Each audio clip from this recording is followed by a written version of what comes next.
hat. And so he said, well, take it from me. So I had to go over there, man. I went, So you busted him. and I reclaimed the hat for the Shriners.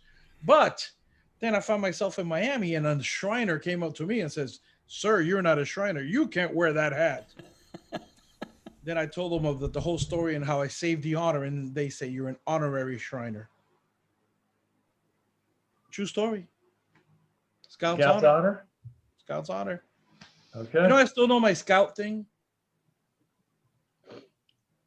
You look like On my honor, I would do my best to do my duty to God and my country, to obey the scout law, to help other people at all times, to keep myself physically strong, mentally awake, and morally straight.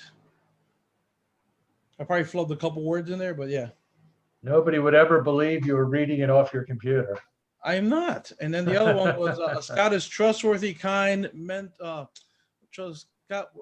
scout is trustworthy, kind, courteous, thrifty, and something else. I still remember the what do they call that thing? The alma mater from my high school, because I used to sing it in the chorus. With praise, we raise our voices. To thee we will be true. Miami Springs, we say to thee, you're always in our farts. I mean hearts. So are we live now? Scott? I can't hear you, Scott. I can't hear him either, but I can hear you. Yeah, Scott, we can't hear you. Maybe that's a good thing. I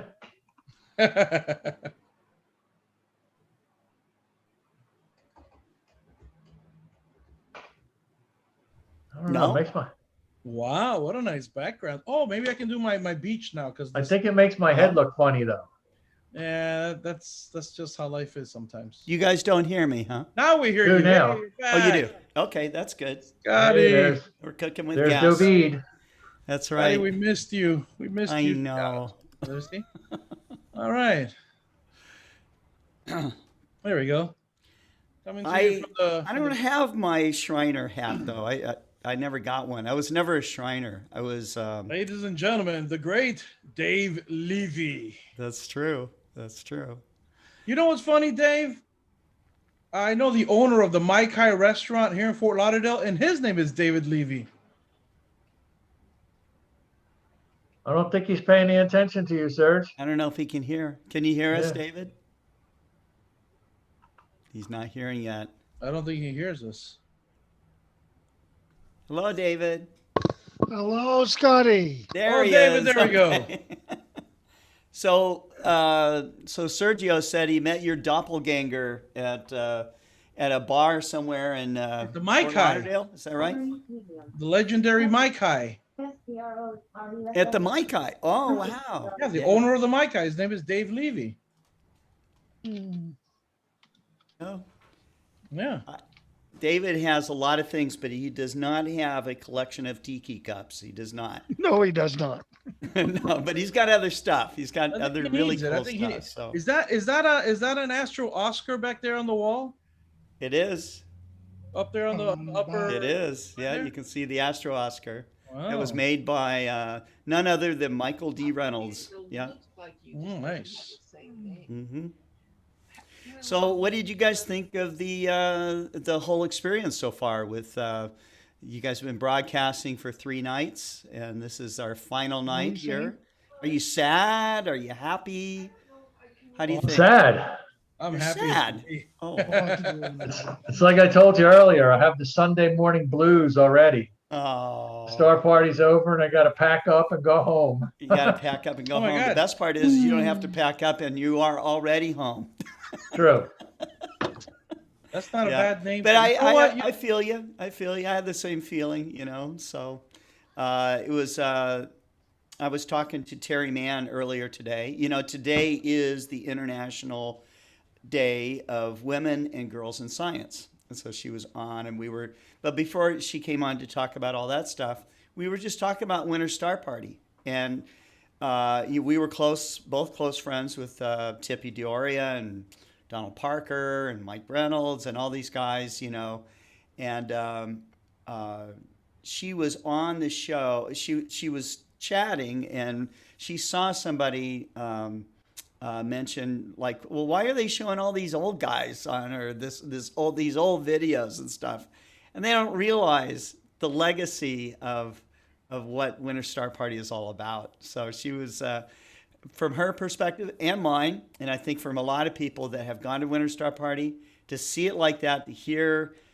Tippy's voice again, and to see all these things, really just kind of brings back so many incredible memories, and reminds me of why I would come back to Winter Star Party again and again. And they're such funny people too. Yeah. You know what? For my money, you could play Tippy's opening address at every Winter Star Party henceforth. All right, well, Maybe there we we go. should. From now on for the Winter Maybe Star you Parties, should. Yeah, I think that it's not a bad idea. We'll get some nice big video panels, and we'll air it on that on the grounds. Video panels are so inexpensive these days. So, but I would recommend it. Screen. Yeah, that's a great idea, Russ. So we are. I think everybody that's watched the program so far has been very happy. We've already got people logged in now watching. Okay, we're live? We've been live. Oh, okay. Yeah. I got to let a couple people know. Yeah, Chris Larson says he's watching from 2,500 feet in the beautiful Sierra Nevadas of Northern California. We've got Mike Wiesner on, Cameron Gillis on, Chris Larson on. Let's see. I don't know if I'm going to pronounce this right. Guzzy Alpha is the name. He says, tell me this isn't the final day of Winter Star Party. Okay, you can lie. All right, no, it's not. This is going to happen every night from now on. No, Winter Star Party happens once a year, but by broadcasting it like this, simulcasting it, they're putting it out for perpetuity, and you can rewatch these Steve, programs again and again. We're on, Steve. Yep. Log in. And yeah. Steve's trying to find us. Let's see. Steve? Hey, Mike Wiesner.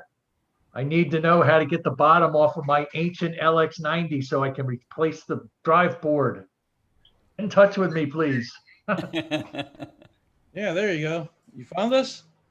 I found you. All right. Russ, Scott, you, and who's that? That's Dave Levy. Yep. Yeah. Right. All right. We're so proud. Steve, you got your camera on? Okay. Have fun. Bye. All right. Steve is on. We'd like Awesome. to say a special shout out to Steve from the Winter Star Party thingy. Yeah. And SCAS. Steve Van That's Ryn. right. Steve Van Ryn. Steve Van Ryn. All right. Our most Shout out for you. excellent go-to repairman ever. He's Dutch, Oh, that's cool. James the Astrophotography says this has been a wonderful week of broadcast, Scott. You've done, not me. I mean, it's these guys. Again, I just connect up Scott the just wires. touches a button and it goes. Yeah, I strip the wires off, and then I see them spark, and then it comes alive, and here it is. And he gets Okay. all the credit, I tell you. Now, what's wonderful about this is that all of you guys, having David Levy here, all the legacy videos that you guys put together, the editing, the excitement, the promotion, all of this stuff has come together to make this a great online event. So we really. By the way, if anybody really wants to go take a look on our WSP channel, there Yeah. are hundreds of talks available to watch from That's right. past years. Winter Hundreds? Star Party and the Southern Cross Astronomical Society, I mean, it is their charter to do educational outreach, and you're going to find a lot of stuff with them. So. And I have quite several of them that I ripped from the DVDs that Charlie gave me. Yeah. And those will be coming up little by little because I'm going to be fixing them up, make them pretty. Adding the Awesome. logo of the Winter Star Party of the year that they were on, and stuff like that. So No, that's those great. will be coming up, little by little. Let me take a little break from this because this has been kind of crazy. Oh But yeah, yeah. take a So little break I got your and then I I'll got start working your on all that. your sections loaded up here, and I am. Cameron Gillis says, "I love the authenticity of these live streams. Welcome to the golden age of astronomy." That's right. So that's a very nice comment You know, there. while we're on the air, I just want to tell you, Sergio, I'm amazed by what you've done. I Oh, really really? am. Thank you. Me Thank you, too. Russ. You Me get too. some amazing cred for this one. And I gotta say, Russ, you know, a little host segments, man, you're really good at those. Those are excellent. Especially like the hey, hey, hey, it's time for some of those Mickey's brownies. That's right. And I did order some, so. That's yeah. good. But we should get to Mr. Levy here. David has done tirelessly, has come on and done all intros for all of our global star parties, all of our special events that we've done. He is, this is now the 4 out of 4 for the Winter Star Party. And so I did want to mention that he has a wonderful book about the night watchman's journey. You can get this from Starzona. Go on to starzona.com. I did check online to make sure you could order it. Okay, so if you go on his website, starzona.com, search for A Night Watchman's Journey, put in David Levy's name, you're going to find the book. It's a great book with incredible information about searching for comets, an incredible book about David's life, his hardships, his thrills, everything. And, you know, it's such a wonderful personal account from a person that has devoted his life to the search for comets, but also for outreach to the public to teach them about the wonders of the night sky. So David comes on our programs to talk about to give commentary on our events, but he also adds a touch of poetry to every event that we do, and I think that that's a great way to start off our events. And we're going to turn it over to you. Guys, Russ and Sergio, is there any last words you want to say before we wind up or start the final day of Winter Star Party? I just want to say that Dave's poetry yesterday was exceptional. Yeah. And I hope he could live up to that today. Yeah. Go ahead, Russ. I just want to thank everybody who tuned in for watch the Winter Star Party. And hey, next year it's going to be live, and I'll expect to see you all in South Florida and the Keys. Great. Thank you. Thank you, Russ. Take care. All right, it's all yours, David. Well, thank you, Scotty, and thanks, Sergio, and thank you, Russ, for these wonderful things that you said. And I look forward to going back to the Keys at some point for some future in-person Winter Star Party. I've been there a number of times, and while I was there, I did my favorite type of observing, which is taking out a telescope and searching for comets. The telescope that I would always bring to the Star Party is this one right here.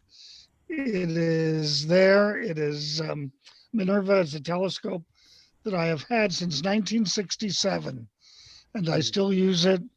And it's the one that I take when I go to a star party like the Winter Star Party. My quote for tonight is going to be very simple. It's Soren Kierkegaard's 5 words: faith sees best in the dark. Some of you have heard that. I know that President Biden has uttered those words a number of times, and I think it means a lot. And I don't see the darkness as being negative. I think I see it as being positive. And I know that Scotty has asked me never to sing again, and so I will definitely promise not to sing again. Pretty harsh. I was singing with you last time. And so I was singing. And I will not sing what Paul Simon wrote. Hello, darkness, my old friend. I've come to talk with you again. And he has himself introduced the darkness as being a friend. And to me, it is. When the sun sets and the stars come out, it's the positive side of darkness, which means a lot to me. So my quote tonight is actually these words. Our fondness for the stars has touched our souls. We all share the feeling of discovery, whether the object we have found is new to all or new only to us. That thrill penetrates our being as we try to describe through drawings, photographs, or words how we have been changed by the universe sharing a secret with us. And now back to you, Scotty. Thank you and enjoy the Winter Star Party. Thank you Thank very you, David. much. Thank you. Yeah, and I mean, just from us here, all of us at Explore Scientific really want to thank the Southern Cross Astronomical Society, especially for you, Russ and Sergio. It was wonderful to have you on. I feel like we've become closer friends. Certainly, Russ, I think this is the first chance that we've had to talk to each other very much.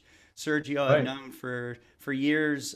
He's always gregarious. He's always fun to be around, and so I can't wait to get back under the Keys skies and look at the southern hemisphere objects and that steady seeing that you have down there, and just getting that whole. One of the statements they always put on the Winter Star Party is getting your latitude adjustment. Okay, and it's true. You feel it when you go down there. Oh yeah. And so it was very cool. Any last words? I love those nights that I get to. I love those nights that I get to experience the Duval Nebula, Duval. where you go to Duval Street and everything's hazy like a nebula. That's right. Yeah, that's right. The Key West is a world, is a universe all of its own. So, Some strange cookies down there. yeah, that's true. All right. Okay. Well, thank you guys. We're gonna switch over now, and we will reconvene at a later time. That's it. We're gonna go on now. We're gonna go All on right. now. Oh, it's Is early. it time? No, it's It's not 6:50. time. It's not We got quite 10 time. minutes. Yeah, we got more. Okay. Yeah, we can talk a little bit about tonight's show if you like. All right. Well, let's talk about what's going to be on tonight then. All right. We've Come over got. here to my. Let me come over here to my schedule. Here we go. Okay.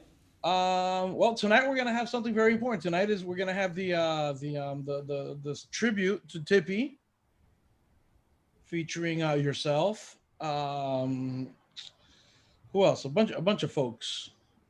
Terry Mann, Sharon Grant. She's from a star part from SCAS back in the day. She was there at the beginning. Barbara Harris, thank you. Stephen O'Meara. Oh, wow. O'Meara. Yeah. Dave, God, I forgot his name. Benbow. God, I can't remember his name. Bob Benward. Bob Benward, thank you. Yeah. We're Yeah. also Sorry, gonna- Bob. Sorry for mangling that name there. Sorry, guys. Sorry. And now we're also gonna take a little trip to the FIU Observatory, which our very own Tim Kahn helped design. Oh, that's cool. So yeah, so he designed it over there, Mhm. and Dave Cottorell, who's a good friend of the Winter Star Party, up from Toronto, Canada. He's Mhm. probably in several feet of snow right now, and he's gonna. One of the things that I had spoken to him, and I reached out to him about doing this for us, was because I know for years he's been involved on measuring binary stars, Oh. and he would always tell me about it. And I was like, yeah, man, that's pretty interesting and stuff. So when we decided to do the virtual edition, I reached out to him and said, Dave, that thing you've always talked to me about, the binary stars, it would be great if you could do like a nice explanation so people can learn what it's all about, and it's really involved. It's really, the history of it is pretty fascinating. So I think people will get a kick out of that. Mm-hmm. And then we also got Don Parker. He's going to talk about weather in the solar system, and I'm not talking about weather on Earth, just weather that is created by the sun space throughout weather. the solar system and how it affects the different planets and stuff. Yeah. And we got Trace Dominguez, who's the current host of the Channel 2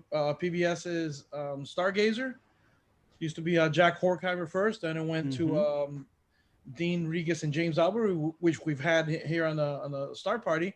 And now he's the guy who's carrying the torch. So he's going to have a little presentation that he used to do when he used to work for Discovery Digital Media about giant telescopes. And he takes us into the Discovery Telescope in Flagstaff, Arizona, which is owned by the Lowell Observatory. Oh, right. So that's a really nice in-depth view of the scope and all that kind of stuff.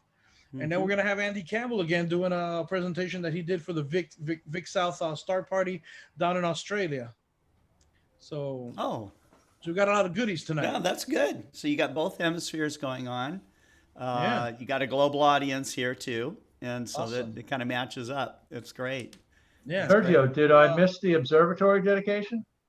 Yes, you did. That was on Tuesday night, I believe. Night 2.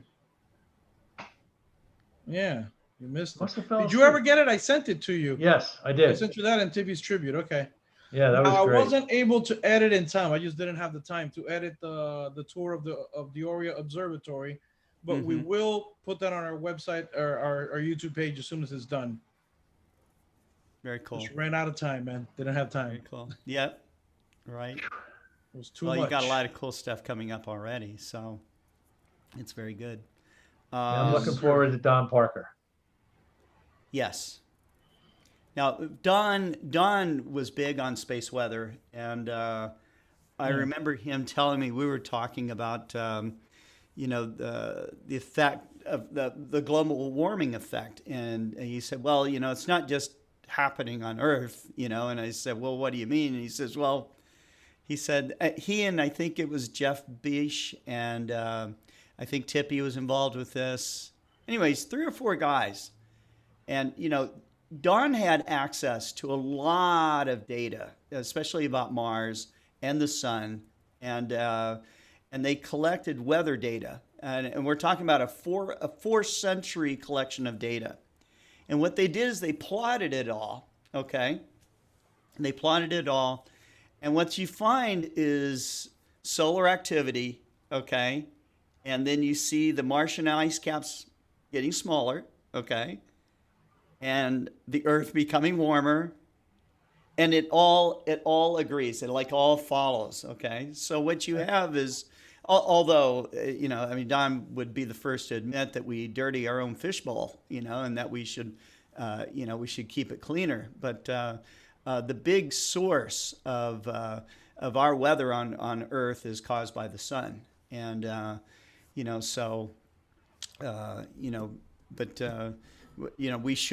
we absolutely should do all that we can and use all the technology that we can to have a better environment for ourselves. And because it's really about self-preservation that we're talking about here. If we don't preserve ourselves, the Earth will be just fine. It will be absolutely fine. Yeah, and we'll be gone. Yeah, when we're gone, it'll just be this beautiful Cockroach Garden of kingdom. Eden, and you probably won't find a trace of us if we leave. So, but anyways, I don't think that I think that us as humans love to explore. We're very curious. We want to, we're already a spacefaring species. We're in space all the time. And it looks like in the not too distant future, we're going to be colonists on the moon and eventually onto Mars. So that's why we forgot to keep mention going out that way. And I forgot to mention one of tonight's presentations is from where I work at, South Florida PBS, and they had a Stargazers Mars Exploration Town Hall, which is actually what we're going to be kicking off tonight with. Oh wow! Okay. We have Katie Dickinson. She studies what was that word again? Russ said it. The regolith on Mars and how Regolith. The what? The regolith. There you go. On Mars on how to possibly how they're checking in Dirt. studying that out too, so they can be able to plant stuff on Mars. So so it's pretty interesting whole thing about it. So right. And Stargazers is so you're on the you're helping to produce or put together the Stargazer show. yes. And I'm going to go ahead and give the link to. I took over for Bill DeShong, which we have. Oh, you did. Okay, wonderful. So yeah. So This is the show that This is Sergio's real job here, is to put together the Stargazer show. And One of them. Yeah. So I also do a lot of stuff for kids, for the Kid Vision stuff, which is fun. yeah. Well, good. That's good. Well, they have a fun guy putting it on, so that's awesome. Safari Sam. Oh, no Safari Sam and Channel 2 yet, man. One day, hopefully, we'll get it, but not Yeah. yet. Public television isn't as glamorous as it's made out to be. All right, we're 6:59. Where's the countdown? Yeah, now 10. it's time to start. Countdown? We're We about can count down. 45 seconds away. That's right. All right, everybody. Thank you for watching. Hey, Scott, Yeah. should See we you do a next year. countdown? What's that? I don't have a countdown. We have to count down manually. I'll count you in. Okay. Okay, we're 30 seconds. 30 seconds to night 4 of the Winter Star Party. We should have Good. like an ignition, sequence There you go. where. All right, Right. Russ, Again, Bob, I'm sorry. coming up on 15. And in 10, 9, 8, 7, 6, 5, 4, 3, 2, take it away. Winter Star Party.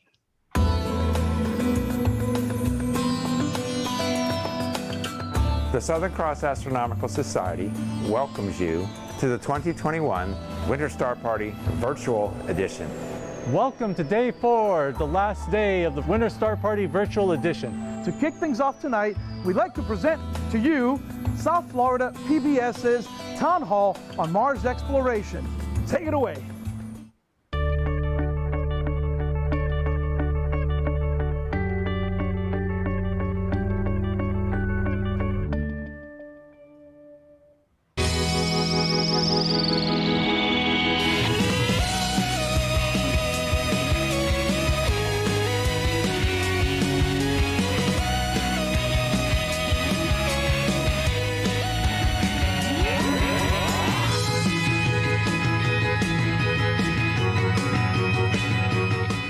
Hey there, space fans. Welcome to our live Stargazers virtual event, Mission to Mars. Today, we're going to find out what exactly it takes to get all the way to the Red Planet. We've got some great guests to explain the science behind it all and what the future holds for space travel.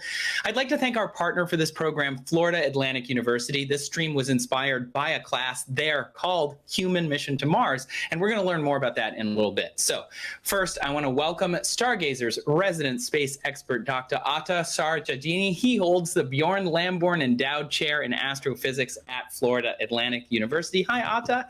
And I also want to welcome our first guest, Katie Dickinson. She is an FAU alumna, now furthering her studies at Cornell University, and she's getting her master's in biomedical engineering with her research focused on growing things in Martian soil, which is super cool. Welcome, y'all. Hi. Thank you. It's good to be here. Dr. Sarjadini, Atta, Mars exploration has been a super popular subject for so many years. Can you tell our viewers a little bit about what we have accomplished so far in terms of getting to Mars? Okay, yeah. I really want to just give you a very short summary of the kind of big picture view of what we've done so far. And the missions that we've sent to Mars so far really fall into 4 different categories. Flyby missions, orbiting spacecraft, landing spacecraft, and rover spacecraft. And so the first ones, of course, were the flybys in the 1960s. First successful flyby was in 1965, 55 years ago now. First orbiting spacecraft that was successful in going into orbit around Mars was in 1971, the U.S. mission Mariner 9.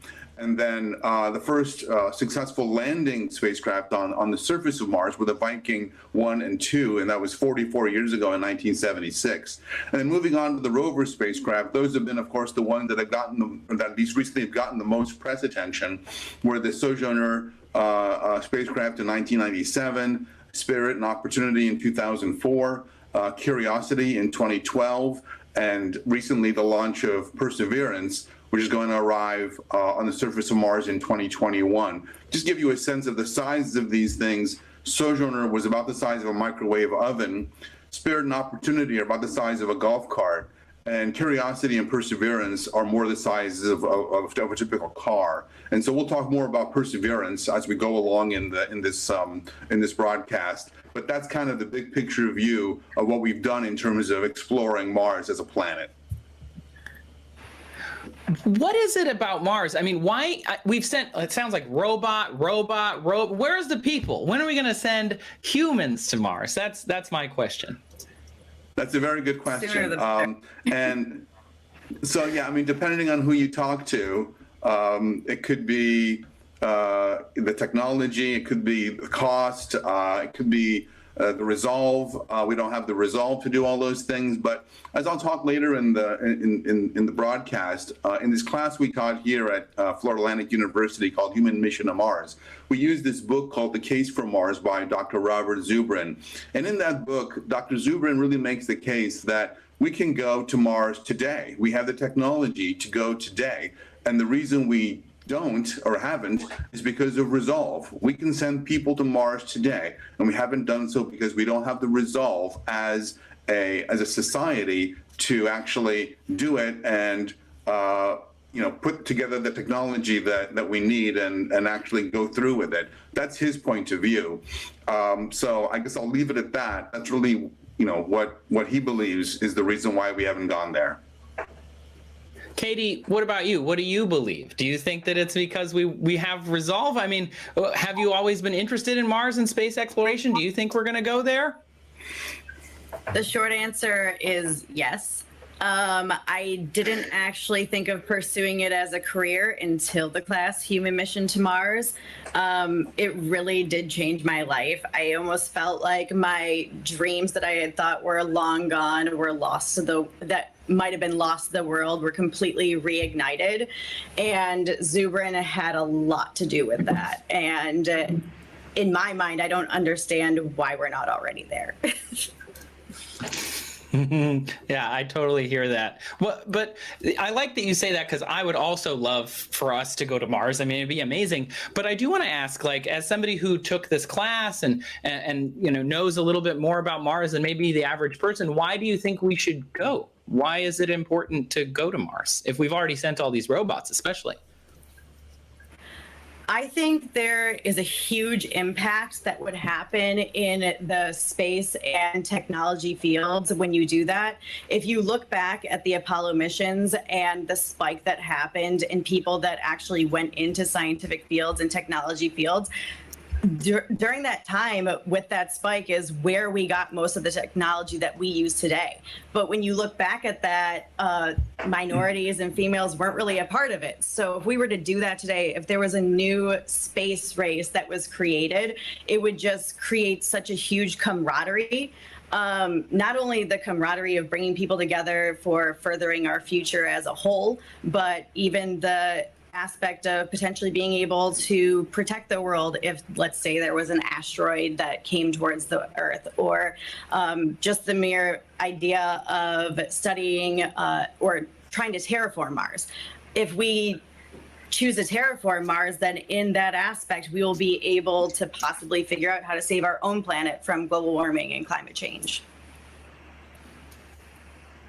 That's a great answer. And I think spreading humans around and trying to make sure that we don't get eliminated by one rogue asteroid, definitely on board for that. I would rather us be able to stick around after that. Most recent news, though, in Mars exploration was that NASA launched Perseverance, the rover, the Curiosity twin. And Dr. Sarajadini, what are the goals of Perseverance? Right. Well, there's three main goals of the Perseverance mission: the rover itself and its accompanying drone that's going to actually fly around the surface of Mars. It's going to search for signs of microbial life, study Mars's geology and its climate. And I think the most amazing goal is to collect rock and sediment samples for possible return to Earth. NASA has a plan in place to actually send a rocket to Mars, collect the samples that Perseverance is going to put together, and bring them back to Earth. And once they get into an Earth, a laboratory here on Earth, we'll really be able to study those samples and really dissect what's in there and really better understand about the geology of Mars, and also really get a chance to test those samples for the possibility of life. I mean, to me, that's probably one of the most exciting aspects of the Perseverance mission. Absolutely. Sounds incredible. I don't think I'd ever get to hold a Mars rock. There wouldn't be that many, but like just the fact that we know that they're here would be awesome. We do have a short clip from NASA showing the historic launch of Perseverance. It was only a couple months ago, back in July. So let's play that. Status check. Go Atlas. Go Centaur. Go Mars 2020. There we go. We're ready to go liftoff this morning, Joshua.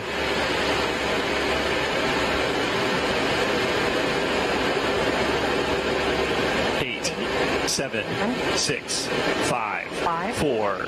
Engine ignition. 2, 1, 0. And liftoff.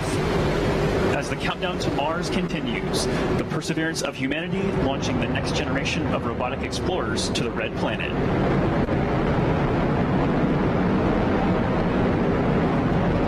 And Atlas TU has gone to closed loop control.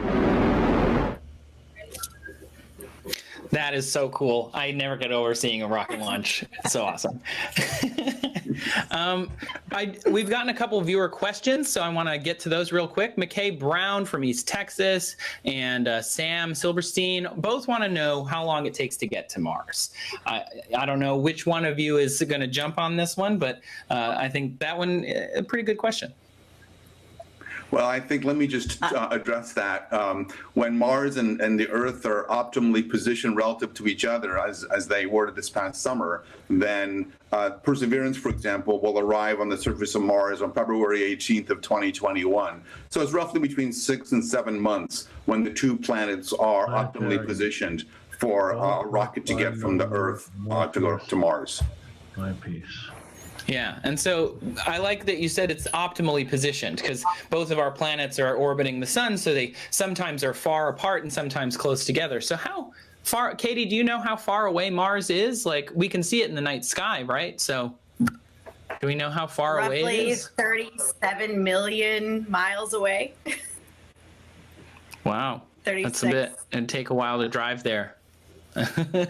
Yeah, probably. Yes. I mean, the position actually exactly varies, of course, because of the elliptical shape of the orbits traced. But you're right. Katie's right. It's between 30 and 40 million miles or so. And right now, you can actually see Mars in the sky in the constellation of Pisces, rising in the east around 9 or 10 in the evening. It's beautiful. Yeah, it's a really good view of Mars now. right now. It's awesome. Yes. Yes. Sorry, Katie. I jumped right on there for you. I was also excited. No, it's okay. It's okay. Now that I'm in New York, the sky is so much clearer up here, and it's so orange and so bright over the lake. It's amazing to see it rising at night. So awesome. Dr. Sarajadini, can you tell us a bit about this class that we brought up earlier, the Human Mission to Mars course? What did the students learn? What were the goals?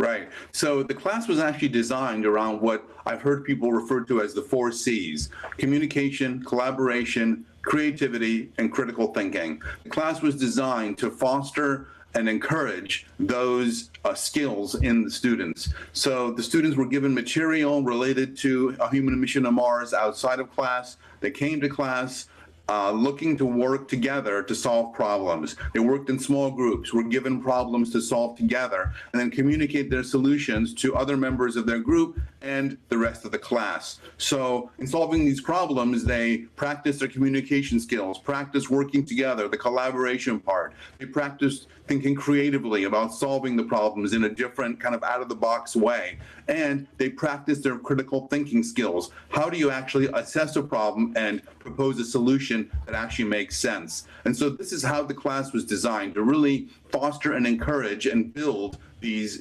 skills that I and others have called the 4 C's. And of course, Katie can talk more about how those skills went over and how they were developed. Yeah, Katie, that was my next question. Kind of pop quiz. Let's see what you remember from the class. Like, how do you think we're going to get to Mars? Can we build a permanent settlement? And how would we live there? Just give us the lowdown. All right. So it was really cool. Just like Dr. Otto was saying, we had groups of 4 people, right? So in our groups, mine especially, we had a biologist, a geologist, a chemist, and a physicist. So we had every different component.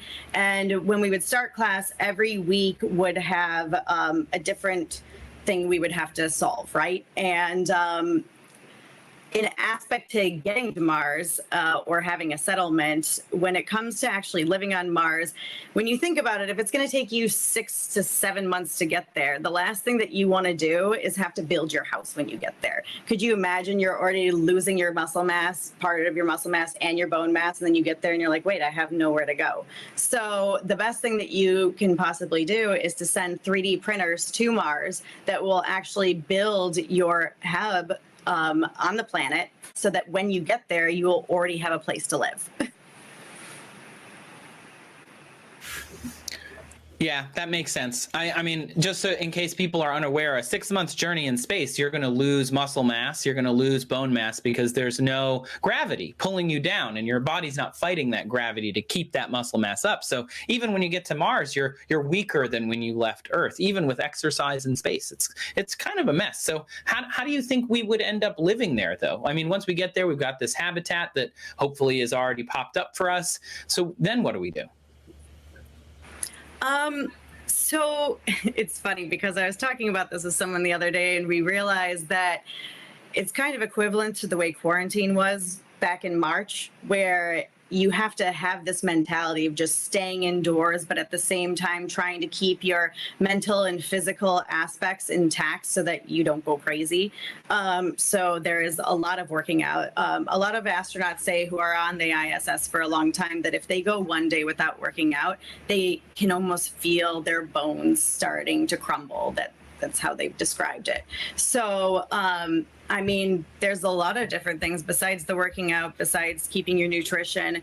The thing is that you can create your own propellant off of Mars. You can start growing plants, not necessarily in the soil right away, but through aeroponics and hydroponics, you can do that. And I feel like a lot of it is keeping busy and doing a lot of experimentation, looking for life in the water that we have now realized that exists there. Yeah. I mean, I'm sure we would have no shortage of things to do. And like with the International Space Station, the people that are even on Mars are going to be a big source of information, just what it's like to live there, what happens to our bodies, and so on. So I want to ask one last question here before we move on. But Emily Roll Tate wants to know, says, my grandson wants to know what the temperature is on Mars. And my granddaughter, Holly, wants to know how old Mars is. Atta, you got this for Holly and for Emily there and her grandson? Yeah, the daytime temperatures are actually pretty cold. They're maybe 20 or so degrees Fahrenheit. That's the high. The lows are down in the -100 range, -120, 130 range. So in Fahrenheit. So yeah, it's pretty cold on the surface. So yeah, it would not be a fun place to live without some kind of protection. And then the other question was, I'm sorry, what? Oh, the other question was then, how old is Mars? How long has it been up there? Yes. Right. So Mars is the same age as the rest of the planets and sun in the solar system, which would be 4.5 billion years. That's how long ago we think the solar system was formed. So 4.5 billion years.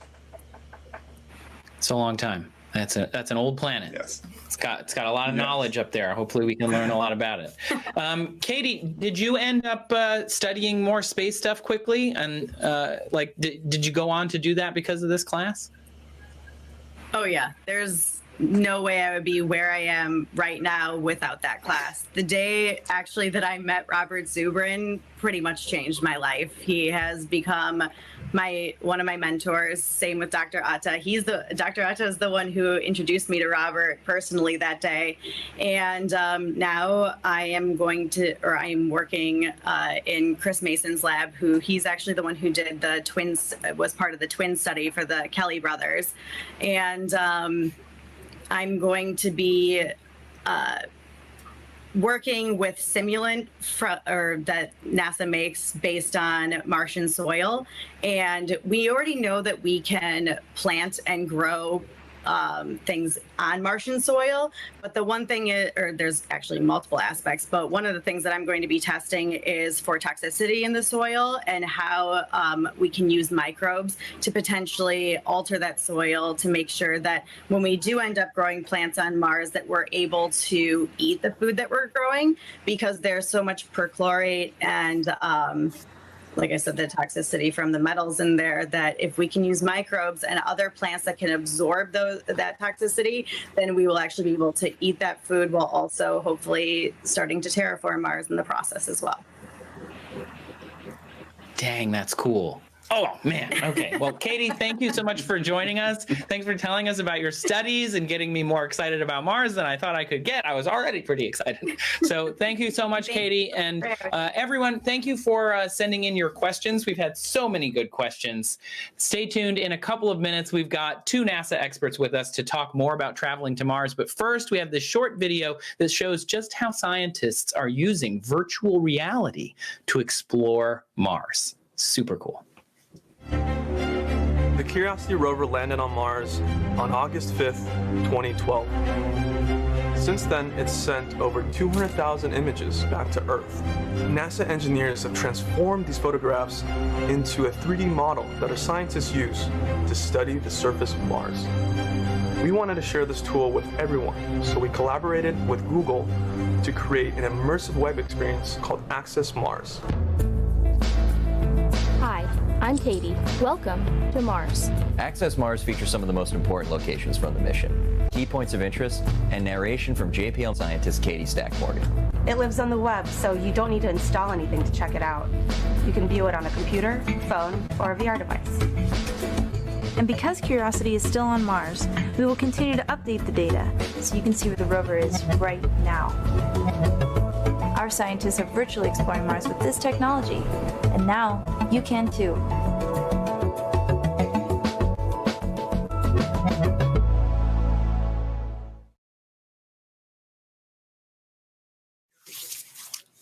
That is so cool. I cannot wait to explore Mars in VR, or in person, maybe someday. Joining us now is Dr. James Rice. He's an astrogeologist who's worked on several Mars explorations missions with NASA. And we also, of course, have my friend Babak Ferdowsi, a systems engineer at NASA's Jet Propulsion Laboratory here in California. He's worked on a whole bunch of projects, including the Mars Curiosity rover. Thanks for being here, you guys. My pleasure.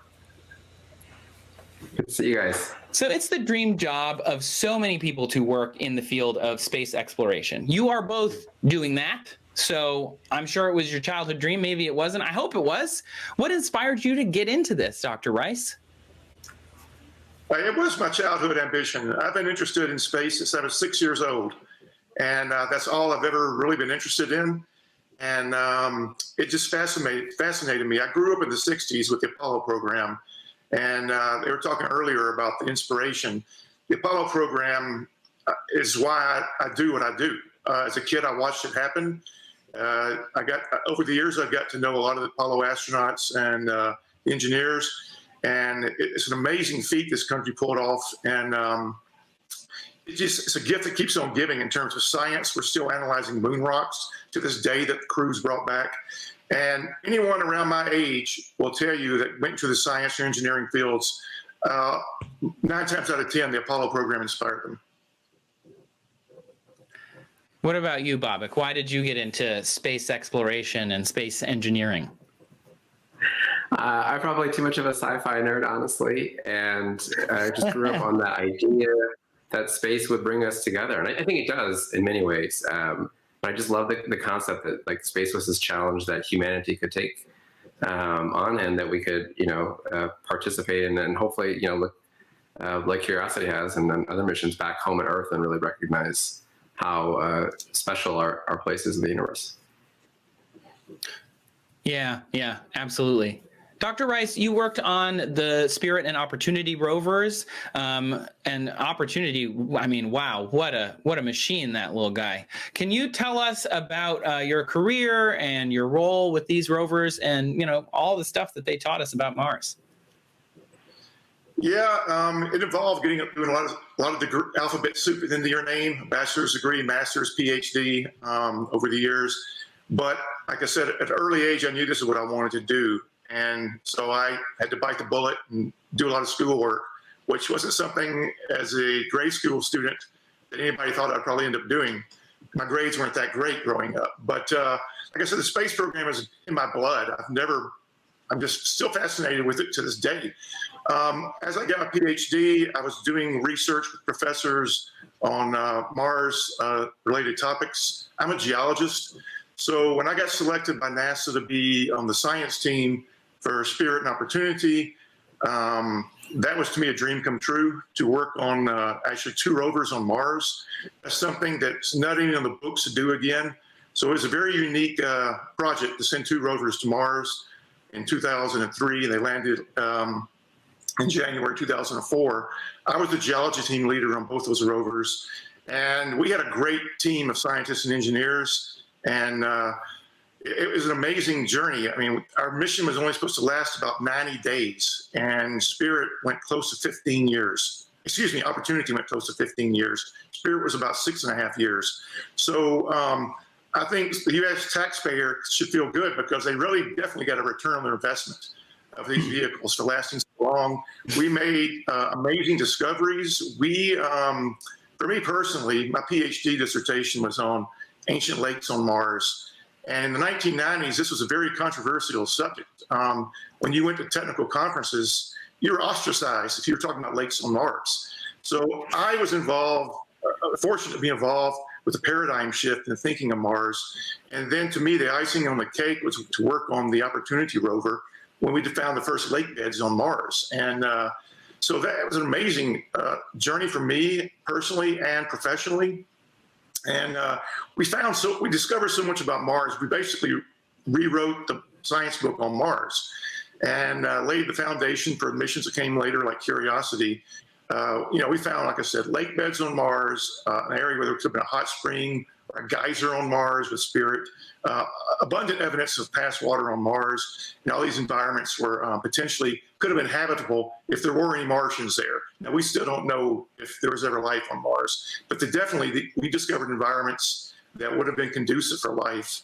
And, it was an amazing, I still have a hard time believing the mission's over. Because after 15 years, it was so exciting to get new pictures down from the rover every day because you never knew what you were going to see.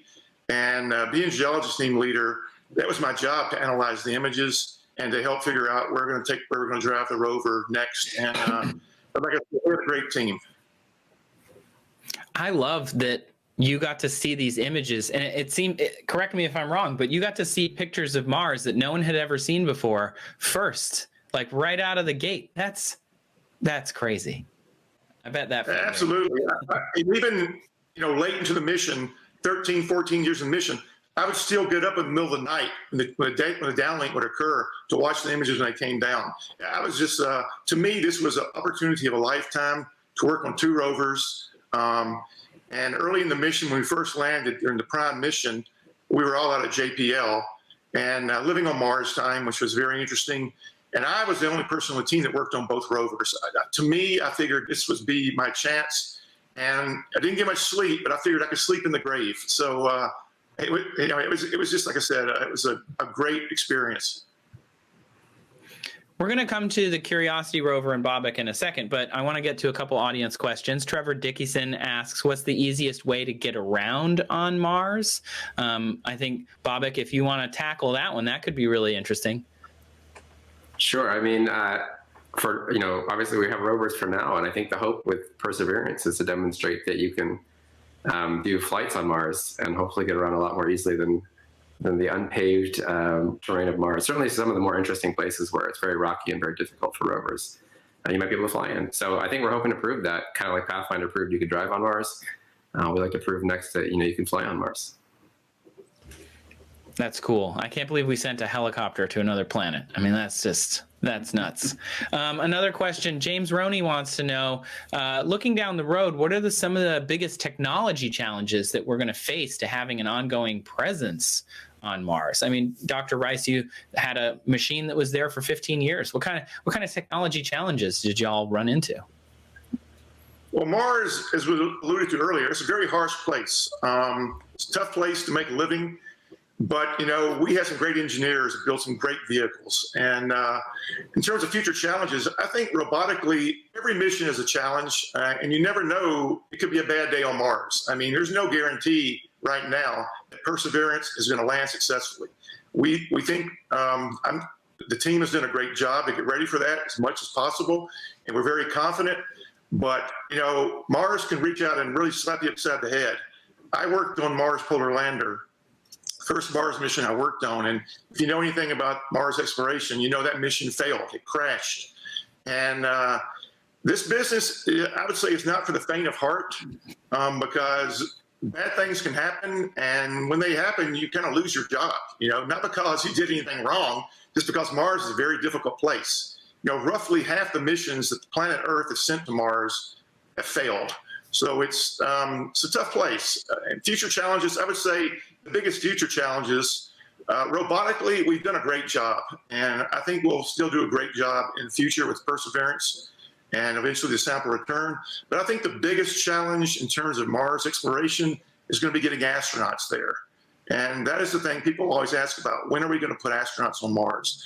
And we have a lot of work to do before we do that. And but I think, the skill set that our scientists and engineers have in this country, especially at the NASA centers, these are some fantastic people. And if, we're given the resources to do it, I have no doubt we can solve these problems. It's in our nature to do these things. Yeah. Bobak, you worked on the Mars Curiosity rover team, which was a huge success, still on Mars, still driving around. I mean, it had the seven minutes that everybody was freaking out, exactly like Jim was talking about, where you don't know what's going to happen and it could crash. And you had this, can you tell us a little bit about your role in the Curiosity rover mission? Sure. So I worked as the integrated launch and cruise engineer, which was basically getting us from Earth to Mars, and kind of doing all the checkouts, making sure we could communicate with the Deep Space Network once we got into space, making sure that, of course, all the hardware was ready for the landing, and then checkouts on the surface. So it's kind of a hodgepodge of things, really, but mostly kind of at some level, the delivery guy, and trying to make sure that the science team would have a safe landing on Mars and be ready to go once we were on the surface. And then, of course, continued from there into being a flight director for that mission, and kind of helping operate it, not just design and testing of that, but then operating it well into the first year of its mission, and just kind of like Jim was saying, get to participate in all of these firsts and experiencing the planet with that just incredible group of engineers and scientists who helped make this whole thing come together. One of my favorite moments in space exploration is when something lands successfully, because you just get a room filled with nerds who have worked on this for years, who just let it all go. It's amazing. The 2012 Curiosity landing had to feel good. What was that like? What was that moment like for you? Yeah, I mean, I didn't realize I was going to let it all go, and you're absolutely right.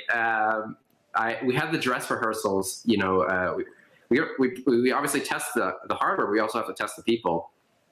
And we had these dress rehearsals, and they never quite go perfectly smoothly. And some of them are intentionally, like they throw issues at you so you can kind of cope with them and deal with them, and use your process to resolve them. But I remember the landings of those, and people were just kind of tired, and we're like, okay, time to go home. Finally, the dress rehearsal's over. And I remember our project manager coming in. He's like, I hope you guys are a little more excited when we land on Mars.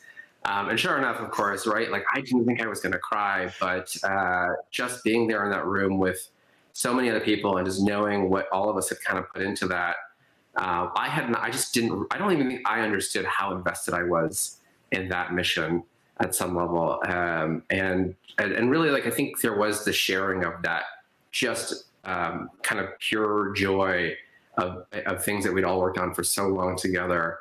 Knowing the kind of the struggles that people had gone through to get there, and the the occasionally missing a friend's birthday for a test, or some other event in your life or whatever. That was the kind of the commitment that people had made, and then like to kind of get the payoff, right, which is like we did it.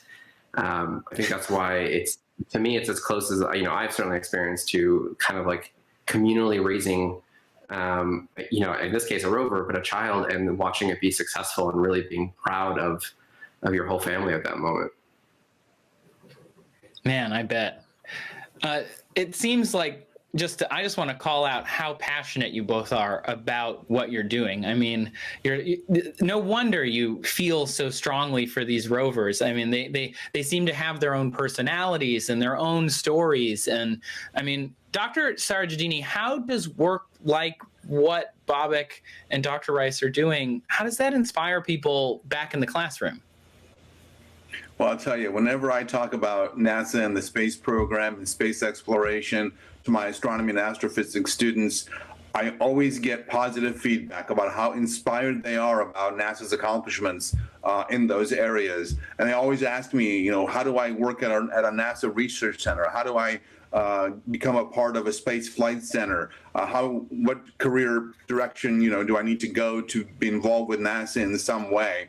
And it all goes back to just all of the accomplishments the space agency has made in so many different areas. Obviously space exploration, but also just astrophysics research and planetary research and all those things related to those areas. And students see those things, they see those successes, and they want to be a part of it. And I think it's very inspirational to a lot of our students in many ways.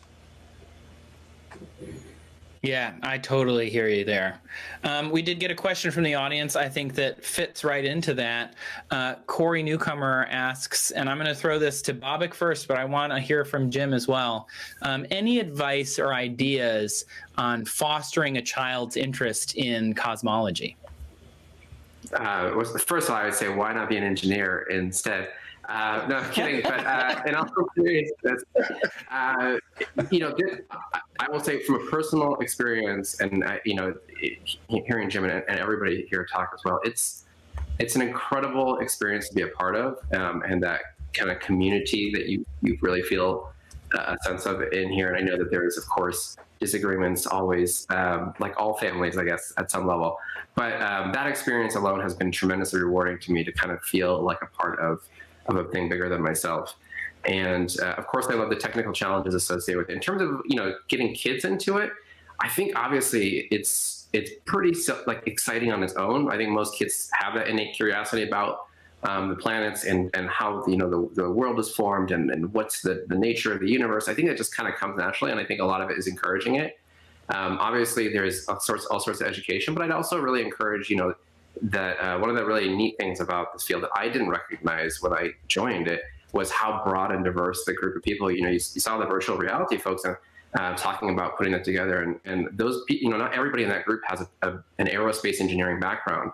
So there's so many ways to be part of this community, whether it be cosmology or whether it be engineering or geology or whatever those fields are. But there's also the arts and the storytelling of this whole thing, and the just everybody who comes together to make this work.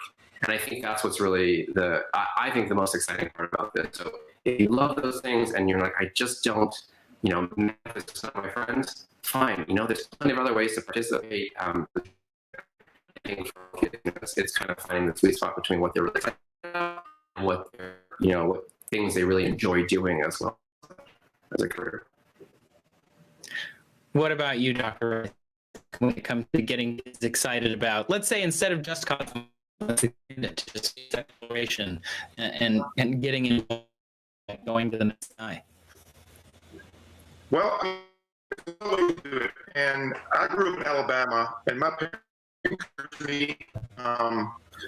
They didn't understand really what I do. I like to work hard at it. But the thing they did is they encouraged me to stay home and watch the Apollo missions on TV, and then take me to school. But they also took me to NASA Center in Huntsville.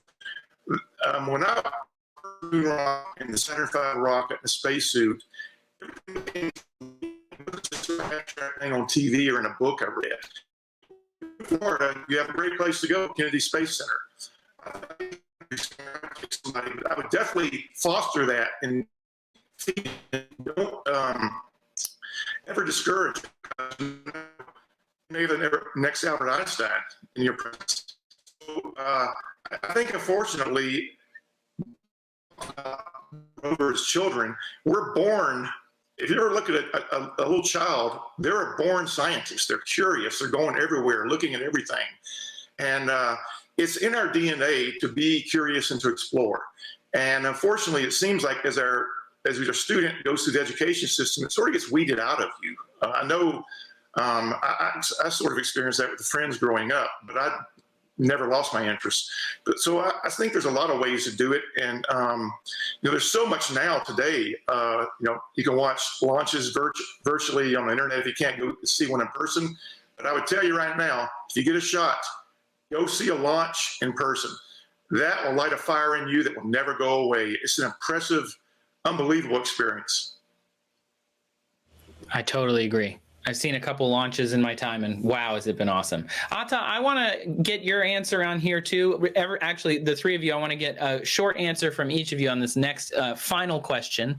What do you personally hope to see for the future of Mars exploration and discovery? I'm going to start with Atta. Well, as I said, earlier in the program, I really think having humans land on Mars and actually explore the planet in much the same way that we did with the moon, to me, is at this point the holy grail of Mars exploration. Having a person on the surface of the planet doing experiments in real time on the soil and in the different parts of the planet and looking for life. I mean, to me, that would be very exciting. If we found life either right now or evidence of it from the past, it would really change our perspective of where we as a species sit within the universe. What about you, Bobak? What do you think? I mean, I'm very partial to rovers, just because we're talking about the first earlier, and I really do love them in a way that I think I never would have anticipated also as a child. But maybe I did. I don't know. Maybe I always loved robots. But I think I'm obviously excited for Perseverance and Ingenuity, and just kind of seeing that mission and the follow-on sample return. For me, I do look forward to seeing humans on Mars. I really hope that when we do that, it is truly a all hands on deck kind of thing, right? Where I really want that experience to be a universal experience, as Jim was talking about, the Apollo experience being so powerful for folks. I want that to be something that we can all really share in and participate. So my hope is kind of for Mars, but it's also for us here on Earth, who most of us won't be the first person on Mars. But I really hope that it's something that we can all really share in together and use it as a platform. As I was talking about, my love of sci-fi, of bringing it closer together, bring us all close together. And Dr. Rice, what about you? Last word. What do you think? What's your personal hope for the future of Mars? I agree with the others. I want to see astronauts standing on the surface of Mars. I hope I get to see it in my lifetime. It seems like it's always 20 years away, though, unfortunately. But I think a lot of great things are coming. Plans now are to get back to the moon with the Artemis program, which, if it stays on course, which depends on money, maybe get astronauts back on the moon in 2024 and use that to help build the way to get to Mars. I think there's a lot of exciting stuff coming with the commercial programs around the country. It's a very exciting time to be involved in the space program, either with NASA or these private companies out there now. So, but the number one thing, I'd like to see people on Mars, yes. I mean, I can't argue with that. We got three people either want a robot or a person, and two of them want people. So sorry, Bobak. We'll get more robots. We'll send the robots and the people together. I think that'll be best of both worlds. What do you think? Bring your own robots. Thank you, everyone who asked questions. We couldn't get to all of them. There were so many. So thank you so much to everyone who is watching. And of course, thanks to our guest, Dr. James Rice, Dr. Atta Sarajadini. Babak Firdausi, Katie Dickinson, and of course, I would like to thank our partner, Florida Atlantic University, for helping make this program possible. And thanks to everyone supporting South Florida PBS. From all of us at Stargazers, keep looking up.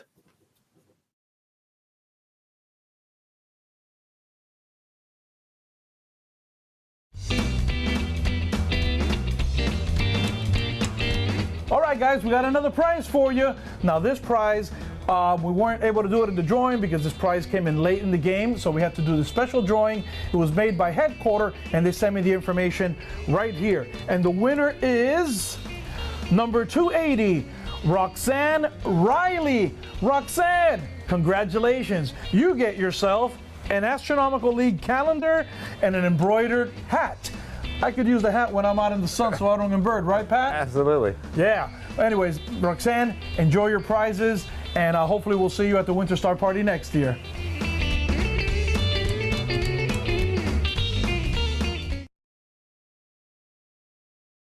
So we're going to show you the PMC-8 line in the Exos 2 and the G11 system. The G11 is the classic mount made by Scott Lasmandy out there in California. We've got it modified, though, with a PMC-8 system that has the stepper drives on both axes.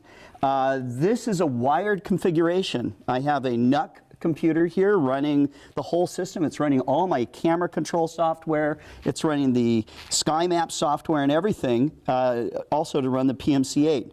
In the back, we've got the telescope drive master that takes that plus or minus 5 arc seconds that Lasmandy guarantees down to 1 arc second or less periodic error. You can see I'm holding the electronic box here, and I'm going to mount that. I have a special mount that I've built where I'm going to mount it to the leg.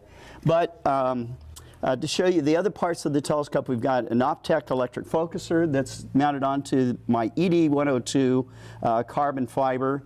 I've got an ED80 here. Now, you might think this is too much mount for these little telescopes, but I'll tell you that when we're using this out in wind or in adverse conditions or anything, I mean, this thing is the Rock of Gibraltar. So you can't have too much mount. That's true. That's true. And let's learn more about what you got over here. So over here, I've got our Exos 2 with PMC-8 system, which is the same exact controller as on the G11, the same stepper motors, both on the RA and deck axis. On the mount, we have a Essential Series 127 telescope. This telescope also comes in a ED80 version and a ED102 version. And it's a spectacular mount. This is a configuration that I use when I go to star parties, and it sets up quick, is really easy to use, and that covers our high-end APO telescopes. All right, guys, don't forget to get your 2021 Winter Star Party swag right here at this address.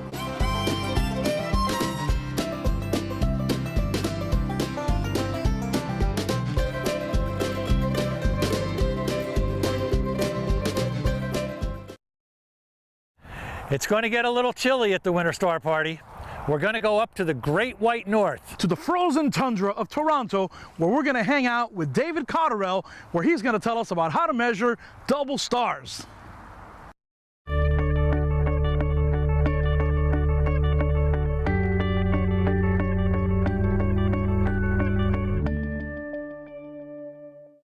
Good day, good evening, good night, wherever you are watching this. Dave Cottorell here in beautiful southeastern Ontario, Canada, with a talk on measuring visual binary stars with an 11-inch telescope. And in this day and age, why would people want to measure binary stars? Well, it has a very strong historical connection, I think. When telescopes came into use in the early 1600s with Galileo and so on, other people got them rather quickly, and scientifically curious people started putting them on other stars. And Riccioli in Italy in 1650 is arguably the first person to ever look at a double or a binary star. And he looked at Mizar. And then Hooke,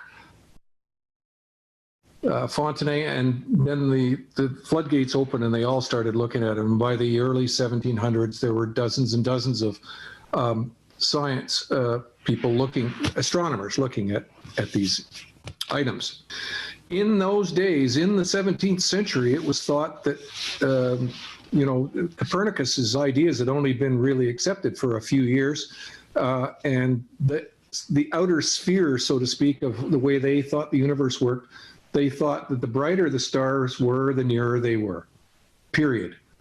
They figured that all stars were intrinsically the same brightness, which was, they had no evidence one way or the other. So Kepler and Copernicus were ready, but the stars were supposed to be all the same brightness. So apparent brightness would show the distance of the stars. And then they got the idea with these binary stars, well, here's two stars close together. We could observe, and they already knew the geometry behind parallax. They figured they could observe a star like Mizar, and in June and in December, 6 months apart, as the Earth was on the opposite side of its orbit, that they would see the companion star, because it's further, they would see it dance back and forth like this rather wonky diagram. But the general idea being that the nearer star would wobble back and forth relative to the fainter, further star away. And that's what they thought they were going to see. And careful measurements were made with the best tools that they had at hand. I'll talk about that later. And they thought they were going to measure this. But lo and behold, what they found was, on a number of the binary stars, that it wasn't a back and forth parallax thing. They started to see the secondary star prescribing what appeared to be a curved path, which meant these were Keplerian and Copernican systems, gravitationally bound stars, one each revolving around the others, around the mutual center of gravity. And because Kepler's laws were already in place, as soon as you had the period and the luminosity, you could find out the masses of the stars. And with mass of the stars and spectral studies done by Fraunhofer and others like that, and the magnitude scale, and this was the birth of modern astrophysics. So when binary stars are measured, what we look at there's two measurements that need to be made. So here's a diagram showing it.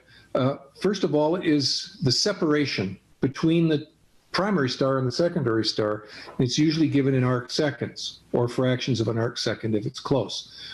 And the other measurement is the position angle. And this is done the same way azimuth is done on Earth. It's north through east through south. So in the diagram, that star has a position angle of more than 180 and less than 270. So it's about 200 or something like that. And those two figures can place the secondary star and accurately describe its position. Now, back in those days, they really only had one tool right up until the mid-20th century.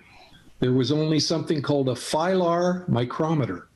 Later on, there were these other methodologies often involving computers and digital.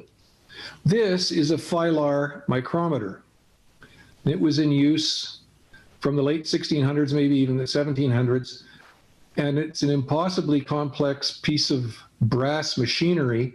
What it did was it projected crosshairs. And one pair of crosshairs in an X or at 90 degrees to one another was fixed. And there was one crosshair that was parallel to one of those, and it would move by turning a screw with a knob. You can see the various knobs. They could move that one back and forth. So if they put the star, the primary of the star of the pair, at the center of the X crosshair, and then they could move the second crosshair to where it intersected the star. And the whole thing rotated as well with another big knob, and that way they could do the position angles as well. So they would get the lines parallel to the line joining the two stars. And this was complicated by the fact that up until the advent of electricity, the only way you could illuminate the crosshairs was to have a little box at the end of the device with a candle in it. And the only crosshairs you could use were spider web hairs, spider web. And the famous double star observer, Friedrich Struve, kept spiders in a terrarium, and he would put fresh spider silk in his micrometer each night he went out observing.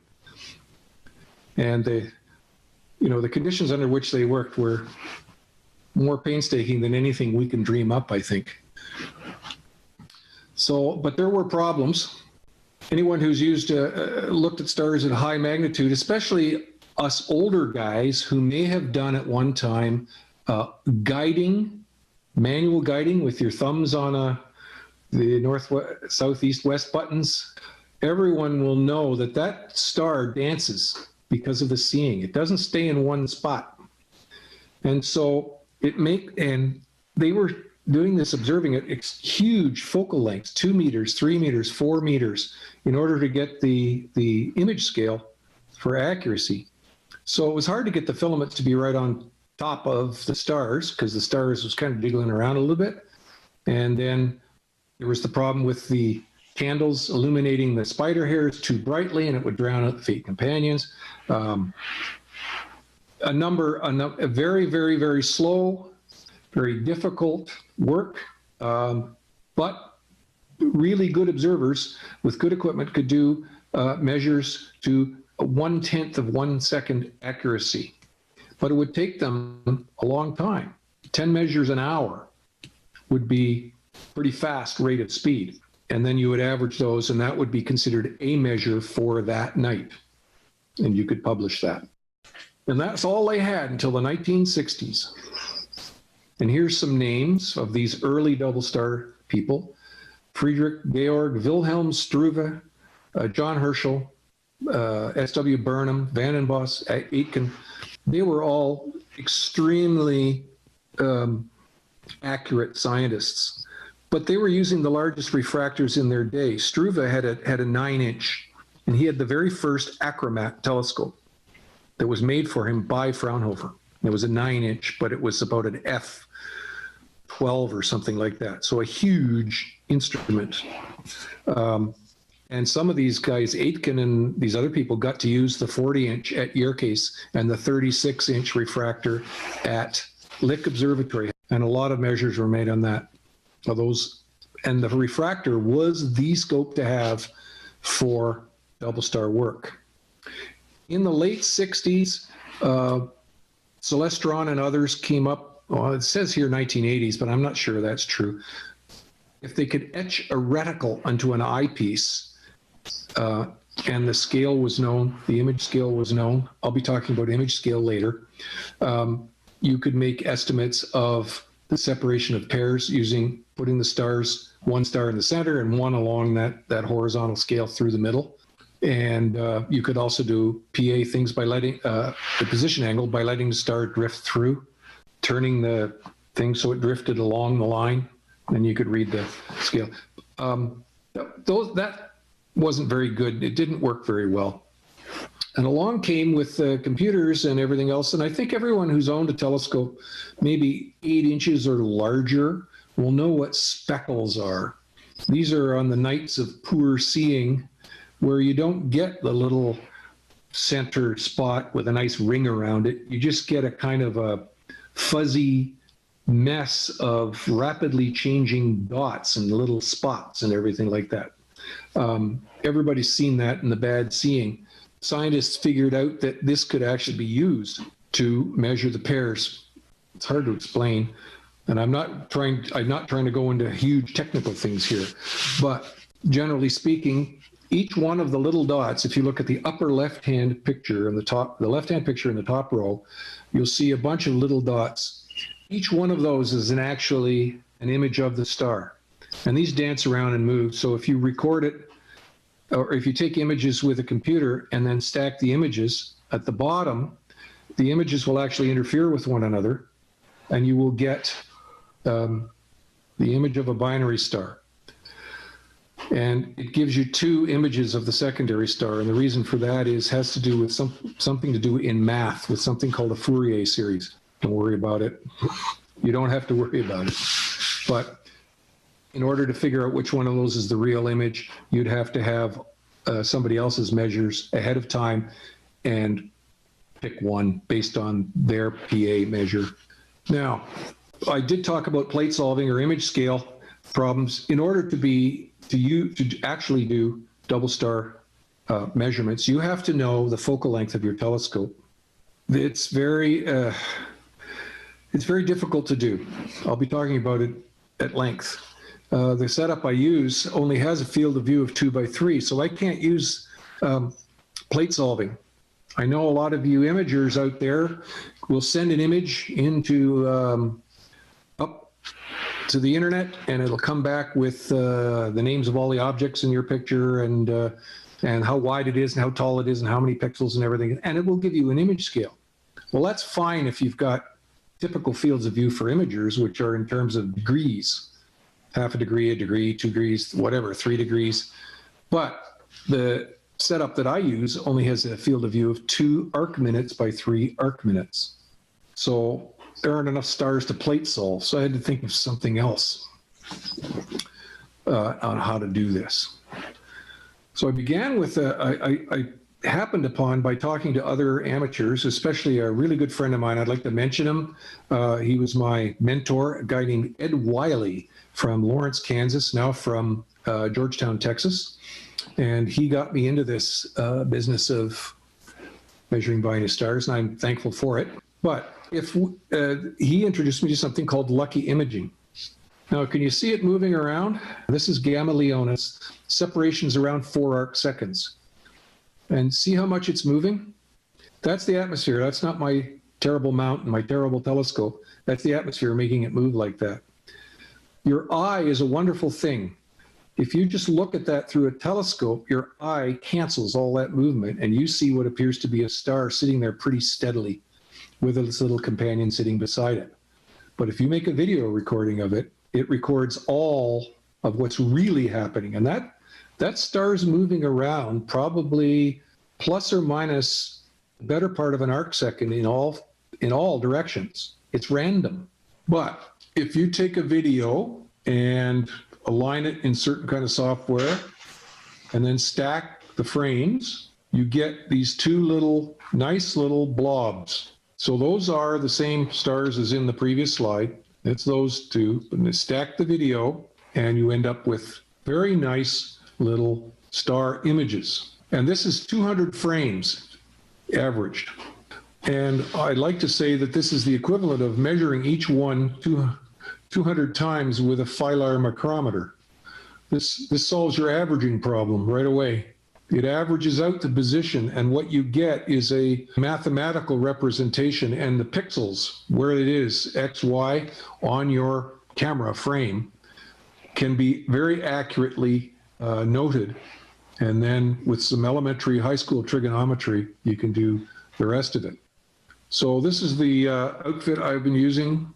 It's an 11-inch Celestron sitting on a 1200. That was before my observatory is built. The observatory surrounds that now, so that view is no longer viable, but the equipment is the same. And I use a good old-fashioned Canon digital camera. It has a video mode in it, and it does what they call crop video. So it looks only at the central 640 by 480 pixels of that rather large chip, which is 5,000 by 3,000 pixels or something. All of that's wasted information and wasted data storage if you're looking at something that fits inside 640 by 480. That's the reason, and it shoots at 60 frames per second. And I use a laptop computer. It's a Mac, so kill me. And there's a lot of aligning and stacking software out there. Deep Sky Stacker, Registax, AutoStacker, Nebulosity. The first ones without a $ behind them are free. Then there's Nebulosity. I don't know what AIP is. Images Plus, AstroArt, and look at the bottom. PixInsight and Maxim, they're the ones with that cost the big bucks. But they'll all do what I do. They'll all stack those videos, no problem.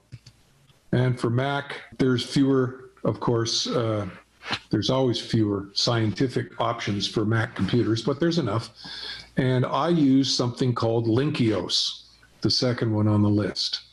There is software, all-in-one software that you can get called Reduc. It only works on PCs, and you need AVI files, which I can't do with the Mac and with the Canon camera. So, but if you looked up Reduc, it's free, and it does everything. It does all the analysis in one go. It stacks it, measures it, gives you the angle, gives you the separation. It gives you error messages, like what's your range of, what do you call it, your standard deviation of your measures and everything, and it's free.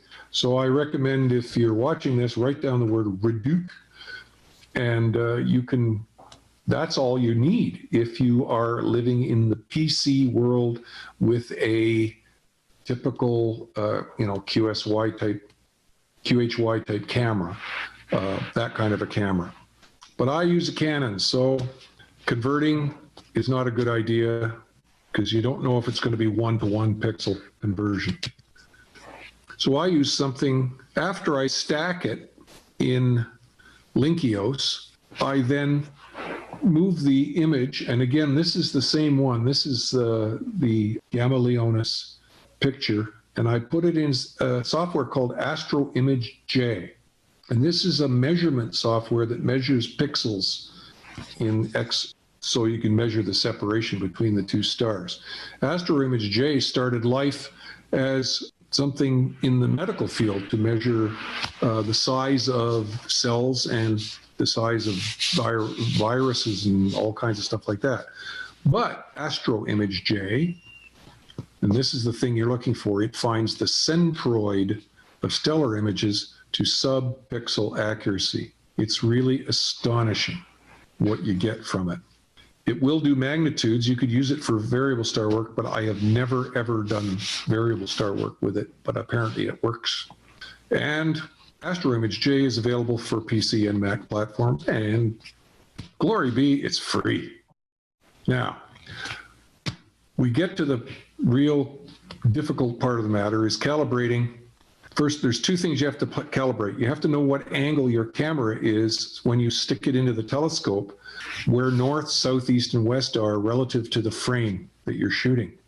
You cannot, by eye, stick a camera in a telescope accurately enough to say that north is right at the top. You're always off a little bit. Imagers will know exactly what I'm talking about. You can get it close within, you're lucky, you might get it in with a degree or two, but that's not nearly accurate enough for position angle measurements. And the other part of the story is that you have to know what the plate or image scale of your telescope camera combination is. And it has to be known to incredible precision because you're looking at tenths of an arc second. So let's talk about this. First of all, calibrating for position angle. At what angle to the celestial north is my camera inserted into my telescope? A very simple question, and you're never going to get it right. So the way to do this is to put put a star that's relatively near or where you're going to be doing measures, and let the telescope, turn off the drive and let the star drift. And that will form a true east-west line. And then what you can do is then use the Astro Image software to find the angle between them. Because each at the one end of the line is a star, and at the other end of the line is the same star 2 minutes later. They both have an XY position. So you can see this is like a high school math problem. Find the slope of this line. And so in this particular case, it's roughly 285. So on this particular evening, as long as I don't touch the camera and move it or do anything with it, for this particular observing run, I can now say that, for example, all the position angles will be overestimated by 15 degrees, and I just subtract 15 degrees from what the computer software tells me, and I end up with the exact PA. Now, this is a more thorny problem. Calibration for plate scale. What focal length is your system? And you may say, oh, I've got a 6-inch f8 or an 8-inch f10 Celestron. or I've got this 8-inch refractor or a 6-inch Newtonian or everything else like that. Do you really know the focal length of your system? You might think, oh yeah, it's 8-inch f6, but is it 6.00000 focal length, or is it f6.05 or f5.95? You don't know. The people who make the mirrors don't bother telling you that. And so you have to do this. I know there's math. I didn't want there to be math in here, but here it is. You calibrate the plate scale. There's a formula for it.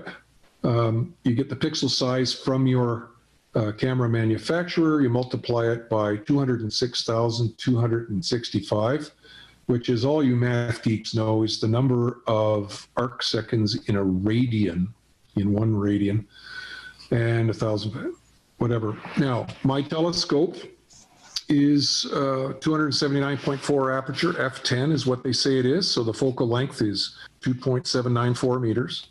My pixels are that big. So if I crunch those numbers above, I get a plate scale of 0.317 arc seconds per pixel. Simple, right?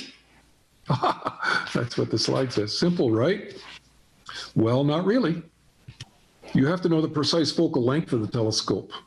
And in SCTs and Maxitoffs, in any scope where the main mirror moves or the secondary moves to achieve focus, the difference in separation between the secondary and primary mirrors in an SCT or a Maxitoff changes the focal length of the system. And it's a huge change. You stick a camera and a couple of other devices on the back of a camera, and you're twisting that focus knob a long way. You're going to change the focal length of an SCT by as much as 10%. And here's something that I was shocked to find out, and I spoke to Yuri Petrunin, who is the owner of Tech Telescopes, TEC Telescopes, out in Colorado. And I asked him about this at the Winter Star Party a couple of years ago, or a few years ago. Do refractors change their focal length? And he says, yes, they do. And I said, are you sure? And he says, no, I know the difference. Refractor owners know that the focal position where they have to put their camera, that changes because the tube length changes with temperature. But that's not what we're talking about. It's the actual location of where the focus point is. It changes by 1%, plus or minus 1%, over a temperature range, which some of you may be familiar with and some of you may not. Minus 30 to plus 30. So that means you can't just say, oh, my Tech 160 is f7, therefore the focal length is exactly this. No, you can't say that. You can't be sure. And 1% is too large an error. And 10% is for sure too large. So how do you calibrate the plate scale? Well, one is you take an image and measure a pair of stars of known separation. And that opens a can of worms. In the Washington Double Star catalog, you can get information. They'll send you all kinds of files if you ask them for it, and they can send you these orbit diagrams of what they call calibration pairs. Pairs whose motion, the orbital motion, is so very well known over a long period of time that they can safely say what the separation is and what the position angle is. Explaining this diagram, the green measures, the measures with green crosses are done with a micrometer and other optical means. And the pink ones are done with interferometry, and the blue ones are done, oh no, I forgot, a different kind of interferometry. And also Gaia data is in there as well. And you can see that, so the old measures of this thing are on the right-hand side, and the companion star has gradually moved around to a position there. So you could say, all right, I'm observing this and it's 7.2 seconds, so I'll use that to calibrate my plate scale. But look at this one. This is one of their calibration pairs. This is one they say they know well in the Washington Double Star catalog. And it's, well, look at those measures. Don't forget, each little green cross is a published measure by a scientist. Look how far off they are. They only make the elliptical orbit shape based on a kind of elliptical regression analysis.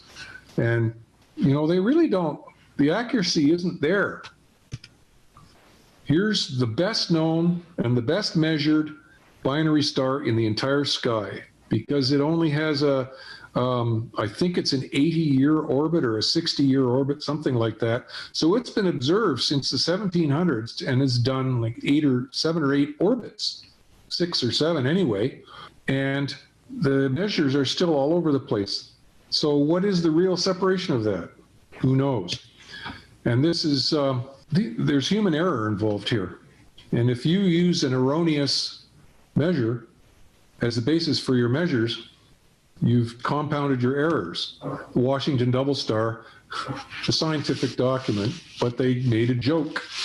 Using measurements of double stars to calibrate the measurements of other double stars is certainly circular, or if you will, Keplerian.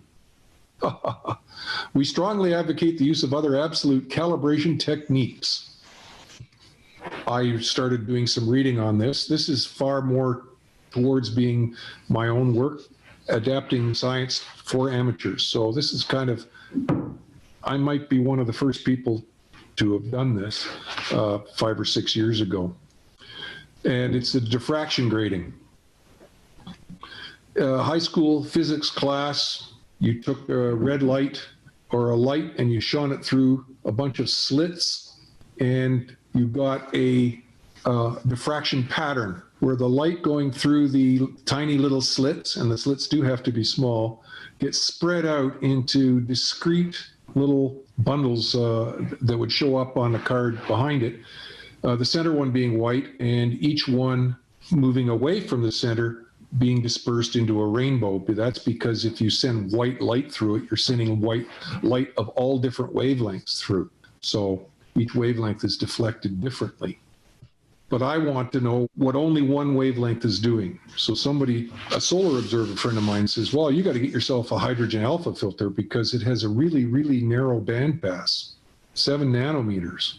And they tell you what the physics tells you that the hydrogen alpha line is, with no doubt and no error. It's 656.281 nanometers, period. That's it. So you know the wavelength of the light. And if you shoot light like that, or if you, well, I'll back up. So I made a grading. Actually, I had a fellow make this grading for me with a laser cutter. This is made out of cardboard. This was my very first one. And I told him to make the spacing of 6 millimeters. He almost got it, but I counted and measured and got it to probably stupid levels of accuracy. I don't really think the 4th and 5th decimal places are worth having, but I did it anyway. You put this on the front of the telescope, and then you put that filter just in front of the camera, and it filters out most of that rainbow into this. And this is what you get.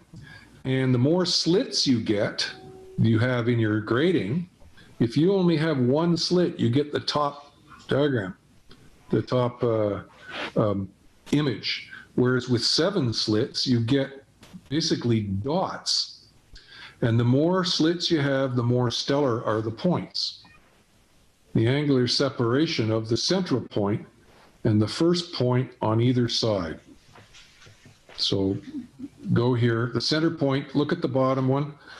The angular, there's an angle between them in arc seconds between the center one and the one on the left, first one on the left and the first one on the right.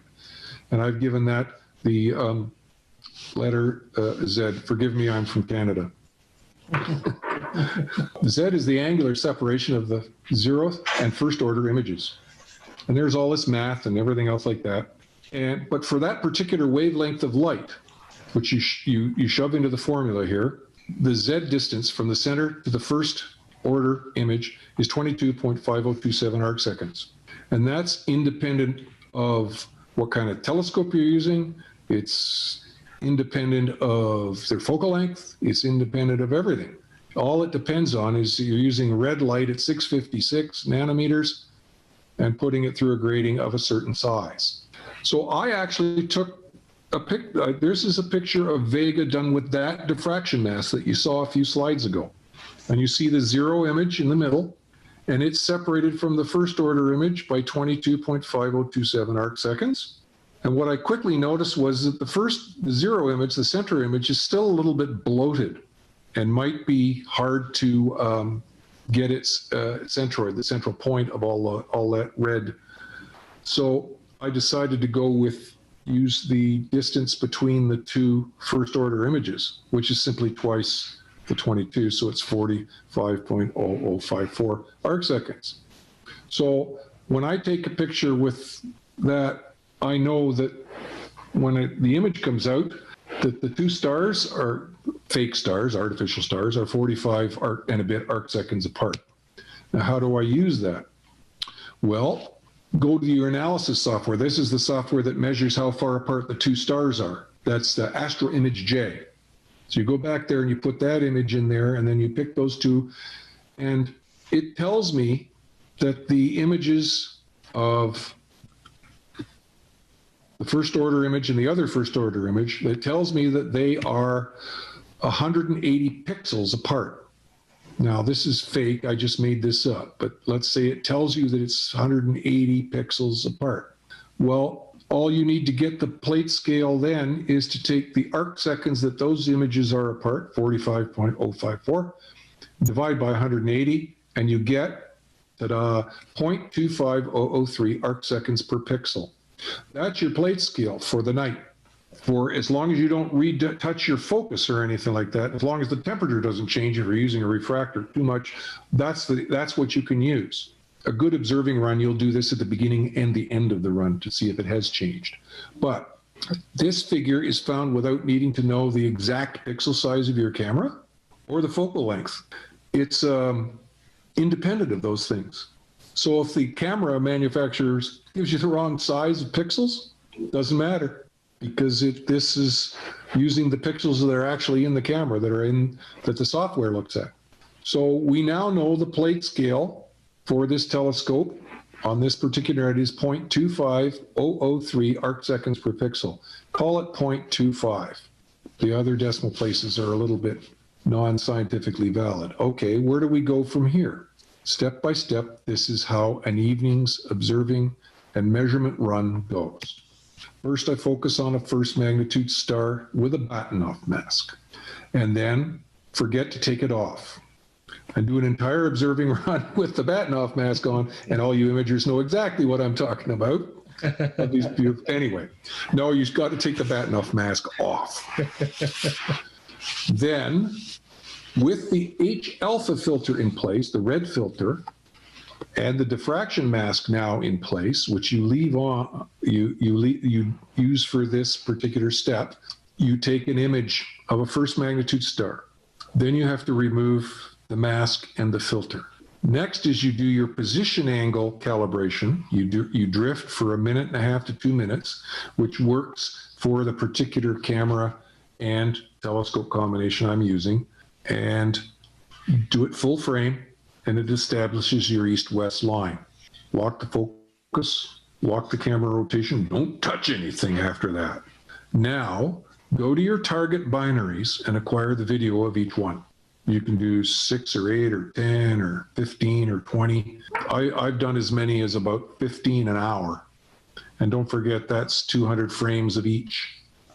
So I'm averaging 200 frames. Then take a final drift image to check that your camera didn't rotate, that you didn't touch it or bang it somehow. And it's not on this slide, but you should do, again, the diffraction mask with the H-alpha filter to make sure you didn't touch or change, or that the focus didn't change on you. Because if the focus changed on you and you're using an FCT, you've got a problem. Your data that night is no good. Then at home. So first you look at the drift image, get your position angle correction. Then you go through the aligning and the stacking, and you get those stacked images of the diffraction grating image and get your plate scale. And I have a spreadsheet that I use. You enter them on here. I'll show you the spreadsheet shortly. The home Then I align and stack the images from each video for each pair. Find the centroid of the image. Centroid is just a fancy word for center, because the images are fuzzed out a little bit. So as you know, if you really look at a stellar image, no matter how good your focusing is and how good everything is in your imaging train, and you magnify highly, you'll see that the star isn't a star anymore. It's a little circular, hopefully circular blob that's brighter in the center.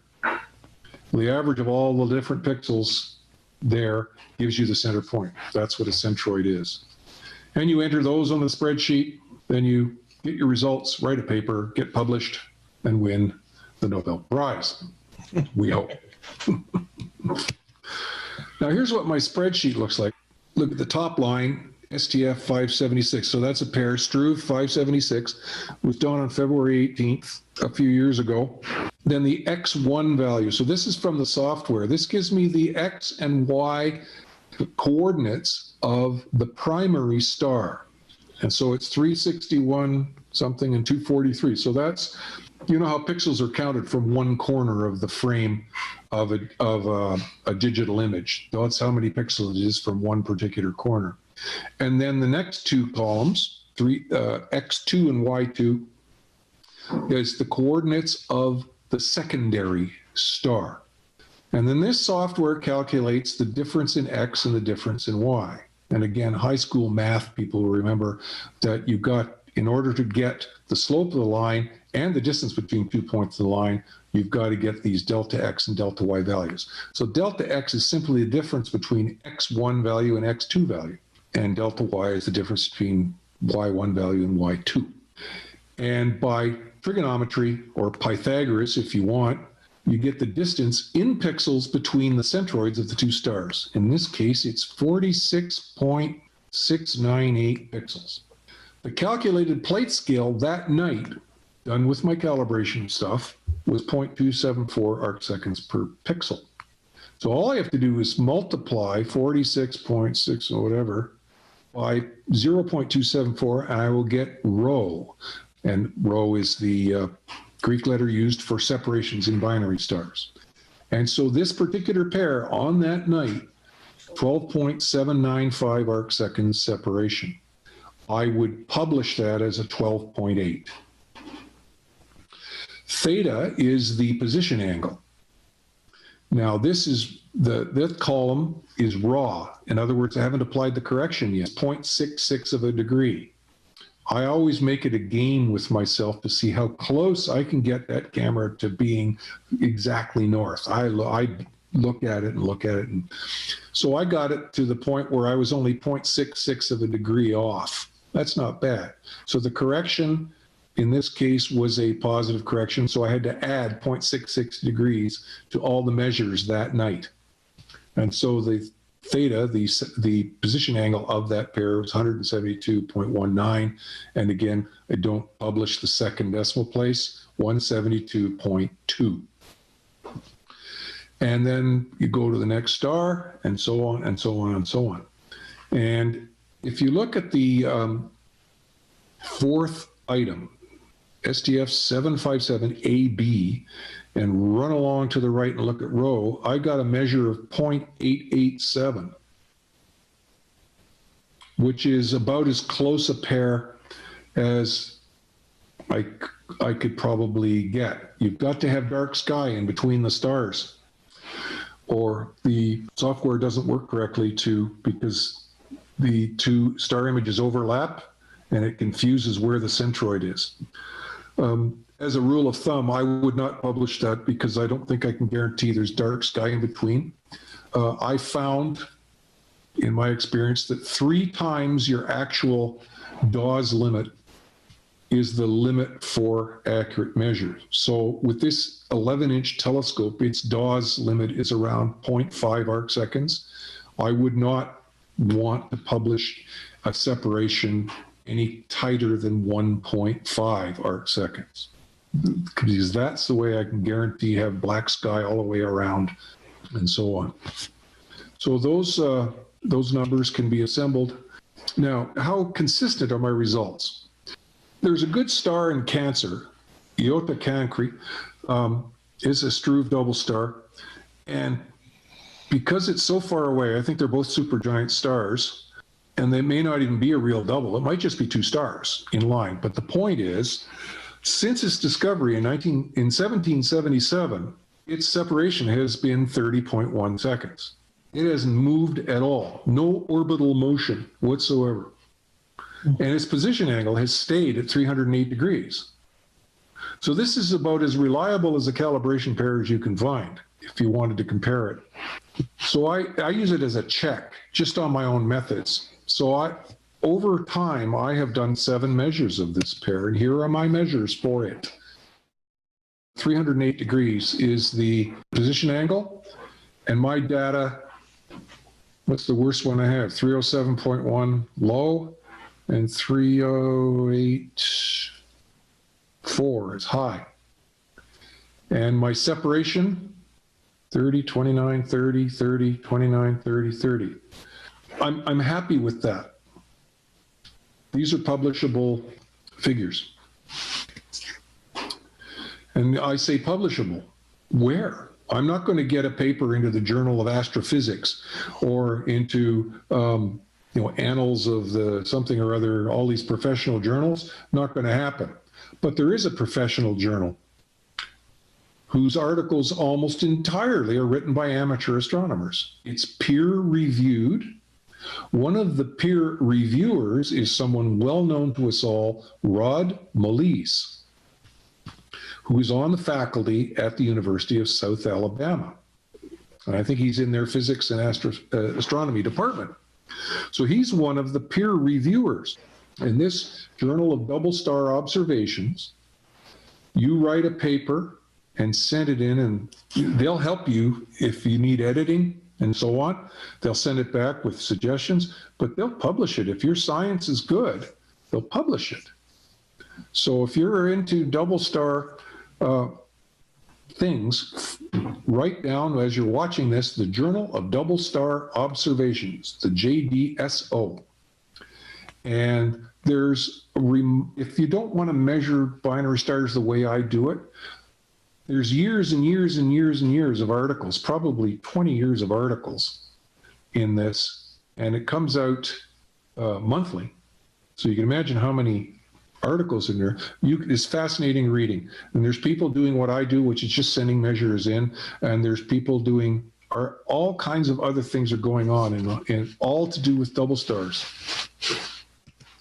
There's a list of just 1 month's articles measuring neglected double stars. Look, you can do it with an Alt-Az telescope, it says. He'll give his methodology there so you can try it yourself. Double star measurements made using an equatorially mounted refractor and an Alt-Az. See how it works. CCDs are used, and so on. People are discovering double stars.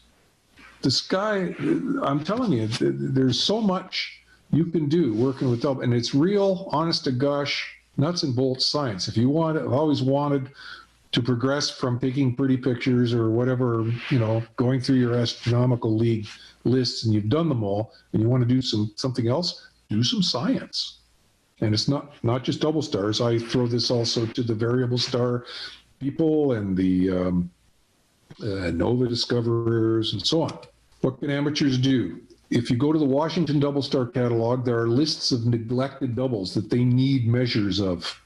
The professional astronomers often don't have time. The telescope time is jealously guarded and hard to get on the big pro telescopes. But if these are wide enough, like I say, 3 times your Dawes limit, so you can do reasonably valid work with a 3-inch telescope, but they'd have to be wide pairs and bright.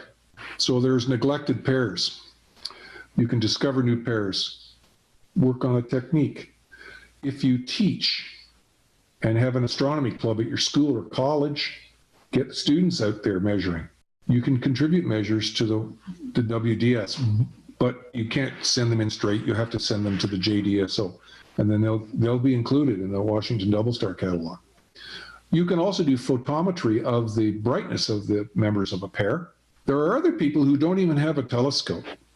They do something called data mining. They go with computer software and spreadsheets software, they go looking for pairs of stars that show the same proper motion. And so suddenly they become, these pairs are gravitationally linked, and they may even, then they're studied further to see if they're showing orbital motion and so on. But amateur-sized equipment can do pro work in the field of double stars. There's plenty of work to be done. Thank you for listening.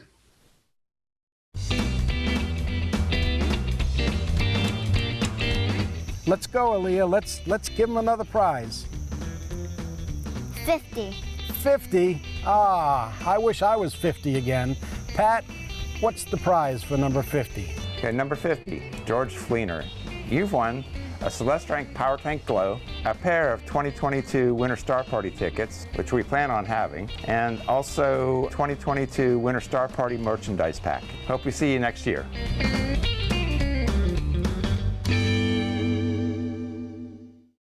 Hey, hey, hey! It's time for some of those world-famous Star Party brownies from Mickey's Kitchen.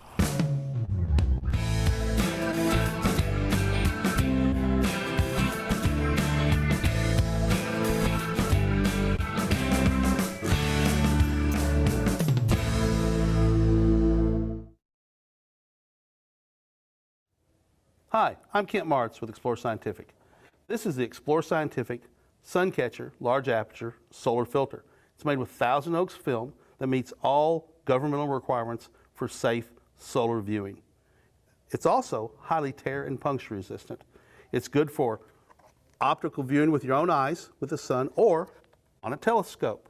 We have 5 sizes ranging from the small one that fits a 70 to 80 millimeter telescope all the way up to our new huge aperture sun catcher that was made in response to customer requests who have 10 and 12 inch truss tube Dobsonian telescopes. These are wonderful devices whether you want to use your telescope for visual or for astrophotography. They're easy to put together, they're customizable with foam pads that fit on the back side, and you can cut them to fit whatever size telescope you need. It's a wonderful way to extend the life of your telescope into the day because the sun takes up half of our day. Sunspots are beautiful in this film, which gives a wonderful orange-yellow glow. These are the Explore Scientific Sun Catcher solar filters.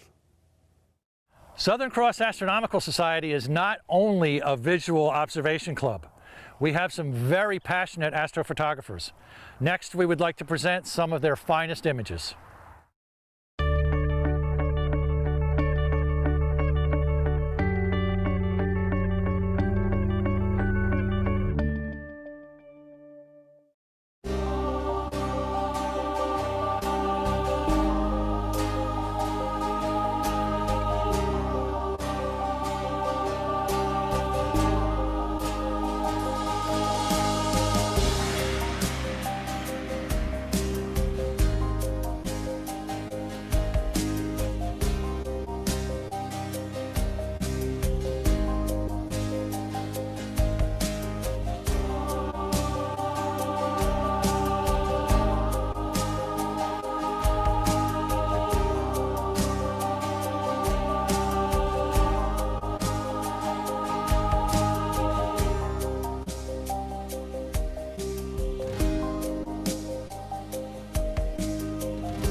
right, guys, don't forget to get your 2021 Winter Star Party swag right here at this address.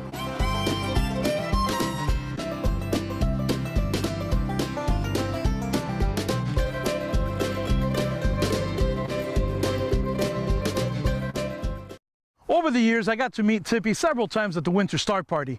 He was a great guy, a celestial pirate, and he touched many, many other lives. Here's a little tribute to Tippy by some of his friends.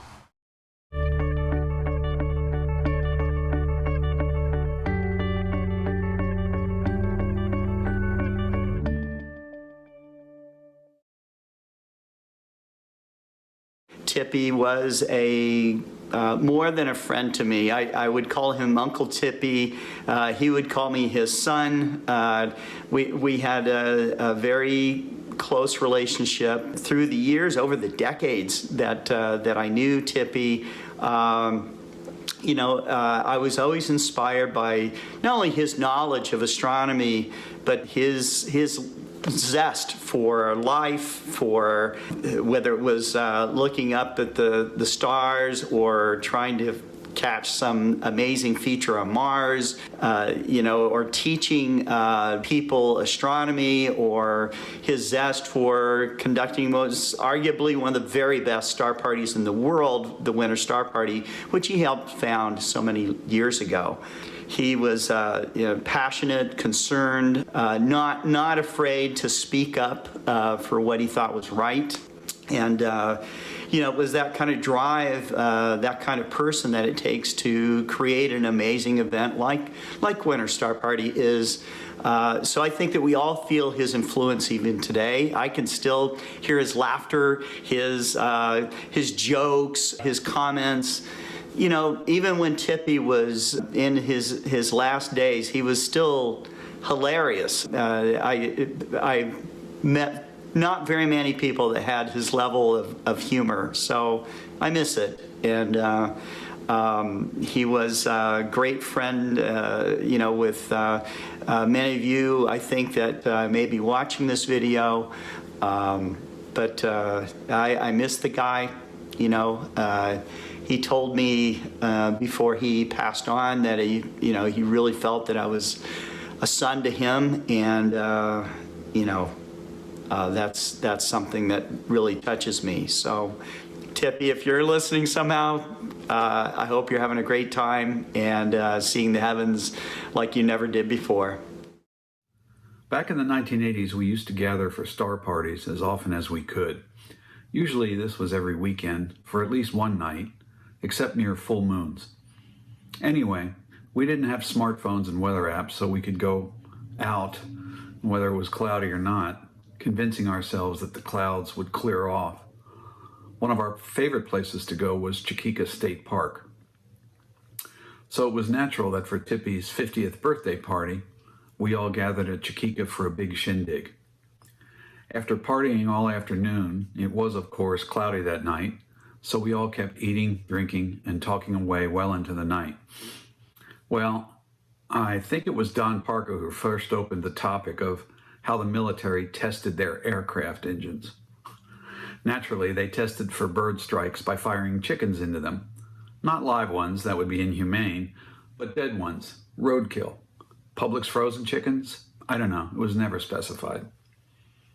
Anyway, we were well lubricated by the time the subject came up, so of course we were meticulously interested in all the details and found each one uproariously funny. But none was funnier than by what method the hapless poultry were injected into the running jet engines. Of course, no one, least of all Don, knew the answer. Speculation ran amok. A catapult?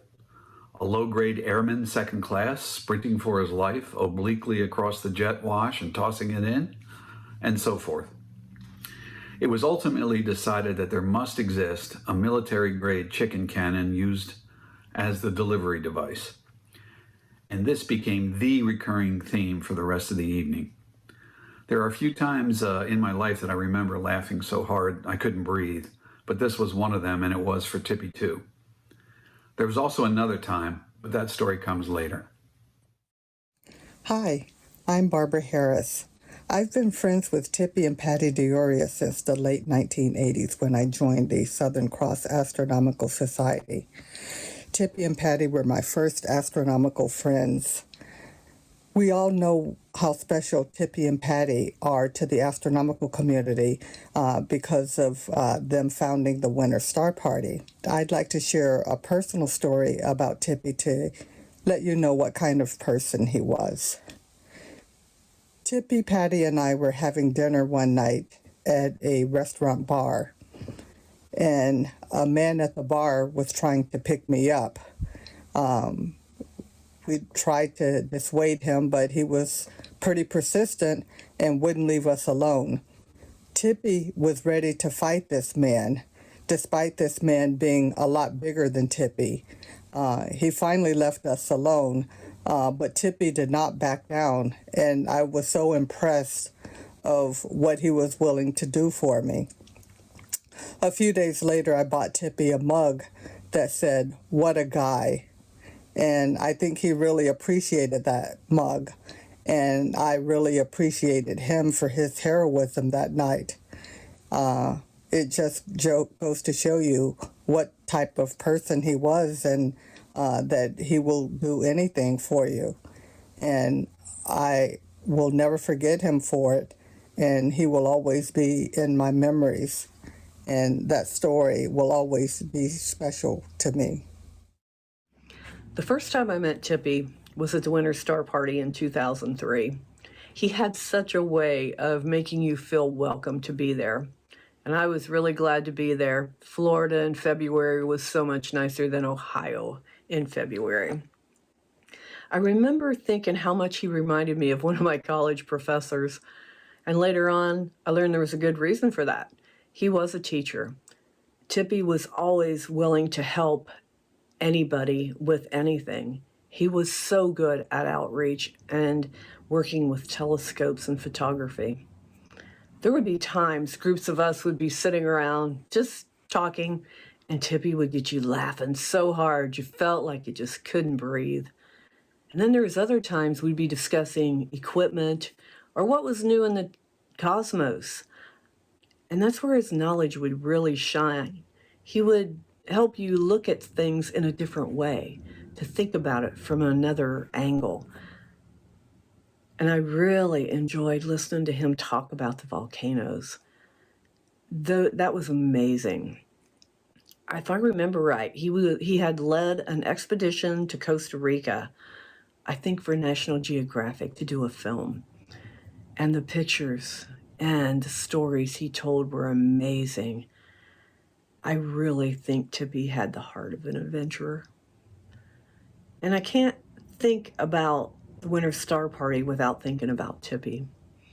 And there's two things I remember, and they're really small things, but I always seem to remember his straw hat. Anytime I see a straw hat, I think of Tippy. And if you look at Winter Star Party pictures, you're going to see Tippy in that straw hat. And another time was at night. I couldn't see anything, hardly what was in front of me, and I could hear these two voices in the dark walking down the gravel road.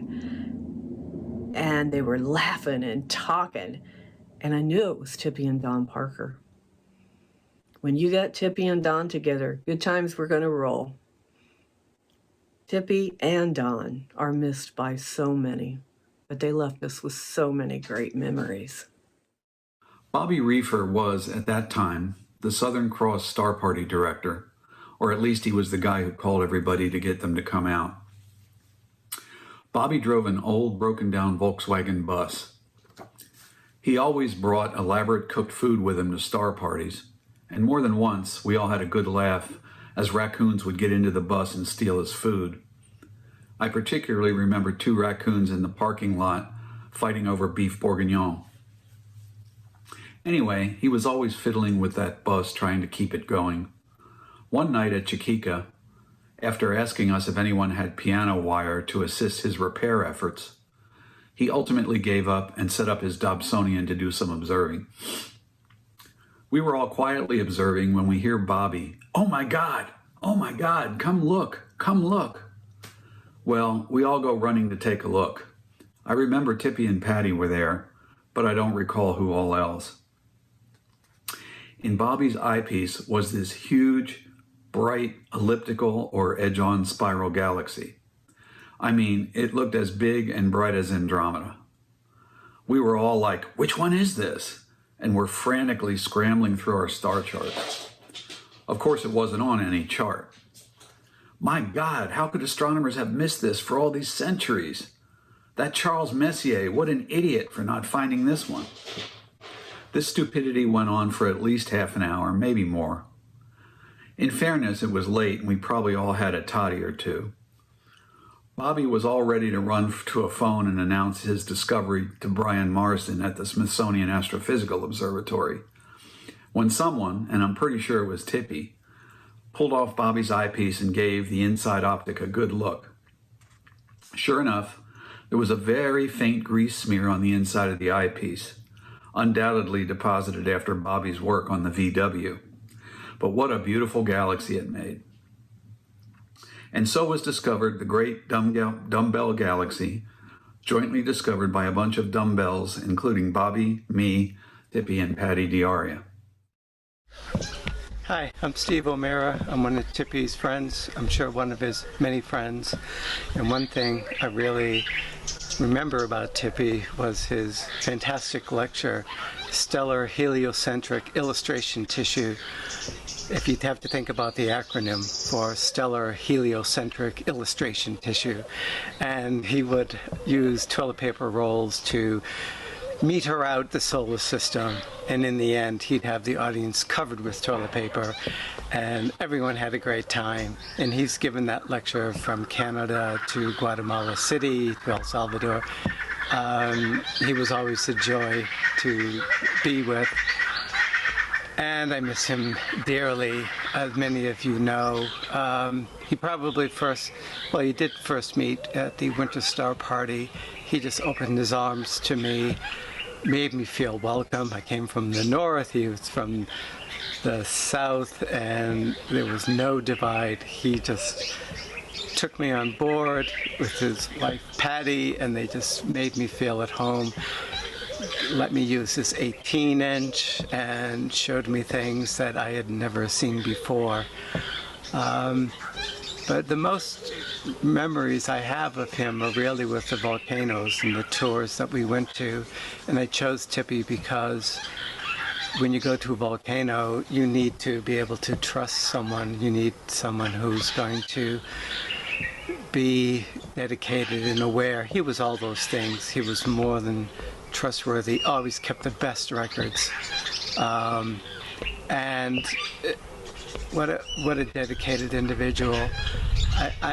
I remember one trip up Il Salco in El Salvador, which was a very steep climb, a volcano that just goes straight up, very steep, several thousand feet. And Tippy, you know, he had his health issues, and nevertheless, just using a walking stick, we went up that volcano.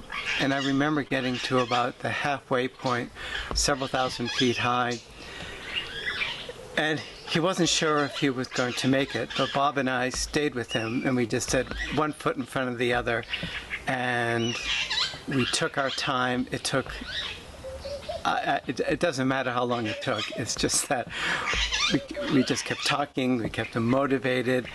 We got beyond the halfway point, and then he knew he could make it. And by the time we got to the top, I just remember the first thing he said was, "Wait until I tell Patty."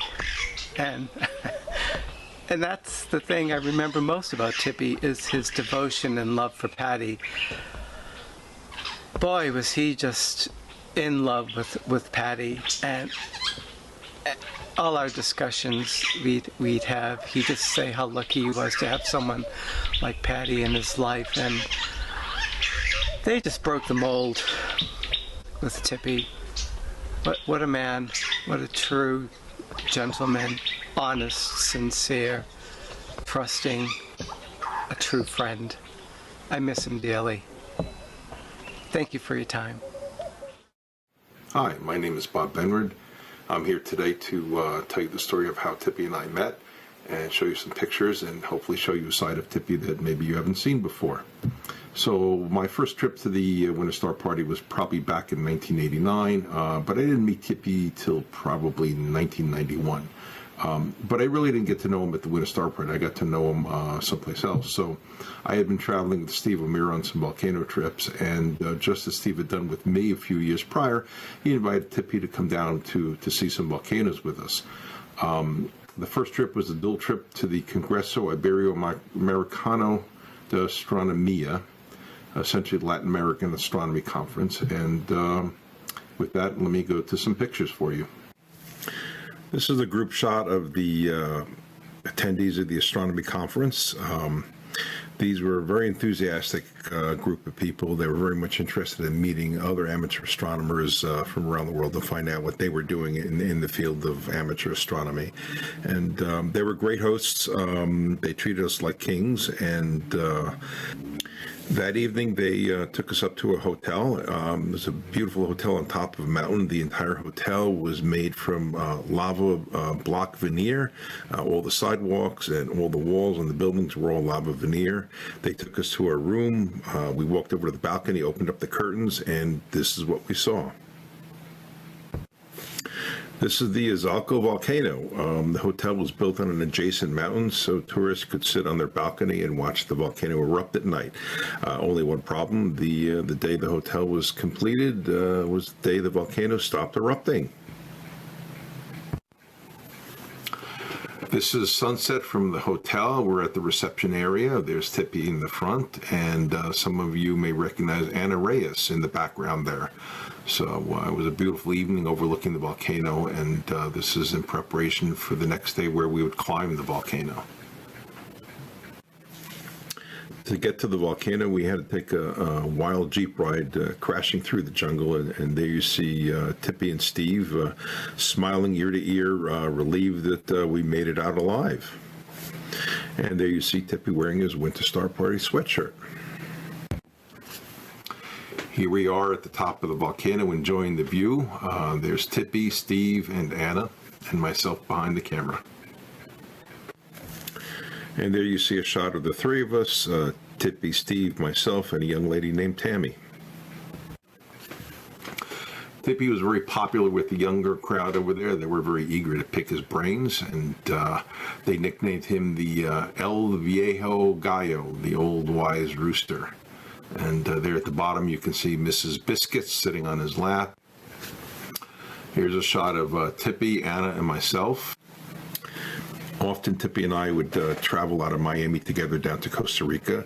One time landing in San Jose, we did a go-around and diverted to Nicaragua. So we were stuck there for about 45 minutes. The lounge had Cuban cigars, so Tippy was quite happy that day.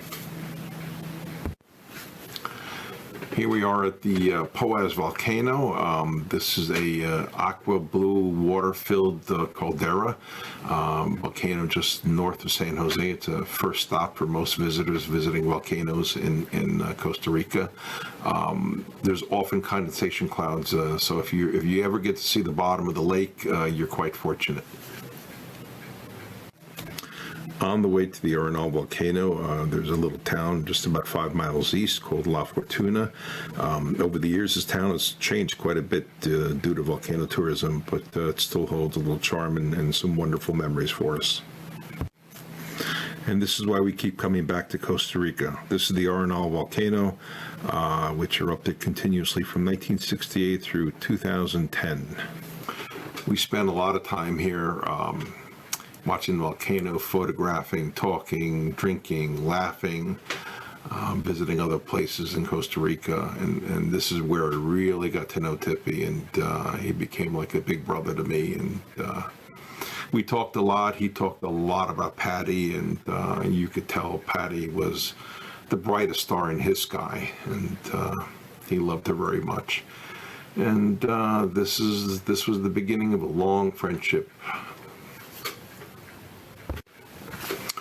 One year, Tippy had gotten a great shot of an eruption in Arenal, and later that year, I believe David Levy wrote an article, Parade Magazine, around 1999 and tapped Tippy for that cover picture. So Tippy's shot ended up on the cover of Parade magazine. So kudos to him for that. Here we are at the Soufriere Hills volcano in Montserrat.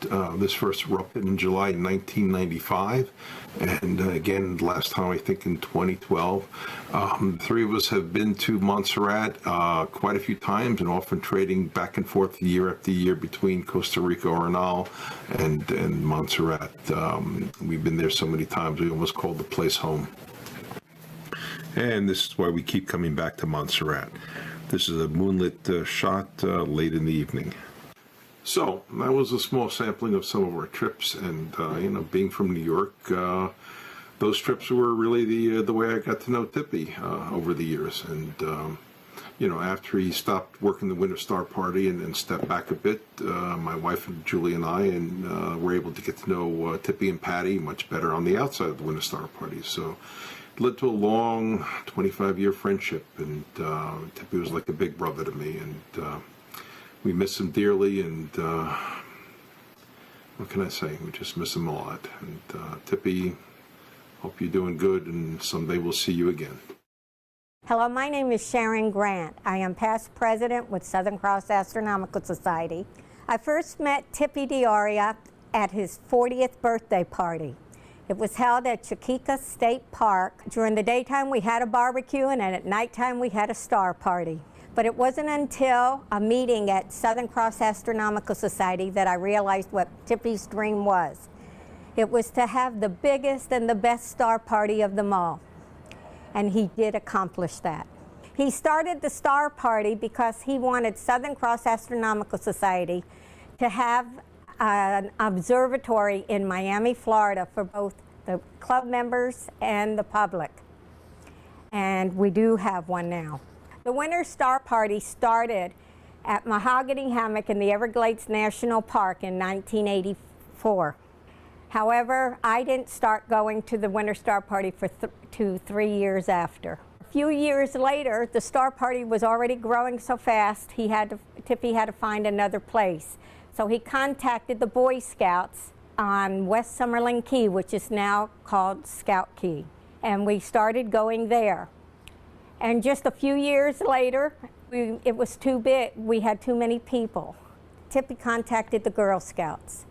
And the Girl Scouts had a lease where we would be allowed 600 people, and they had accommodations for the vendors and the speakers, and it was wonderful. Tippy's next dream was to get the Boy Scouts and the Girl Scouts camp together. And after many years, he finally accomplished that too. The Winter Star Party has been able to give the Boy Scouts and the Girl Scouts telescopes, electricity, and other things that would help them out there. The highlight of the Winter Star Party was Friday afternoon, when we all met at the fire pit in the afternoon for a drawing of wonderful gifts that were donated by the vendors. Tippy was an astronomical person in himself. He met so many people, and so many people loved him. And the Winter Star Party was made up with a lot of amateur astronomers, along with other people that were already famous in astronomy. Tippy, I do thank you for your friendship. I miss you so much. And I just want you to know I thank you for the present that you left us all, the Winter Star Party. Hello, I'm Lucille Heinrich, and this is my husband, Fred. We want to thank the Astronomical League for inviting us to say a few words in memory of Tippy D'Auria. In 1984, Fred and I attended the first Winter Star Party at Mahogany Hammock in the Florida Everglades. I can remember how cold it was, and little did we realize at that time that this event, now 37 years later, would still be going strong. One thing we did know was that Tippy was the driving force behind this event, and his goal, which he often articulated, was to see an observatory established in the Miami area by the Southern Cross Astronomical Society. Later, when Tippy could no longer take the helm, We saw Tim Kahn take up the mantle as Star Party Director and Charlie Perillo as host coordinator. Thanks to them and so many others, we made Tippy's dream come true. During the 33 years that we attended the Winter Star Party, which 14 were spent as its registrars, we could always tell when Tippy was present, as he generated a certain kind of electricity that motivated people and drew them to him. I often picture Tippy as a comet streaking across the sky, with so many of us hanging on to his wake. Who could forget Bob Summerfield riding herd on the vendors, Don Parker speaking at every Star Party until his death, Mickey's Kitchen with her famous midnight brownies, and Patty DiArio's creative Winter Star Party shirts, 2 of which we are wearing. All of these wonderful people were drawn into Tippy's mission, and we loved it. We remember Tippy's famous toilet paper talk, where he used toilet paper to illustrate how far from Earth were the planets and constellations. Soon the stage was awash in toilet paper, with Tippy standing knee-deep in a sea of the stuff. The audience got it, and Tippy loved it. But the highlight of the Winter Star Party, not counting the wonderful night skies, was the door prize drawing. Here Tippy was in his glory. He loved giving out the prizes. He loved it when he saw the delight on someone's face as they ran up to claim a Nagler eyepiece or a Meade telescope. We remember his ching ching when a number was called and no one claimed the prize. The crowd would always chime in with Tippy's ching ching in mock sympathy for someone who lost out on a coveted door prize. And lost we did. When Tippy's comet turned away from the Earth and headed out perhaps to the asteroid named after him.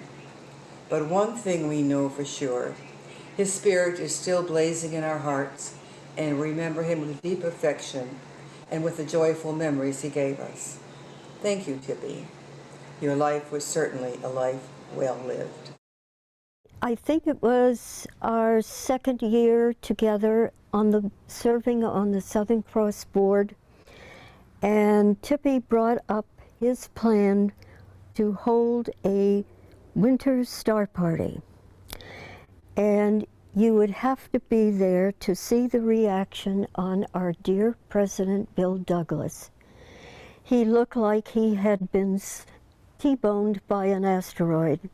He couldn't wrap his head around such an event. Tippy and Patty were marvelous and gracious, and we all had a great time together and meeting so many wonderful new people at these Winter Star Parties. It was another of those times that I remember laughing so hard that I was completely in tears and could barely breathe. Tippy and I were in Costa Rica at Arenal Volcano, which we had both visited many times. On this occasion, we had a room both at the base of the volcano and also at the Volcano Observatory Lodge, which was higher up the mountain on the quote-unquote safe side. It was around midnight when we went to bed. We had a nice room at the lodge with 2 twin beds. Anyway, we were pretty tired after a full day of observing the volcano, so bed felt good. I remember just beginning to doze when I hear bloop, Tippy passing gas. Okay, some chuckles ensue, about 5 minutes pass, and I start to fall asleep again when I pass gas. Some more energetic laughs this time, and then we settle down again to quiet. Some minutes go by, and by now I've lost track of who's doing what, but sure enough, another one breaks the silence. Now things really get going. What was that? Howler monkeys? Har, har, har. Silence. Then another one rolls out. Oh my God, the volcano's erupting. Run, run. Har, har, har. And on and on. I hear your mom calling you. Hey, who's got the air horn? That's a shitty alarm clock. Was that a coati or an aardvark? And on it went.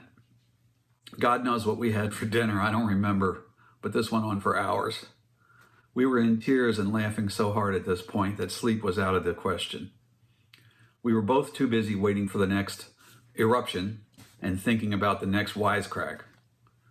Needless to say, the next day we were too tired to do a hell of a lot. Strangely, we met David Hasselhoff, who was also staying at the lodge. Another laugh. We hoped that our carrying on hadn't kept him awake all night too. And that was the second story I recall where Tippy and I laughed so hard we were in tears and could hardly breathe. I'm sure there were more.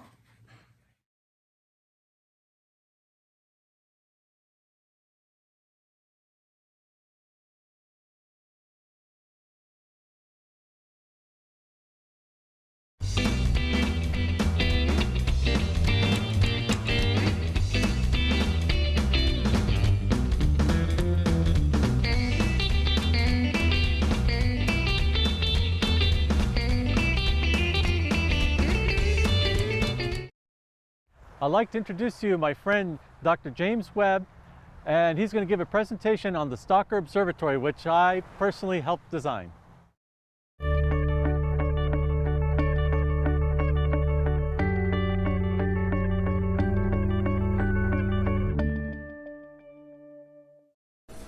Hello, I'd like to welcome everyone to the Stalker Astroscience Center at Florida International University's Mitch-Medique campus in West Miami. You may be wondering, why put an observatory in the middle of a bright suburb area like West Miami? The idea is that when I got here, we were basically teaching introductory astronomy, placing telescopes on top of building roofs, literally on the roofs, not on an observing pad, or out in the grass underneath the parking lot lights. So the idea of going to the roof was to get above the ground lights. So once you get above the ground lights, you're at least a little bit of a better view of the sky. And you can always see the moon, you can always see the bright planets, no matter how light polluted the area is. So I wanted to get a real observatory, so it's teaching astronomy in rooftops or underneath parking lot lights is sort of like teaching chemistry in a bathroom instead of a lab. Sure, you have in a bathroom you have running water and you have you can flush things down the toilet, but it's not really inspiring to learn in that area. So what we wanted is a real observatory so students could take introductory astronomy and learn about astronomy from an observatory. Maybe get inspired a little bit. So I worked to raise the money. We raised over $1 million. It got matched by the state twice. So we designed a $3 million facility. So my basic design was taken by architects, and the mechanical engineer for the project was actually a Southern Cross person, Mr. Tim Kahn, designed the support structure for the telescope and basically mechanically isolated all the telescope support structure. So it's sort of a 3 buildings in one. It's got the outer shell of the building where the offices and all the things are. It's got the telescope structure, which has its own foundation. Nowhere touches the rest of the building. It goes inside that tubular structure. And then the elevator is offset and again doesn't vibrate the building. The flat part of the roof is actually an observing pad. I'll show you in a little bit. That where we have permanent piers for Celestron 8-inch and 11-inch telescopes for students to use. Only advanced students get to use the 24-inch telescope inside the dome. But since 2013, we've had over 230 tours, probably about 11,000 visitors, general public, administrators, faculty, staff, students, high school students, grade school students. We've had tours of Boy Scouts and Girl Scouts and Cub Scouts. We have CCD cameras with filters on the 24-inch automated telescope. We've had observations over 200 nights with even from South Florida where it's cloudy a lot. 200 nights when images were taken, thousands of images of the moon, planets, comets, star clusters, star formation regions, galaxies, and yes, even quasars. We can actually take science images of quasars. And some of these images have been contributed to International Blazar research observations. That's my research. We've actually able to do research with this instrument. When I first tried to get this observatory, I never thought we'd be able to actually do research with it, but I was totally wrong. I'm glad I'm wrong. This is a top view of it. You can see the flat roof of the Astroscience Center. And the little thing sticking out is basically where telescopes are put up. So students come there on the evening, and we set up telescopes, and they actually get to look at the moon, the planets, and stars. The first floor, when I was designing the building, I basically went around and visited observatories and science centers all over the world. Everywhere I went on vacation, I had to make a detour to a science center. And I noticed that spectacular entryway exhibition hall was the most spectacular parts. It really got you thinking it's a special place. So I wanted to design a nice entryway exhibition hall that leads into the lab room. So on the right hand, you have the circular room is our entryway exhibitions hall. Has a very special feature in the center, I'll tell you about in a minute. Then you go through the doors to the lab room. And the lab room is also a concert hall, which I'll talk about in a minute. So this is the exhibition hall. So around the perimeter of this exhibition hall, you have displays like the history of space flight. You have TV monitors showing images taken with a 24-inch telescope. We did the entire Messier list. We also have Space Telescope View Space TV going all the time. And we have history of telescopes. We actually have pictures from Southern Cross members in the lobby, Don Parker especially. And then you can see on the floor here we have a 6-foot glass tile mosaic, Italian glass tile mosaic of a painting, basically linking the South Florida climate to astronomy. Really spectacular. I got the idea from the Mola Science Institute in Hawaii. They had a 16-foot glass tile mosaic, and I actually got the same person who designed that one to design ours. So here's our mosaic. Here's the painting of the mosaic came from. This constellation, of course, is Southern Cross, and now defunct space shuttle of the moon, and a palm tree indicating it. Now in this room, not only do we have a really special floor, we also have a special ceiling. When you look up to the ceiling, you actually see the Hubble Deep Field image. We have basically a dome ceiling. So just putting star image on there, I had a couple paint the Hubble Deep Field image up there. Then you go in the lab room, and again we have a lab room with tables, but we can take the tables out, and that's home for our star parties. We also tuned the room to be a concert hall. So we have so once we take the tables out, we put in chairs. We can have star parties. We have lectures, and we can also have concerts. So this is me talking about the solar eclipse during the 2007. We had over 2,000 people come to the observatory for the solar eclipse. And then here's the picture in the upper right-hand side is basically the dome ceiling. You can see the foliage painted around it, and all these are the little white spots are galaxies. There's again the mosaic. We have a quote from Carl Sagan over the door leading into the lab room. And there's the roof with Mike Smith, Southern Cross member, who also works for FIU, with a solar telescope, setting up, he in the background, setting up a Celestron C8 with a solar filter on it, looking at the sun. So that roof is very special. In the room downstairs, lab room, I said it was tuned for concerts. This is Muriel Anderson playing her harp guitar, along with me accompanying her during a star party in a fundraiser for the Student Observatory. We're singing John Lennon's Imagine, song Imagine.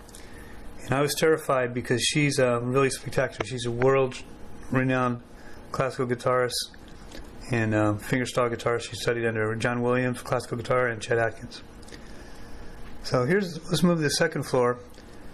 This contains faculty offices and a library, astronomy library. Also one of the most special rooms on campus. It has what we call the Starship Telescope Control Room. So FIU is a member of the SARA Consortium, which we operate telescopes all around the world on Canary Islands, off the coast of Africa, Sartololo, Chile, and Kitt Peak National Observatory. And also the telescope on the roof. We control them all from this room. When I designed a room, I thought, man, when I put all the screens I need, because I need a telescope control, camera control, and weather screen for each telescope.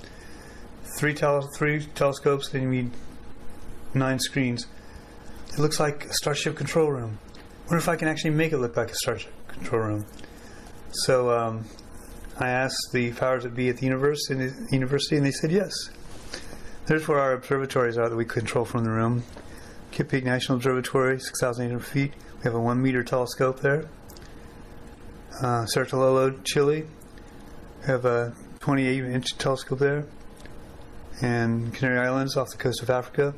Again, a 1 meter telescope, 7,000 feet above sea levels. These are great observing sites. So we go in the control room, we log into the telescopes over the network. One screen for the camera, one screen for telescope control, and 1 or 2 screens for the weather. Because of course the most important thing is you have to make sure the weather is good before you open the dome. You're 2,000 miles away from your instrument on average, and so you can't go up and check for clouds. We have weather stations, we have all sky cameras, and we monitor satellite readings to make sure it's clear to open the telescopes. So only certain people are allowed to open remotely. Here's better pictures of our control room. This big screen in the center, we can put any of the small screens up to the big screen just by the touch of a panel. And that's the captain's chair there in the center, on the lower right hand of the upper left hand picture. And from there I have a mini iPad. I can operate all the screens, throw them all around on the main screen if I want. So we have, for the left side of the main console here in the center, it's our Kitt Peak station. We have the telescope control screen, camera control screen, 2 weather screens, and then we have a picture, live feed from space station there on the monitor right now. Of course, we have some decorations, Starfleet Command decorations. Really inspires students to want to learn. We also have sidereal clocks. Really inspires students want to get in there and work and learn. We spend a lot of time in there. We also have speakers around the room because we listen to music while we're observing.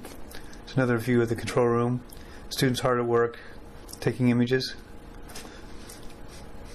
It's a really excellent place to teach. Then we go to the 3rd floor, and we have student offices. We have a computer image processing lab with 10 computers with image processing software called Myra, and we teach students how to reduce the images they take through the telescopes and do science with them, and also produce pretty pictures. And this is just a round room above the control room and below the telescope. So astronomy club meets there, and also a student study area. So it's just a nice room. Students can go and have fun. Now we're going to go to the roof, the 4th floor, the rooftop. So we had to make at least 3 stories high to get above all the surrounding buildings because we wanted to get around the surrounding lights. And also worked very hard to try to tame the lights on the other buildings. And some have been more cooperative than others. So here's the roof. We have 6 permanent piers. And you notice the elevator is offset, and there's just bridges over to the various floors. So the elevator has its own foundation. So when the elevator goes up and down, no vibrations get transmitted to the observing pad. And it's the main telescope room. And so there's an underlying concrete pad plus a vibration absorbent material, and then the rooftop for you to walk on. So you can jump up and down right here beside any of the piers, and you don't vibrate the piers because they're rigidly attached to the underlying concrete slab. And then Tim Kahn designed a remarkable table. You see the 4 posts here in the round part, 4 little rectangles there. Those are all rated to ground. Nowhere do they touch the building, so they're independent of the entire building. So no matter how much the building vibrates, the telescope won't vibrate. It turns out to be a very stable platform. And on top of that, we have a pier that runs up, and the telescope sits on top of that pier. It's our 24-inch Ritchie-Chin reflecting telescope, totally automated, and it's designed specifically for this observatory by astronomical consultants and equipment. This is one of the best pointing and best tracking telescopes I've ever used. I can track 5 minutes without any trailing at all, without doing any auto guiding, and the pointing is almost always exact. You type in the coordinates, and the object will be in the center of the field just about every time. Field of view at about 6 or 7 arc minutes on the side. We have CCD cameras. We have science filters, UV, VR, and I, Johnson UV, VR, and I. And also we have pretty picture filters, red, blue, and green, and luminous filters. So that's our observatory. And because of this observatory, we've actually got some ground to work on light pollution on campus. And so I've got them to turn out several really offending lights. And I've been trying to work with administration and with basically facilities managers to try to fix the lighting. Because it's a win-win-win-win situation. You get better views like this. These are some of the images from our telescope. You save money, you lower carbon footprint, you make the sky better all at the same time. So there's no downside to controlling light. And so there's some images from our 24-inch telescope. And so you can see a lot from light polluted Miami if you know what you're doing, if you have the proper equipment. And again, it depends on which direction you're pointed. And this is our the great conjunction of 20/20 through one of our smaller telescopes, actually, with a cell phone camera. And you get a nice little picture of Saturn at the bottom and Jupiter at the top, got in the same field of view. I also got some images on with a 24-inch. Actually, we're close enough that we got both of them in the same 24-inch image. Pretty spectacular. But as I mentioned before, not only can I do things, I can also do quasar work. So quasars are supermassive black holes in the center of protogalaxies. They fluctuate in weight and brightness, and we don't know exactly why or how. So that's what I study as my research. This is a light curve. This is Julian date down here. Several years of observations showing the fluctuations of the quasar. These are magnitudes over here. It goes between 14th and 18th magnitude, actually 13 and a half and 18th magnitude. That's over about a 4.5 magnitude range of brightness change. There's no periodic fluctuations to it. We don't know what it's going to look like the next time you look at it, but they're really exciting objects to look at. And I never thought when I was designing and building the observatory that we could do science with it, but I was totally wrong. It's nice being wrong once in a while. You're wrong in the right direction. So the observatory is actually returning more than it promised in a big way. And we have lots of public, as I mentioned before, we have lots of public lectures. And also some music. I write astronomy music.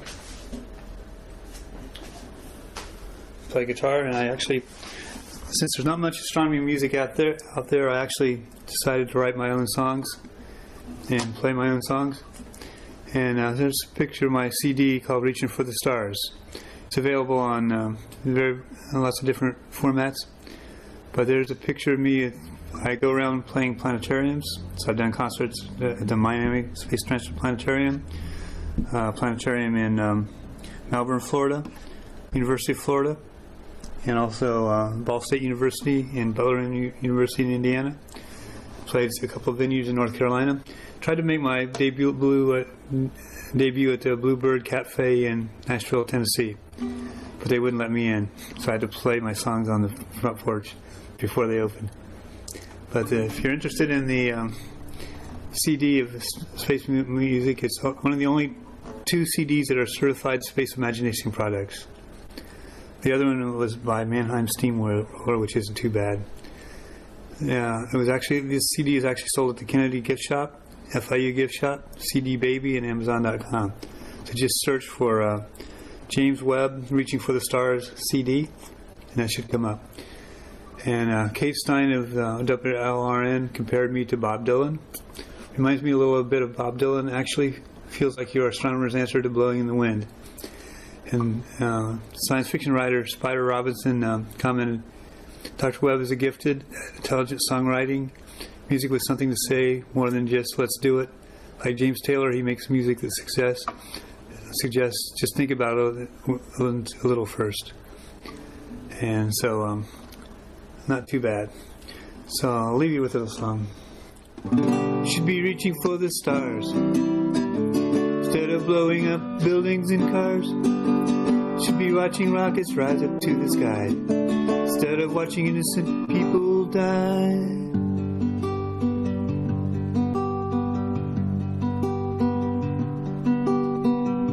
Looking back at the nature of life, evolution had its place in strife. Survival and natural selection brought us as close to perfection. Should be learning how nature works instead of learning to destroy our own works. Should be exploring the vast universe instead of justifying hate with holy verse.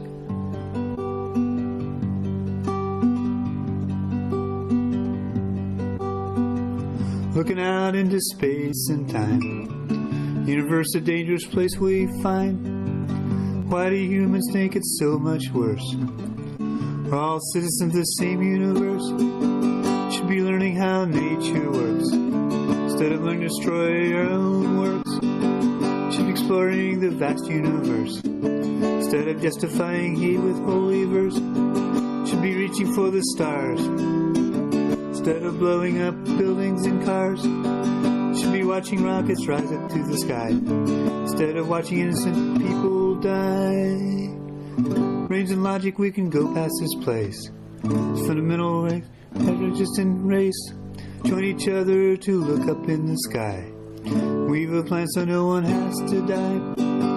Should be reaching for the stars instead of blowing up buildings and cars.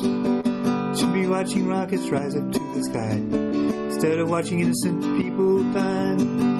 Should be reaching for the stars instead of blowing up buildings and cars. Should be watching rockets rise up to the sky instead of watching innocent people die. Anyway, that song is called We Should Be Reaching for the Stars. You can also go to YouTube. The songs are on YouTube. So go to YouTube, search for James Webb, Reaching for the Stars, and all the songs should come up. And just in case you're wondering, my name's James Webb. No, I'm not related to James Webb that the James Webb Space Telescope is named after, and it's not named after me. It's actually a song on the CD called James Webb Space Telescope is not named after me. Anyway, thank you for going through this tour. Hopefully in the near future we'll get COVID under control and we can actually have physical tours and star parties. The Explore Scientific USB power bank with red light flashlight is a great item to use when you're out doing astronomy with a go-to system. The power bank features a 8,300 milliamp hour power supply that has a on-off switch and LED light indicators show the charge. It also comes with a USB port that allows you to charge other devices. It comes in this beautiful Wilterian box. The cable to connect the power supply to your Explore Scientific mount has tips that fit either the Exos 2 GT with PMC8 or without, and the iXOS 100 PMC8 system. It also comes with a charging cord that's generously long that makes it easy to charge your battery from any AC power supply. It also comes with a red light that allows you, if you need to shine it to illuminate things on the ground or around your tripod. The Explore Scientific USB power supply can be used for other things as well. I've had people who use it who have been in California blackouts who have said that they used it and it kept their phones charged for days on end. So it's a multi-use product that's great for Explore Scientific products. Let's take a trip back to 2010. Here is the legendary Dr. Don Parker. The core of today's imaging. When I was working on my doctorate, one of the projects I was working on was special film techniques, and so I went with Don and brought my 24, in the days of film, remember that stuff, 24-15 recording film, and a tank of hydrogen gas and a hypering chamber I built down to Coral Gables. And so Don and I wander in and go into the kitchen where his wife Mo's seated, and she says, "What are you going to do with that hydrogen?" And Don says, "We're going to put it in the oven. That's what we're going to do with it." So it is absolutely my pleasure to introduce Don Parker. Dr. Parker, as you know, is a retired anesthesiologist. It's working. But is so well known for his solar system studies. And this afternoon, he's going to talk to us about weather and the solar system, Dr. Don Parker. Thank you, Mike. Thank you. Can you all hear me back there? I don't know if you use the mic. Shut up, Troy Annie. All right. Well, light travels faster than sound, so that's why some people appear bright until you hear them speak. So we'll see if I can live up to that. Okay, first of all, I'm not going to talk about global warming. I don't think I need to anymore, right? I'm just going to show you what Mars is going to look like tonight at 11 o'clock. This will be 11 p.m. tonight. And just give you some features because Mars will be kind of about 75 degrees up for everybody. And this is the way it would look through a reflector or a Dobsonian or something without a star diagonal. If you can get a Dobsonian not to blow over tonight, it'll be fine. This is south. This is the evening limb, so Mars rotates from right to left. And the most prominent feature is called Syrtis Major, which is a big volcanic plateau. Those lights are dimming. I'm not having a stroke, is that right? Yeah. Okay. Jeez. Yeah, let's go to the light.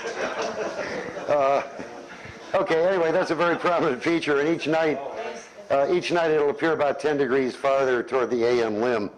So the whole week, that thing will be very, very prominent. And if you watch it as Mars rotates, it turns blue. That's a mysterious feature called the Syrtis Blue Cloud. Here's an example of it. Took about a month ago, 3 weeks ago, and you can see it just coming up on the morning limb, and it's really intensely blue. So if you happen to have a yellow filter and Syrtis is over near the limb, put it up there, and yellow and blue make green. It becomes an iridescent green. It's kind of a pretty thing. It's one of the few times you can really see color on planetary surfaces. And another feature is this Meridiani sinus, which is the Greenwich of Mars, 0 longitude. And the reason I'm pointing this out, it's like an inverted pipe. And back in 2001, Tippy Diorio led a expedition down here to the Keys where we replicated a flare, Martian series of flashes that were seen by a Japanese observer back in 1954. And Tippy mentioned that in his talk, and what he didn't mention was that one of the guys on the team was named, what's happening, Tim Parker, who's no relative. Did my voice change? Okay. And Tim was from Jet Propulsion Lab and worked on the Mars Global Surveyor team. And so we worked out a lot of the math and found out that it wasn't flashes off clouds or anything like that, but it was actual surface terrain. The Mars Global Surveyor looked real close, and they said, yeah, this is a really neat area. And we got credit for being one of the reasons they put the Opportunity lander down in Meridiani Planum. So, and that was in Scientific American. So Tippy, take a bow there. Okay.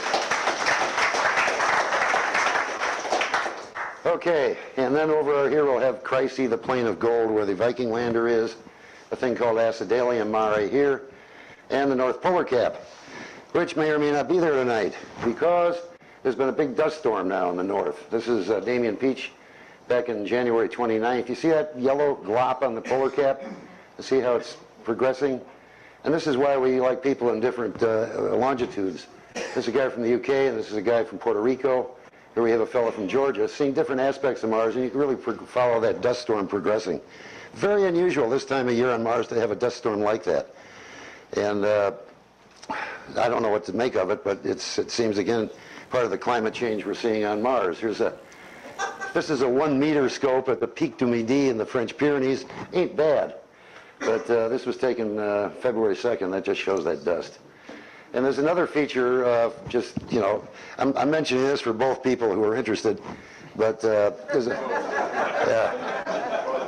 thing called violet clearing, where normally when you look at Mars through a blue or, you know, dark blue, like we're at in 47, dark blue violet filter, you don't see any surface features. You see them very poorly. And you image them very badly. They're because Mars's atmosphere is normally opaque to the short wavelengths.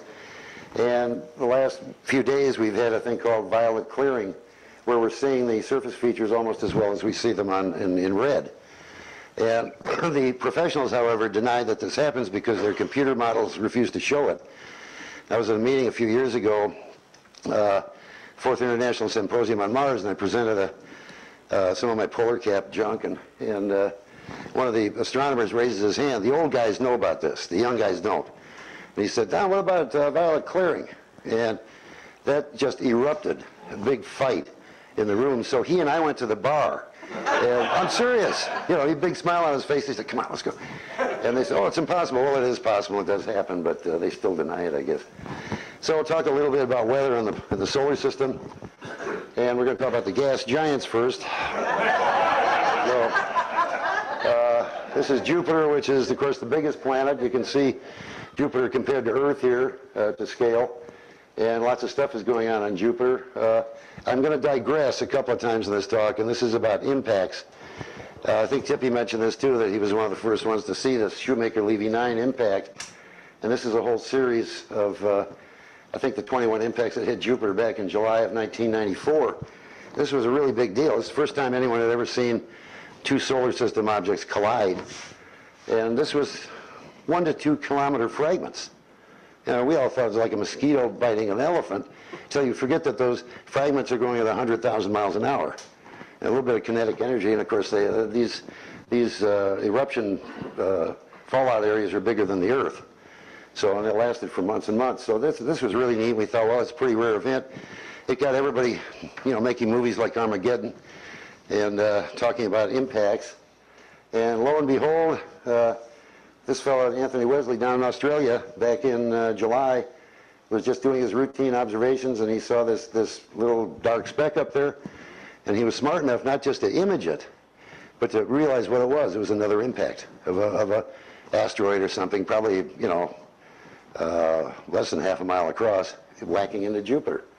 And he announced it, and the tragedy of this story, it's a tragic story, the night before, Jupiter goes around in 10 hours, okay? The difference between us and Australia is about 10 hours, and I've been imaging Jupiter every night I could also, except the night before was my daughter's birthday. So, and I had to take like 9 people out to dinner, you know, so that depressed me, number one, because, you know, MasterCard, it was shrinking. And so I had 3 pina coladas, which I really like. And I got home that night with Maureen, and I said, oh, you know, I'm not going to image tonight. I just feel like crap, you know, and so I went to bed. Next morning I got up in an email, and there's Anthony Wesley, you know, he discovered it.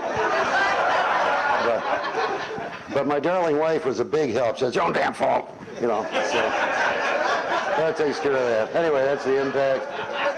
And I got it a few days. Actually, I got it the next day, but I got it, you can see it spread out. And what I'm going to show you now, Hubble did one image of it, but that was it. I mean, Hubble doesn't spend a lot of time in the solar system.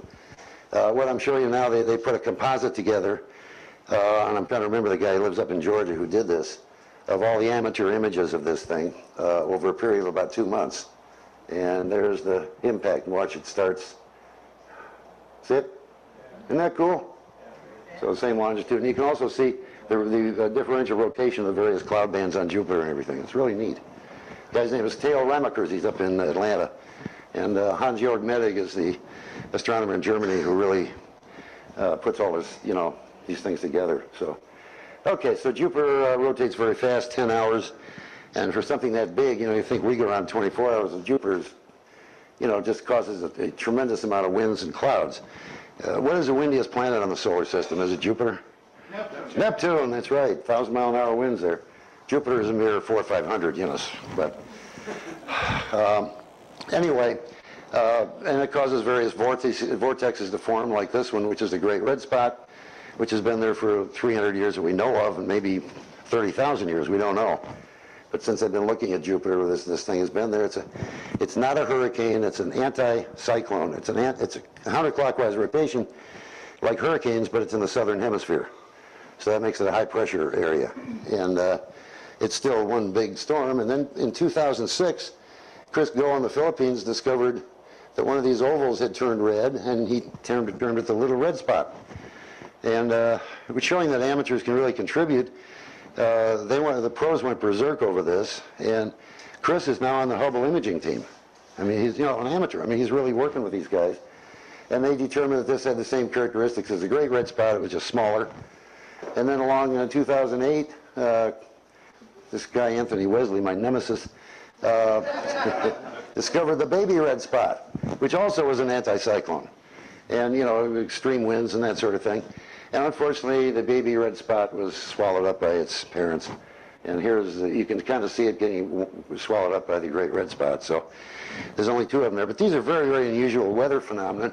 And the neat thing about this guy Phil Marcus at UC Berkeley several years ago in 2004 predicted these changes would start occurring in 2006. That we'd start seeing more vortexes, because he said that Jupiter has been warming by 15 to 20 degrees over the last few decades. Phil probably made 500 other predictions that didn't come true, but you know, you got to go with what you got here. Now we go to Saturn, and Saturn, you know, goes around the sun, what, 28 years or something like that? 30 years, 29 years. And normally, you know, you look at Saturn, it's really pretty, but you don't see much. So I used to joke, I said, you know, Saturn's great, because I take these images of it, and then every 15 years I turn them upside down and send them back in. Well, thanks to the marvels of CCD imaging, we're now seeing stuff on Saturn. That's a storm up there in the temperate zone. You can see them, these white dots, these are storms moving. And they're very hard to see visually, but now with CCD imaging, you can really see it. And when you send spacecraft there, like the Cassini, we see this thing, which is a bit bigger than the United States. They have lightning bolts hundreds of miles in diameter on Saturn, so it's a very violent planet also. It doesn't appear that much because it's got a methane haze. That's ammonia crystal haze, which obscures a lot of the clouds. But a lot of stuff going on Saturn. There's in the South Polar region, major activities.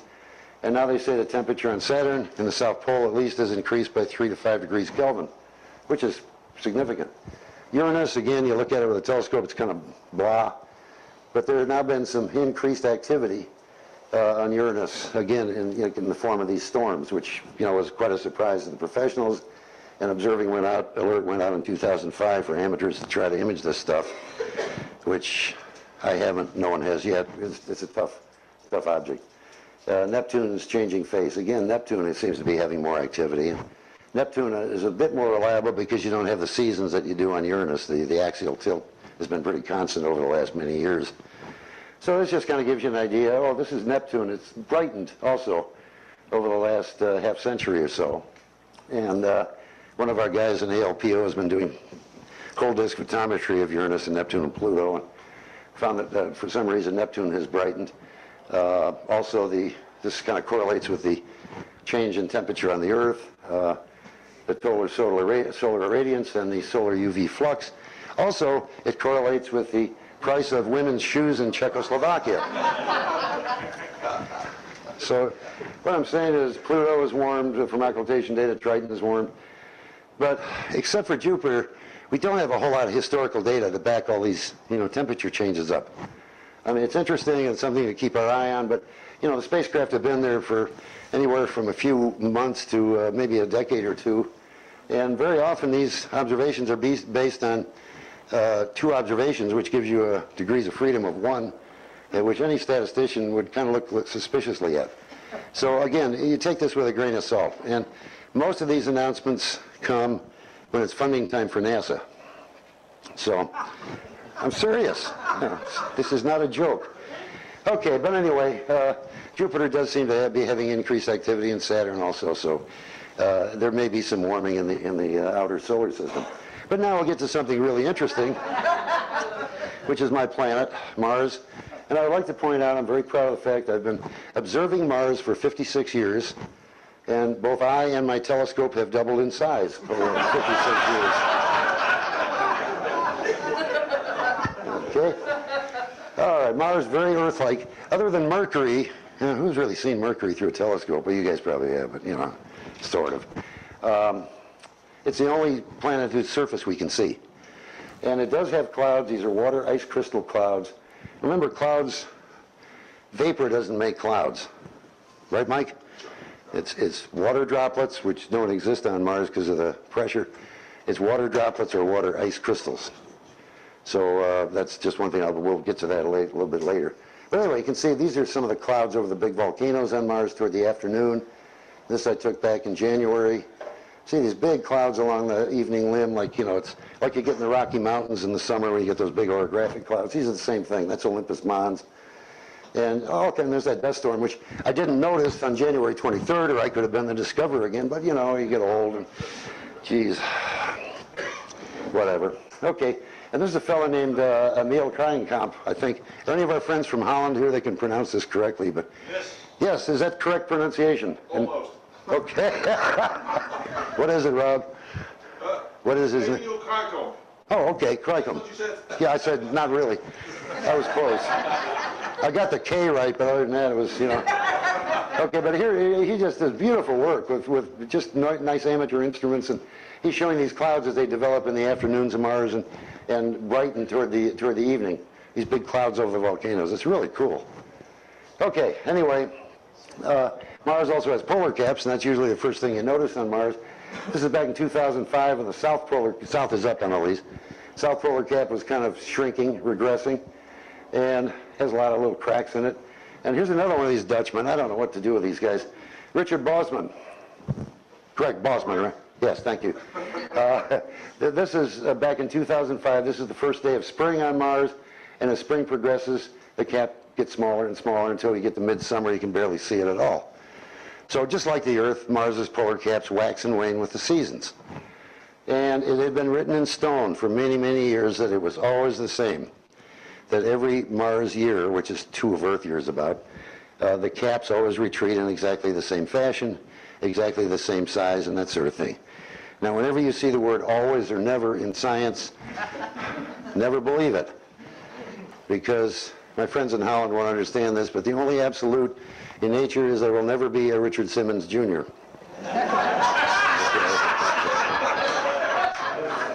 All right.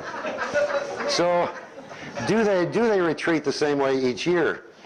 And I'm a member of the Association of Lunar and Planetary Observers, which is a worldwide organization, it's ALPO for short, worldwide organization of amateurs and professional astronomers who cooperate.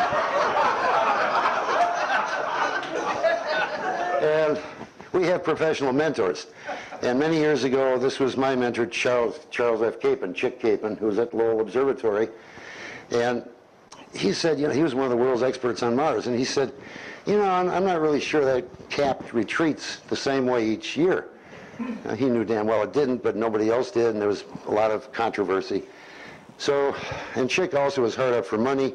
So he said, we're going to explore the Martian Arctic, and I'm going to sell you this bifilar micrometer, which is a very nice device. These has spider webs here, and you use a micrometer screw to measure the webs, you know, move one of the webs back and forth, and you can measure surface features. And until very recently, this was the most accurate way to measure planetary surface features. The one I originally used at Lowell Observatory used a black widow spider web. And those of you from Arizona, the black widow is the state animal in Arizona. They had them all over the place, and they actually would have like a fork, and they go to a black widow web and turn it, and the widow would, you know, be spinning like mad, and they get the threads and put them in the micrometer.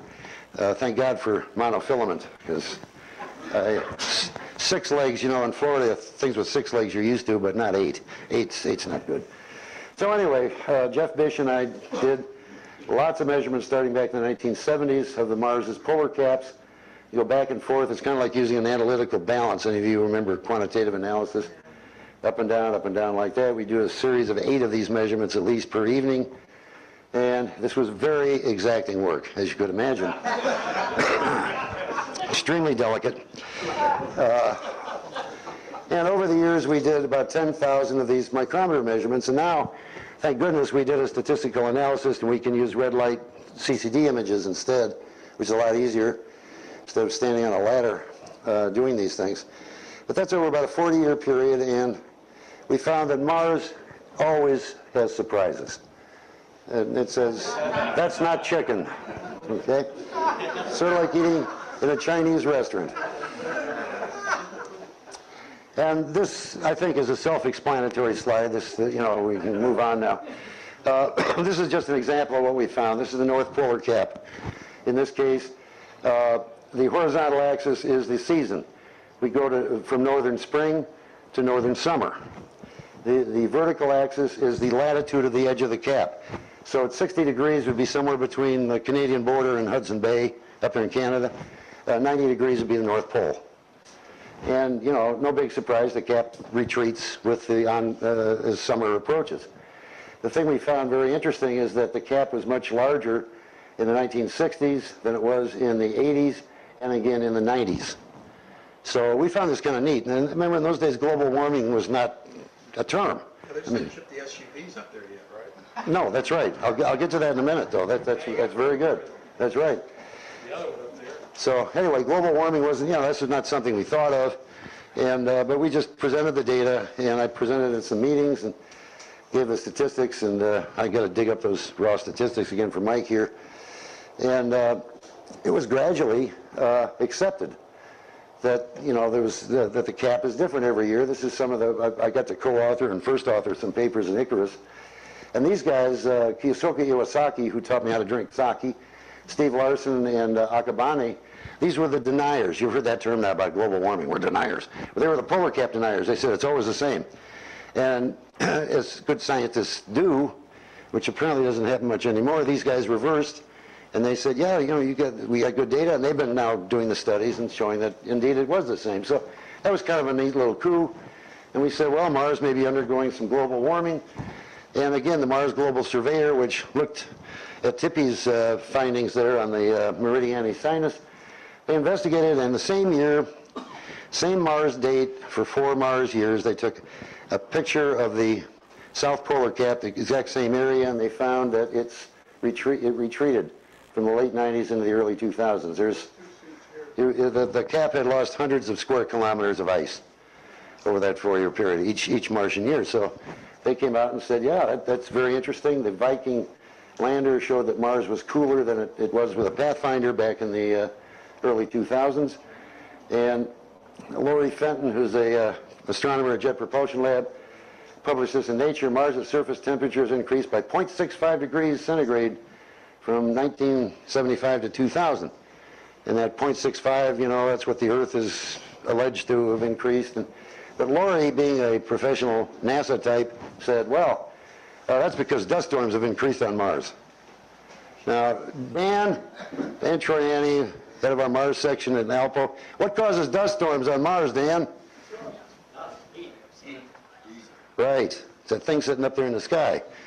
It's well known that that generates the energy for dust storms to occur on Mars.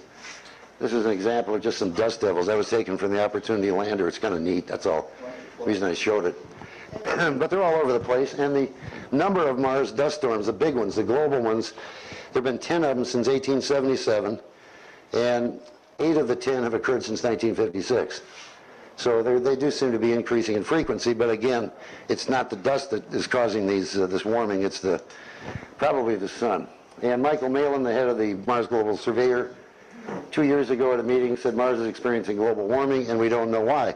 Now, to go back to your thing about the SUV, the Martians do know why. They point out the temperature on Mars has increased since the 1970s. And well, the cause of this, the same thing is happening on Earth. And then, Earth just landed another space probe on Mars. Come to think of it, the Earth has been sending space probes here since the 1970s, so global warming is man-made. Okay? So now we'll talk a little bit about global warming on the Earth, and Mars, maybe Jupiter and some of the other planets are warming, but is the Earth warming? This is proof that the Earth is warming.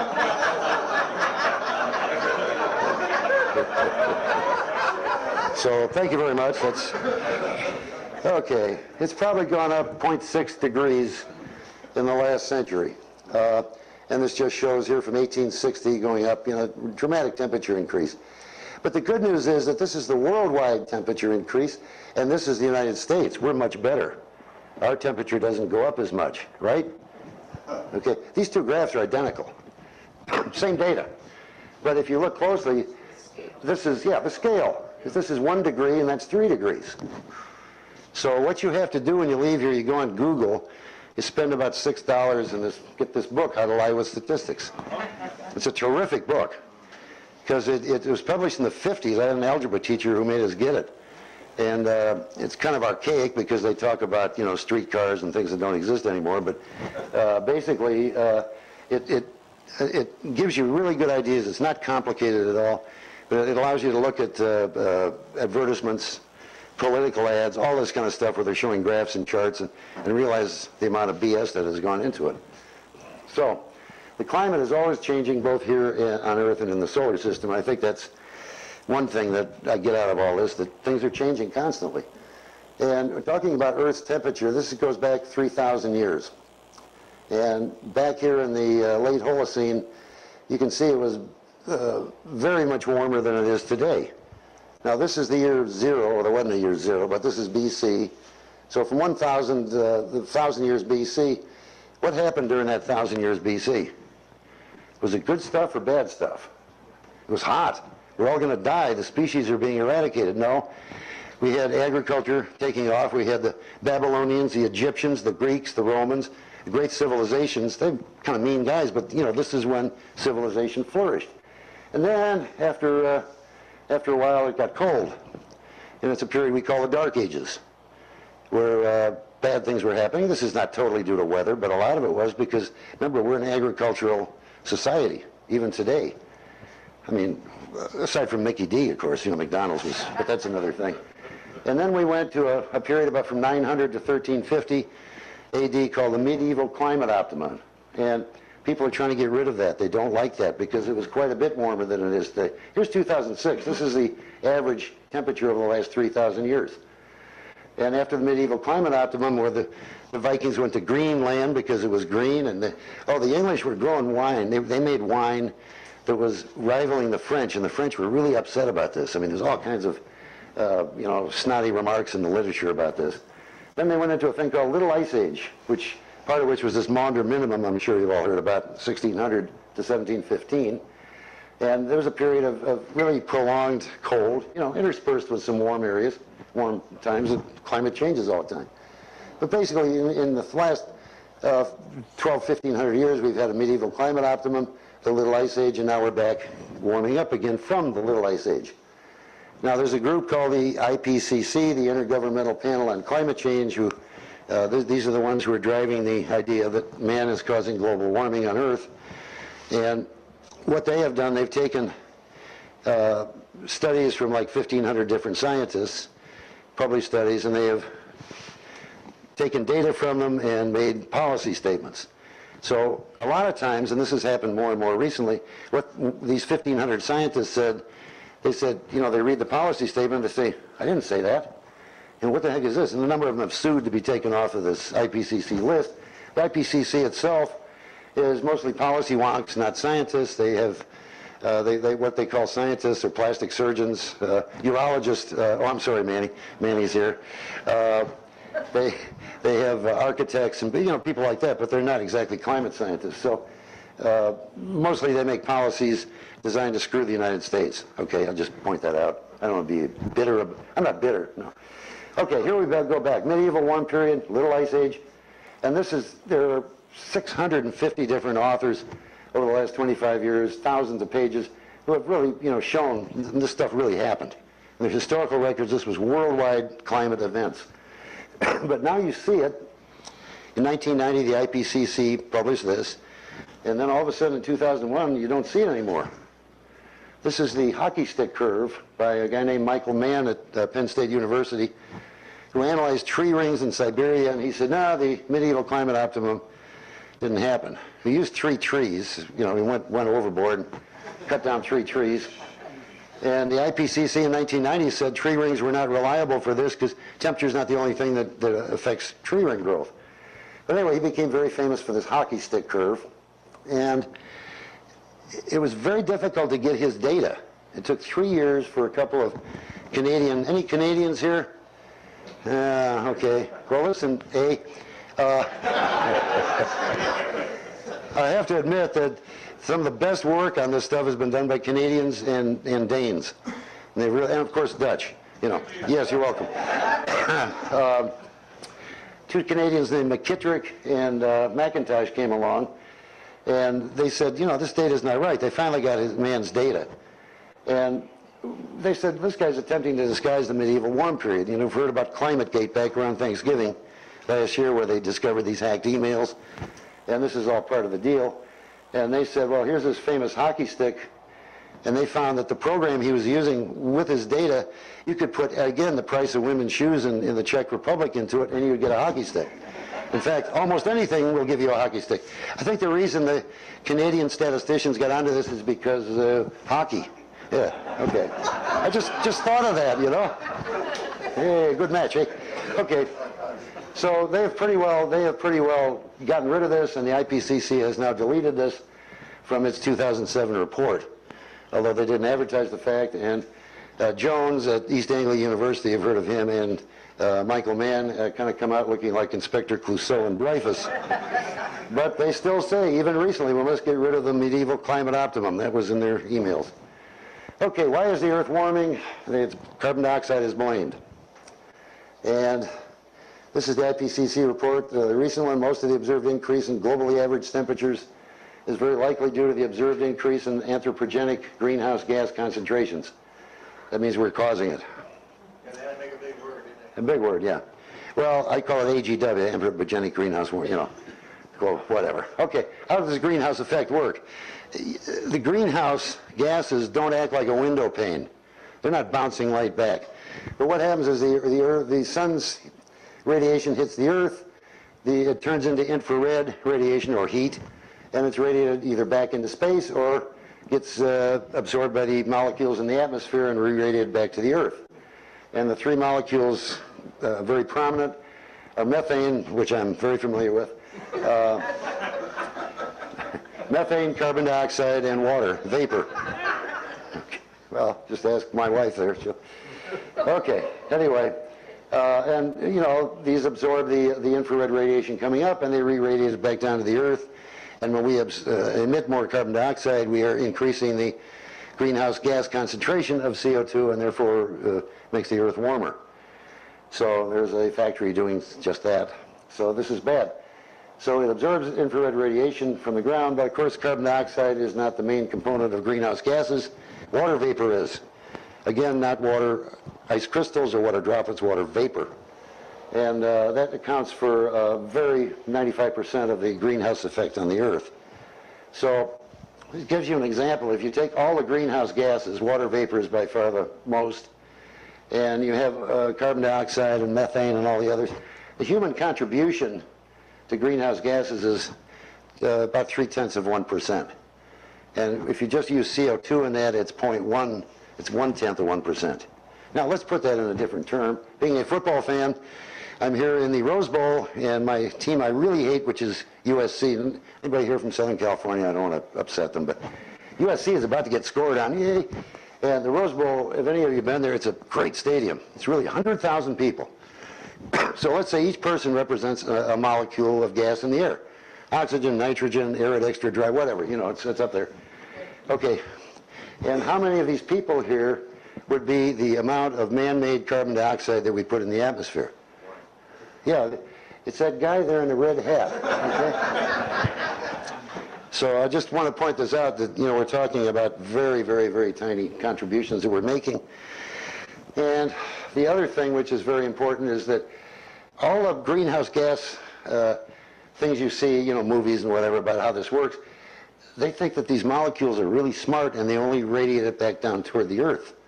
Whereas they also radiate the infrared they've absorbed into space, and they go to other air molecules. So they should be heating up the air in the middle troposphere, it's called. And all the computer models of greenhouse gas warming require that the middle tropical troposphere gets warm. It's called a hot spot right here, which is right where we are now, in fact, except up about 10 kilometers. And see, I learned that in Holland, Rob. Kilometers, not kilometers. I hate that kilometers. You know, you say, oh, this is, I have a 25 millimeter eyepiece. Okay, anyway. All right. So this is called a hot spot. Well, guess what? The hot spot ain't there.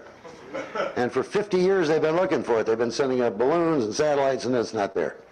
And this kind of negates all the computer models, because they do require that if carbon dioxide is causing this warming, this increase in carbon dioxide should cause this hot spot to appear, and it doesn't. So there are 5 problems for, this is the last time I'll say it, anthropogenic global warming, AGW. One is there's no hot spot. The other is a nasty little feature about the carbon dioxide. This is their other cornerstone, that the temperature and carbon dioxide vary together. Temperature goes up, CO2 goes up. I don't know which is which here, but they go up pretty well. And that's really cornerstone of the AGW's theory. Well, correlation does not mean causation, as I gave with my women's shoes example, or if correlation and causation were linked like that, we could say lung cancer causes smoking. Or every time I see a dog salivate, I have an urge to ring a bell, okay? And the dirty little secret is that the carbon dioxide goes up after the temperature increases. And where is this carbon dioxide coming from? It's from the oceans. Oceans hold an enormous amount of carbon dioxide. And it's just like opening a can of beer. You know, the beer gets warm, and you stand back when you open it. It's the same thing. Some people think that's counterintuitive, but warm water holds much less gas than cold water. And you go diving out here on the reefs and all this beautiful fish, nice warm 80-degree water. You think, wow, this is really good. Well, if you take a square mile of that ocean and look at the amount of life in it, and then you go up off Cape Cod or the North Sea and take a square cubic mile, you're going to find there's a whole lot more life up there where it's cold because there's more oxygen dissolved in the water. That's why all the big fisheries are up north and in cold waters. The whales know. That's where they hang out. This is my lovely wife. We're going after the dreaded great spiny lobster here. Okay, anyway, they say that the rising carbon dioxide in the atmosphere, basically human activity is minor, and the most fact comes that we're still recovering from the last ice age. Not just the big ice age 12,000 years ago, but the little ice age. And the oceans have been warming and expelling carbon dioxide. Okay, it changes after the temperature, and the next thing is that CO2 is absorbing almost all the infrared it can. This is not a linear function. The first 20 parts per million absorb 95% of the infrared coming from the Earth. The next 20 parts per million, 95% of what's left, so on and so forth. So if we go down here, the pre-industrial level at 280 and go double that, or not double it, but we run up to 380 where we are now, there's very little increase in the warming effect of carbon dioxide. In fact, if you double the CO2 in the air, which we'd really have to work pretty hard to do in the next few years, I think you'd change the temperature of the Earth by, it would be less than a degree. It'd be about 0.2 degrees or something centigrade. So again, we're making a big deal out of something we really can't control anyway. Okay, and the big thing too is the computer models fail real-world tests. Now, there's only one computer model I trust, and that's Patty Dioria here modeling a computer for me. If you put in the data we have and run them backwards, they don't work. It's just you get the same results as if you use random numbers. So you think that you got a climate model, it should work both ways. You should, because you know what happened in the past. That doesn't happen. They fail to explain why the hotspot's not there, and they totally omit the big factors in climate change, which is the current ocean currents, a Pacific decadal oscillation. This change about every 30 years, and this has caused a lot of the change in temperature off the waters of Alaska. The El Nino, which is what we got now. By the way, El Nino predicts that we're going to get a lot more cold fronts in Florida, which we've had, as you know. We call these cold fronts, okay, you know. But you know, lots of winds, rain, cool weather. It also predicts, however, that you get very mild winters up north. So much for the computer predictions again. These models, and this is really important, they don't include clouds or precipitation.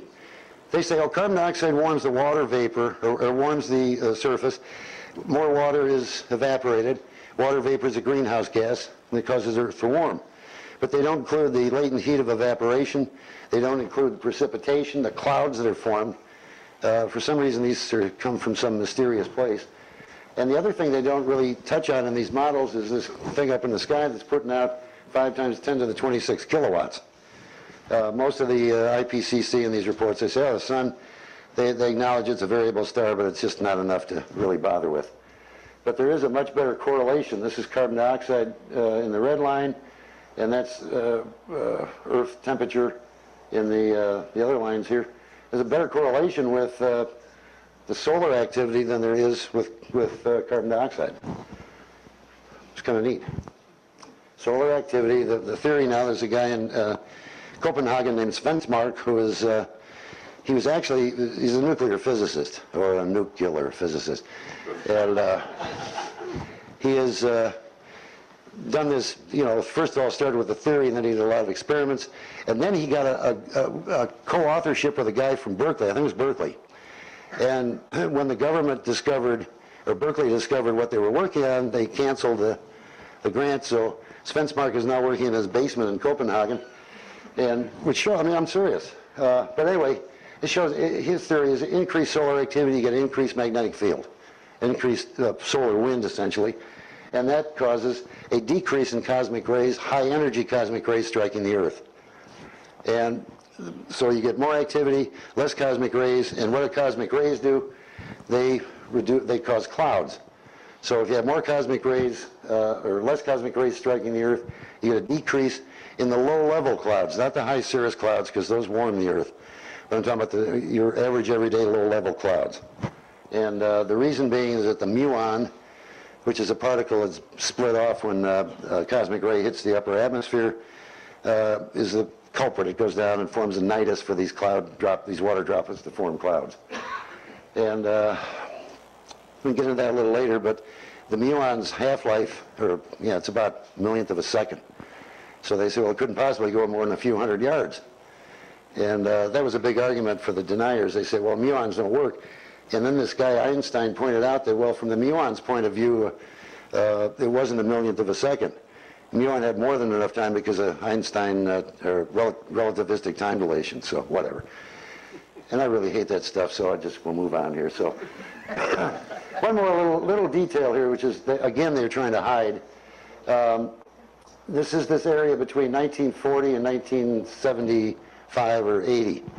And the Earth's temperature actually decreased, and yet the CO2 rose. It also decreased in the 40s, 1940s. Well, this is the 40s, but there's some war going on there where we're really putting out a lot of carbon dioxide in the atmosphere and all kinds of greenhouse gases, and yet the Earth's temperature went down. Now, this has been denied in the last issue of, I think it was Science or Nature, one of those magazines, that no, it wasn't really that cold and all that sort of thing. But some of these same guys were writing these articles back in the 1970s, National Geographic.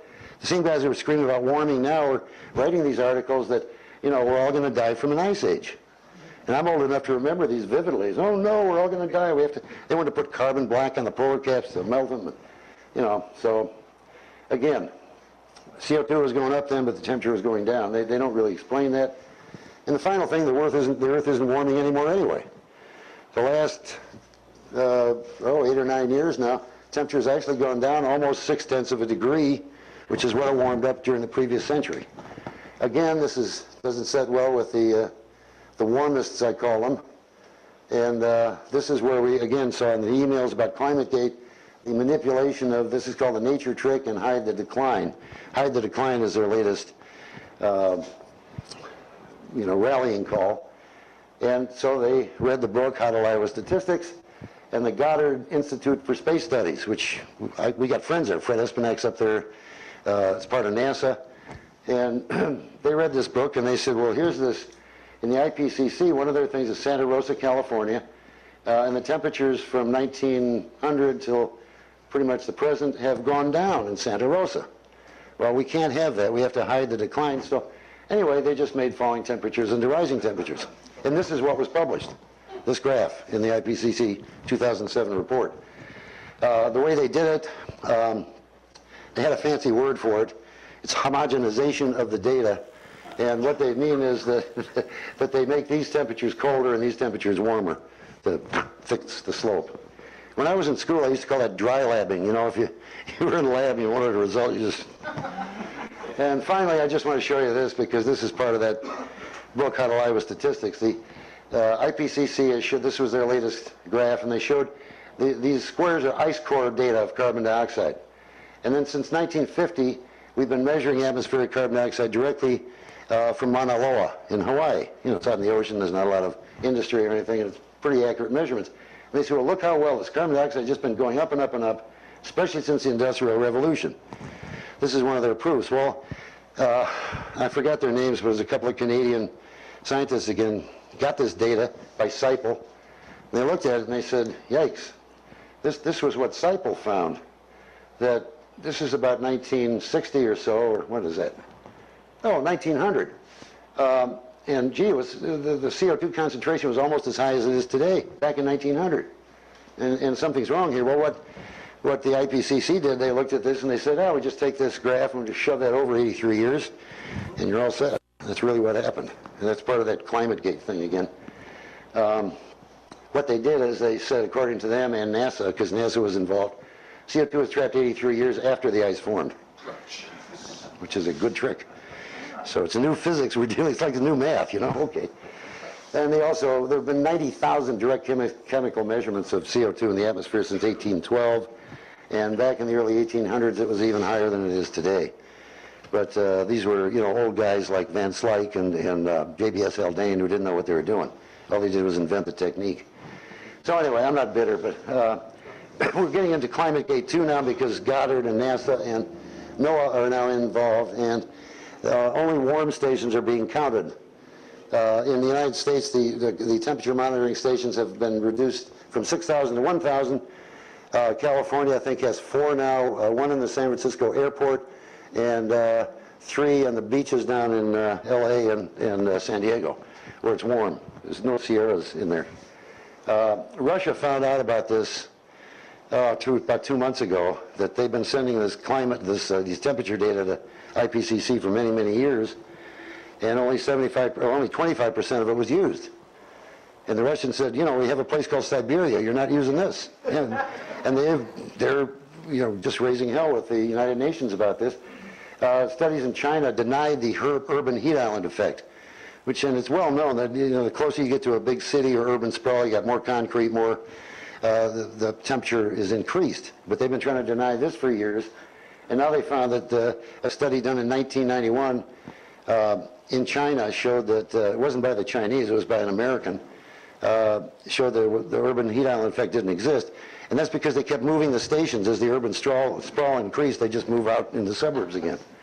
So, and the Dutch, by the way, are now upset because the IPCC said 56 or some percent of Holland is below sea level, and it's only about 20%. And so they're raising heck with the people. So these things are gradually, the walls are beginning to kind of crack a little bit.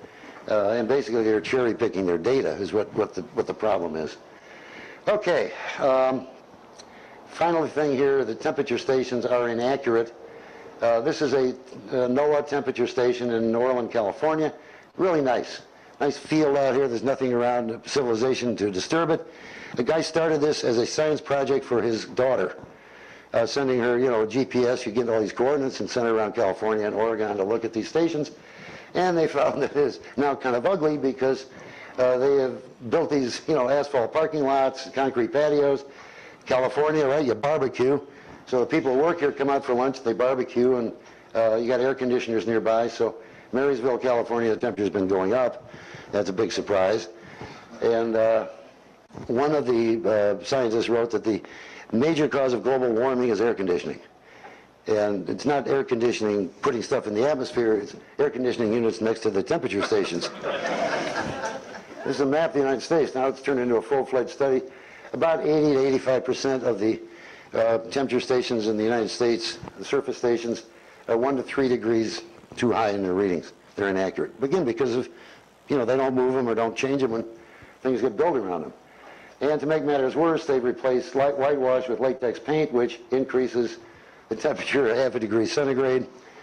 And NOAA didn't correct for this. In fact, they corrected in the wrong direction. I mean, you know, this is, the more I read about this stuff, the more I want to go back to electric trains. So anyway, the next time you hear, this is Jim Hansen at NASA saying, he said this on CNN 2 weeks ago, I happened to watch it. 2009 was the second hottest year on record, and 2006 was the hottest. It was really 1934, but we won't get into that. And so when you see some guy saying something like that, you just tell him to cut it out, you know? I didn't see Kermit the Frog with Jim there. Oh, no, that's right. Yeah, no, different Hansen. Different Hansen. No, okay. This is James Hansen. He's a PhD, so he gets James. Okay, one other thing I got, a consensus is in science, and I like Einstein's thing down here. Many experiments may prove me right, but it only takes one to prove me wrong. And I've been asked to talk a little bit about ice, since that's what we're getting tonight. It's going to be cold out there. 2008, 2009, the Arctic sea ice has come back pretty much to the levels in 1979. So we're not going to lose the Arctic. What happens if all the ice in the Arctic melts? We get rid of Congress and Well, hopefully not. No, nothing happens, because if you put ice in a glass and the ice melts, nothing happens. The Arctic is floating, okay? Right? So, I mean, actually, it will go down a little bit because the ice is less dense than the water. If the ice melts, it goes. Now, Greenland, of course, they're talking about, that's a different thing with the glaciers falling into the ocean, which they've been doing for a long time, and that's a whole different story. But, you know, basically, they're all worried about the Arctic ice melting. Well, nothing's going to happen anyway. It may change some ocean currents and stuff, but we're not even near that anyway. So the ice is back where it should be. Antarctica, which you and Mike, you've been down there, and the 5% of it's melting and 95% is growing. There's about 1 billion tons of ice deposited every year. This is the Larsen Ice Shelf, which is the north, what's the name of the other that area? I forgot what the heck it is. Northern Ice Continental Shelf, something of Antarctica. This is melting a bit because it's also drifting north. It's the tectonic plate is moving it. There are volcanoes under here, and the IPCC said that this should, at the current rate, will be gone by 2035. And then there was never mind. You don't remember Saturday Night Live? Never mind. It's about 7,000 years it'll take for that to go, if it does go. So, again, you know, numbers are just being thrown around here like mad. And I do have to, in closing, talk about our friends the polar bears, which is one of the few animals that actively hunts man. I thought I'd point that out. This picture was taken by Amanda Bird, who is a graduate student in biology, on a field trip in 2004, I think, whatever. I can't remember the date. And she was on this ship off the coast of Alaska. There's a bunch of scientists on there, and she had her camera, and there's some really cute little polar bears on the ice, you know, and you click, click, click. Took some pictures, and she gave them to some of the people on the ship, and never thought more about it. And about a year later, she sees her picture all over the world, including in Al Gore's film, you know, which she thought, Amanda's not political and not really cares about global warming. She's into some kind of snail or something. And she's really mad now. If you Google her, you'll see some of her comments. Because what happened, one of the guys on the ship took that picture, sold it to Environment Canada. Sorry about that, Canadians. And they spread it all over the world, the fact that the ice is melting, the polar bears are all going to die. This was just offshore. A polar bear can swim 60 miles anyway without stopping. I mean, they're incredible animals. And they weren't in any danger. This was August. You know, so Amanda is demanding payment for this picture, and, you know, I hope she gets it. Al Gore did pay her for it. I'll have to give him that, you know, he did pay for the picture. But that became the poster child for the plight of the polar bear. And the other reason that polar bears they're upset, 4 polar bears died in a storm, I think it was 2001. And with, you know, 100-foot waves, a lot of things died in that storm. I mean, they just, you know, has nothing to do with temperature. They're doing fine. In fact, they enjoy swimming. And just as they did in warm climates, thin ice, they've been around for a few million years. And where the ice has been thinner, the ice has been not there, and the ice is there now, and they're doing okay. This guy, you see the smoke rings he's blowing? It's my kind of guy. I like that. Okay, so enjoy the warm climate while it lasts and make enough CO2 to feed a tree. And I have to go because I'm going to a rally now, to a global warming protest. Thank you very much.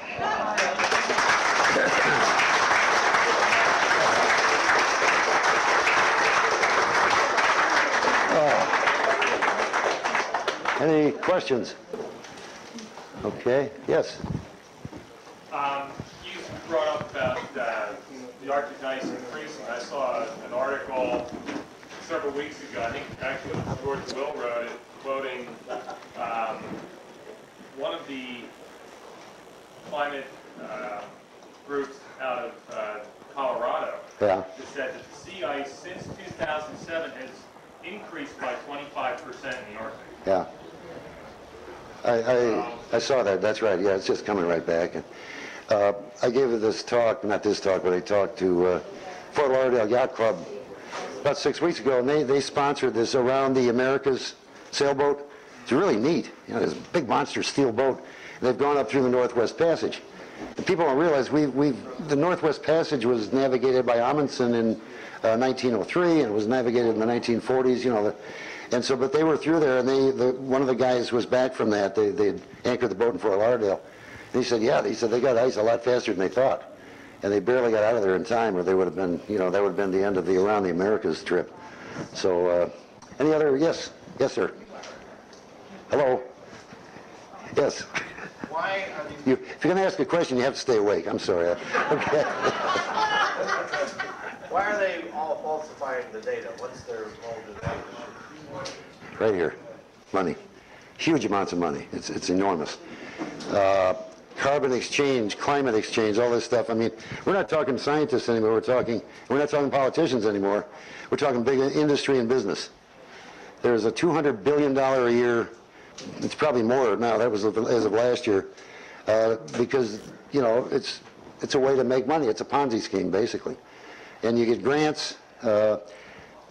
It's really a shame because, you know, I'm a scientist of sorts, and Mike certainly is, and a lot of us are. I think we all consider ourselves scientists. They're making scientists look stupid, again, really. But that's the only thing. Yes, sir? I'm not concerned about global warming or cooling, but pollution production. Yeah. China's pollution production. Yeah. Would there be a way to rigorously analyze that and present a curve based upon, you know? We could nuke them, but I guess that's a little excessive. No, that's a good point. They say that something like a third of the smog in Los Angeles is now from China, and which is scary. Have you been to the Texas Star Party? Yes. Okay. And last time I was down there, they had all this stuff coming up from Mexico City, which is, what, 1,000 miles away? Again, it was pollution. But that's a whole different thing. CO2 is not a pollutant. They're trying to make it sound like something bad. When I was, in the early days when I was practicing medicine back, you know, in the Civil War, we used to have I remember Barbara Boxer came out and said, all the children are going to die of asthma because of the CO2 emissions. Now, they might die of asthma for other reasons, but we used to have a tank of carbon dioxide in the emergency room to give asthmatics when they came in and they were having trouble breathing. CO2 is an excellent bronchodilator. You know, that was back, as I say, in the Stone Age, but we do things better now, but it's still very effective. So carbon dioxide is not a bad thing in moderation. Yes, sir? Last time I was in Shenzhen, which was in the late 90s, there wasn't a cloud in the sky and you couldn't see the sun. That's Just the pollution, yeah. Yeah. And, yes? What about all these pictures we continue to see of Greenland and the ice is just... Well, and then they show the year before, it was, or 10 years Yeah. before, and now it's very scary. It's very scary, but some of that styrofoam, it is. You think I'm joking? Oh, no. And yeah, the Greenland is melting. I mean, I think that's a good thing because we're coming out of an ice age. Now, if you want to go back into an ice age, we can get Greenland back and also a mile of ice over New York City, which could be a good thing, you know. But this stuff is, you know, it's constant. And the latest thing are those holes in the glaciers where you go down the water. I forgot what they call them, Mike. And the water's supposed to melt down there and lubricate the glacier so it's going to move faster, right? And there was many holes in the 1940s as there are now, and the glaciers aren't really moving, you know, it doesn't really appear to help them go into the ocean. Other thing, Greenland is a bowl. So you got all this ice there. I mean, it's not going to pick itself up and come over the rim and slop off. I mean, you know, the whole thing is, the Himalayas, you know, that's the other scam they found really just a week or two ago. And the Indians are upset. Now, they joined the Dutch and the Russians and the Chinese. They're upset because a study, and this is true, I can't believe it, I looked it up. I looked it up in Mad Magazine, and the Himalayas, the glaciers are going to be gone by 2035. Okay, and that was in the IPCC. Okay, now, an Indian scientist, they're kind of into the Himalayas. And I'll get you next. It's about down there. You're about my age, so, you know, I know what you mean. 2035, it's going to be gone, and then comes along another thing, oh, never mind, it was the wrong data. It was like 300 or 400 years. And the drinking water for India and China will be gone. But the drinking water comes from snowmelt, not from the glacier. And the source for this was in Climbers magazine. Very good scientific journal. Refereed. Dennis. Let's go to Mars. Good. That ultraviolet clearing. Yes. I was curious as to what the transparency of methane is to ultraviolet light. That's a very good point. Yeah, I don't know. There's methane on Mars now. That's right. Yeah. We don't know. Yeah. No, that wasn't ultraviolet. That was violet. I mean, yeah. The old guys call it violet clearing, and then some of the guys in the APOs said, well, no, those filters aren't really violet. They're blue. So we call it blue clearing for a while. Now we go back to violet, but it's really very dark blue, and of course into the ultraviolet. But methane would be a really cool idea. Yeah. Didn't think about that. Let's find out. Yes, okay, we'll do that. Next. Dr. Reynolds. Dr. Reynolds, it's your assignment for next year. Yes, sir. We'll come and report. Okay, I think we're probably way over time here, so that's it, guys. Thank you very much. Thank you.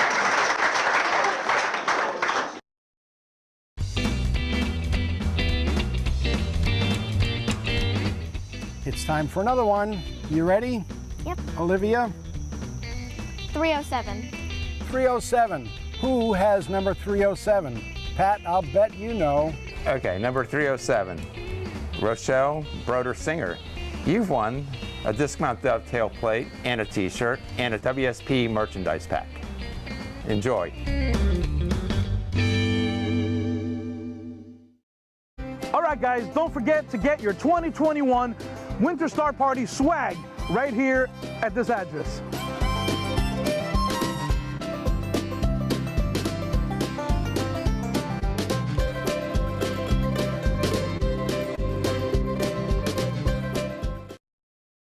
And now, let's take a trip with Trace Dominguez, the current host of South Florida PBS's Stargazers, to Arizona, where he's going to give us a tour of the Discovery Channel telescope.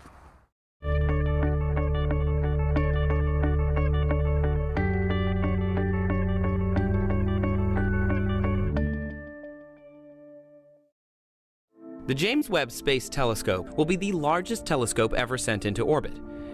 It will have a mirror more than twice the size of Hubble. It will orbit farther out than the Moon, and it will give us a glimpse at the earliest history of the universe. But while the James Webb is being built, and the Hubble snaps its breathtaking shots of other galaxies, there's a lot of astronomy happening here on Earth. This is the Lowell Observatory in Flagstaff, Arizona. It's been in operation since 1894 and is home to some remarkable telescopes. There's machinery here that discovered Pluto and found evidence of an expanding universe. We took a trip to Lowell to learn the basics of how telescopes work and how they're used.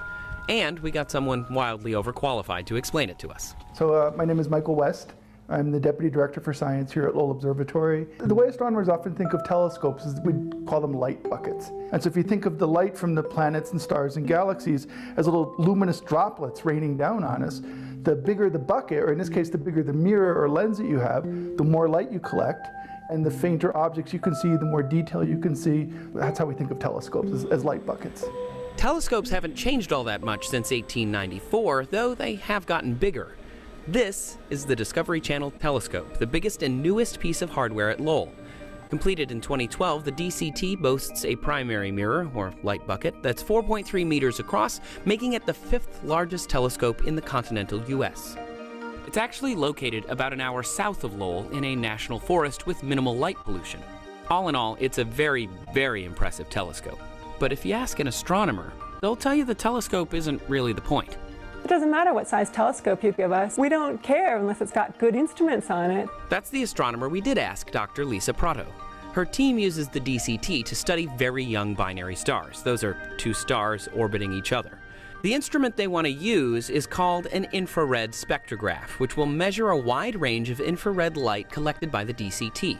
It's valuable because it can measure a star's unique characteristics, like its star's temperature, how fast it's rotating, how fast it's moving toward you or away from you, the gas in the outer layers of the star. You can tell all this great stuff from a spectrum. Dr. Prato is hoping to study binary stars with the Hubble Space Telescope as well, because orbiting telescopes don't have to deal with the Earth's atmosphere. Particles, humidity, and even movement in the upper atmosphere can all make images blurry and difficult to work with. So why bother with ground telescopes? Well, according to Dr. West, You never have enough telescopes for astronomers. The universe is huge, right? There's so much to do, so much to study. what's more, the Hubble Space Telescope is usually overbooked by a factor of 10. So if it records something amazing, it's often the job of ground telescopes to keep studying that something over time. So there's a nice sort of synergy or complementary nature of having Hubble observations and also ground-based observations like with the Discovery Channel telescope. In other words, we often need ground telescopes to understand what space telescopes see. Also, they are amazing. The night that we visited the DCT, the sun went down, the bay doors opened, and the telescope came to life. And as the stars came out and the astronomers settled into the control room, the Discovery Channel telescope began a long night of observation.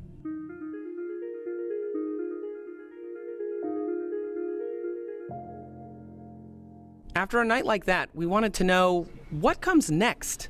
When's that eureka moment, when photos appear on the screen and you make some huge discovery? Well, for Dr. Prado, it doesn't really work that way. It's been years of piecing all the parts together.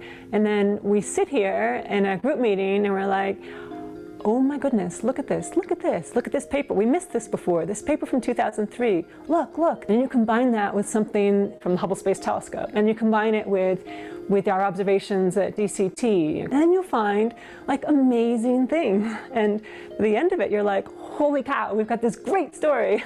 This is how real science is done. Discussion, thought, experiment, repeat.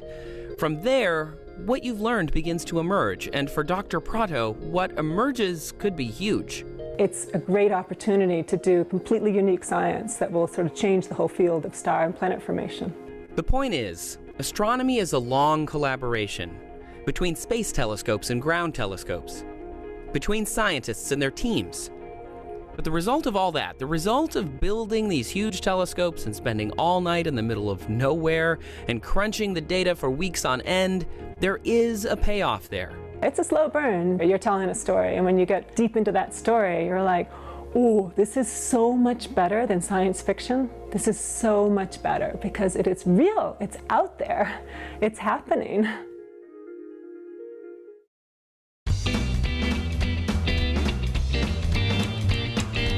Now time for another prize. Aaliyah? 247. 247. It's time for 247 to win their prize. Give them a prize, Pat. Number 247, Mary Stanke. You've won a Celestron Power Tank Lithium. Congratulations. Enjoy. And now we're going to take a trip down under to Australia, mate, to meet Andy Campbell.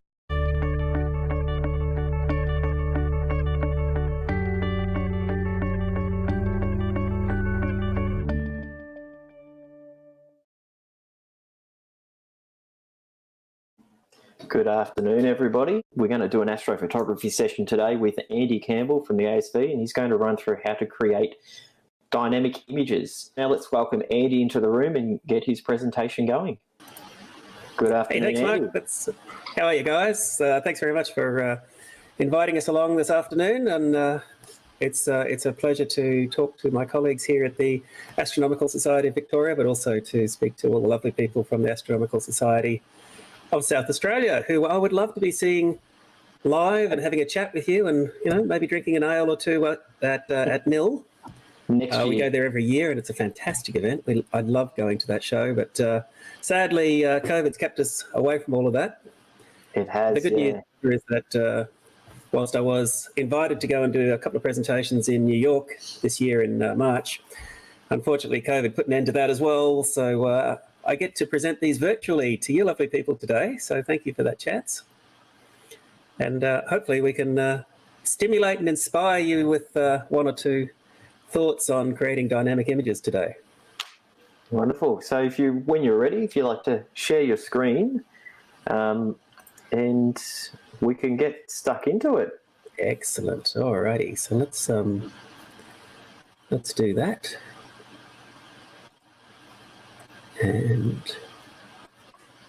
Crack on. I like that one, crack on. What we've got to do these days. We cracked on last session. We had some technical issues, and we cracked on. We had some great support coming through from the viewers offering suggestions. Oh, look, there you go. We got our first one. Lee says that your shirt's looking very Karl Kruszelnicki. You know, I've met Dr. Karl a couple of times now. He's a lovely guy. He, we have, in fact, shirted together once or twice.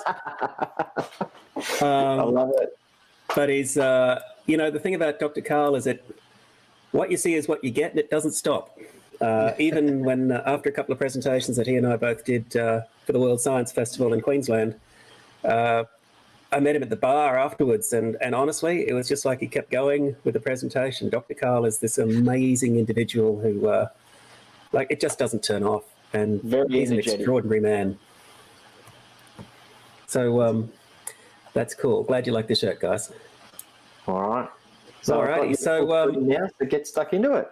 Let's rock on, guys. Have you got my screen up there now? I do. Yes, full screen is ready to rock and rolling. Everyone can see it.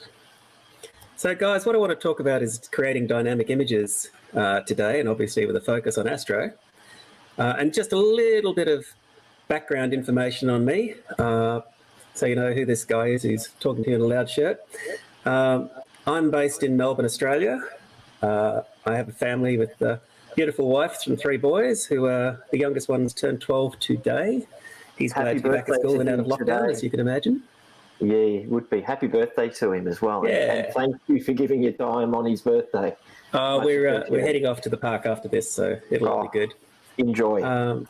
I'm a judge of the Australian Professional Photography of the Year Awards. I've done that for 25 years straight. That's me with my colleagues up there doing that. Previously, I'm a professional photographer, have been for 35 years. I shoot nowadays headshots for CEOs, execs, politicians and lawyers. Had the Leader of the Opposition in yesterday. That was fun. And by night, I guess if I shoot stars by day, I shoot stars by night with this big Takahashi thing that you can see there set up in the backyard. It's a nice beast, that one. Yeah. I'm operating out of Melbourne, Australia, as you know. Beautiful city of 5 million people, just coming out of lockdown at last. The world's longest lockdown, I think, but the results have been spectacular. Particularly when you compare... again today, 8 days in a row with no cases. Yeah, how about that? And of course, if you're watching overseas online, Melbourne's well known for food, sport, and sport. Not much more really, but it's the capital of Australia for sports. You've picked the best photo for the footy. A Tigers supporter, I'm guessing. No, Magpie supporter. Always like seeing a pie take a mark. Oh, there you go, you see. I also do a bit of mentoring with the whole astro thing. So you can find me through my website, through Facebook, Instagram, YouTube. Currently mentoring people in the USA, Canada, Brazil, Oman, United Arab Emirates, and of course here in Australia. And we do those via Zoom, and they're very, very useful. We've had one chap recently who bought a telescope, didn't know anything about how to use it, what to do with it. We've had 8 sessions together, and now he's independently plate solving, autofocusing, guiding, and imaging beautiful, sharp images all by himself. So that's pretty cool and exciting that we can help there. But today, we are going to talk about something called the dynamic image recipe. Now, what the heck is that? I was just going to say, what is a dynamic image? Well, we all know about the technical stuff that we have to do to make astro pictures. We know we have to guide right, we have to get plate solving correct, we know we have to get flat and sharp, flat fields so we get sharp stars in all the corners, all that stuff. We're going to take that as a given. We're going to just assume that you've got all that right. And of course, with your processing, once again, there's craftsmanship and technique coming to the fore there. It probably takes just as much time and effort to process an image as it does to capture it in the first place. But what about this other thing, this unknown thing that maybe doesn't get as much attention? And that's the whole creative and subjective side of this, to make timeless, impactful images. And that's what I want to hit you with today, if that's okay. So sit back, buckle up, and here we go. let's talk about creativity. So what is creativity? Well, we can break it down a little bit. There's a whole little stream of, I guess, subsections that we might just touch on, and we're going to illustrate all of these over the next hour and give you a little bit of thought so that when we go to take our next astro image, we might just consider exactly how we're going to place that subject, how we're going to shoot it, what we're going to do with it. Maybe we're not just going to automatically, place that subject right in the middle of the frame. So here we go. Let's talk about impact. So obviously, there's a definition of impact, and here's an impactful picture for you. One of the most powerful pictures in the world taken in the last decade. Last 2 decades. Tiananmen Square. Who would have thought that one gentleman could stop a whole bunch of tanks in their tracks? Who would have thought during the 1968 Mexico Olympics that, political motivated athletes would create something lasting to this day? And indeed, could you imagine being there when the Hindenburg exploded? Now, obviously, there's a certain amount of being there at the right place at the right time to create dynamic images such as these. But what happens with astro? How can we create dynamic, powerful images ourselves? Well, we could do something like this. That'll get your attention. Or we could be there at exactly the right place and exactly the right time with a lot of planning to come up with an eclipse image. I think it was Phil Hart, who's a well-known astrophotographer from Victoria, from the ASV, who took no less than 13 cameras to photograph the Great American Eclipse, and some stunning images with lots of planning. And one fell over, I remember. Yeah, there's a lot of stories out of that, that trip. Or indeed, getting exactly the right image of a comet. These are impactful images. So how about emotion? Emotion is what drives us all as human beings. It's the kind of thing that, makes you feel something. This image makes you feel something. It's horrific. It's a good picture. It doesn't necessarily mean that it has to be a happy picture to make you feel something. Here, Einstein, the greatest mind, perhaps, of the last couple of centuries. Who would have thought that someone would capture him with his tongue out? Or indeed, how about this amazing image from Michael Collins of Aldrin and Armstrong and the LEM with the entire population of humanity in the background? It's kind of the ultimate not selfie because he's the only one not in the picture. So again, how do we translate this into maybe an astro image? Well, Mark G's done a great job here. Mark G is a well-renowned astrophotographer based in New Zealand now. And you look at this image and it's timeless, it's fantastic. It could be father and son, it could be any kind of interpersonal relationship between these two people just enjoying space. And isn't that the thing that happens no matter where you are in the world? You go out at night, step back from the campfire and look up. You're going to ask yourself those big questions. You're going to go, wow. And we as astrophotographers, of course, get a chance to capture some of that and bring it a little closer to share it with our friends, family and relatives. And indeed, this picture, Mark, won the Insight International Astronomy Photography of the Year, I think about 6 or 7 years ago with this one. And a lot of planning and research went into this. I think he shot it with a 600mm lens from about 3 miles away from this viewpoint. But it's an amazing image. It certainly sort of puts you in context a little bit with, who we are on the Earth and what's around us in the solar system. Pretty impressive. Yeah, he does a great job. So what about a story? I mean, stories are what people are all about. We sit around that campfire, we tell stories.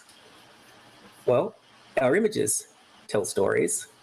And if we do them well, the story that should be there should be told, a picture is worth 1,000 words, they say. Well, here's a picture that needs no words. It's gripping. or one a little more local. Again, these are pictures with strong and profound stories. I'll leave you to interpret that one yourself.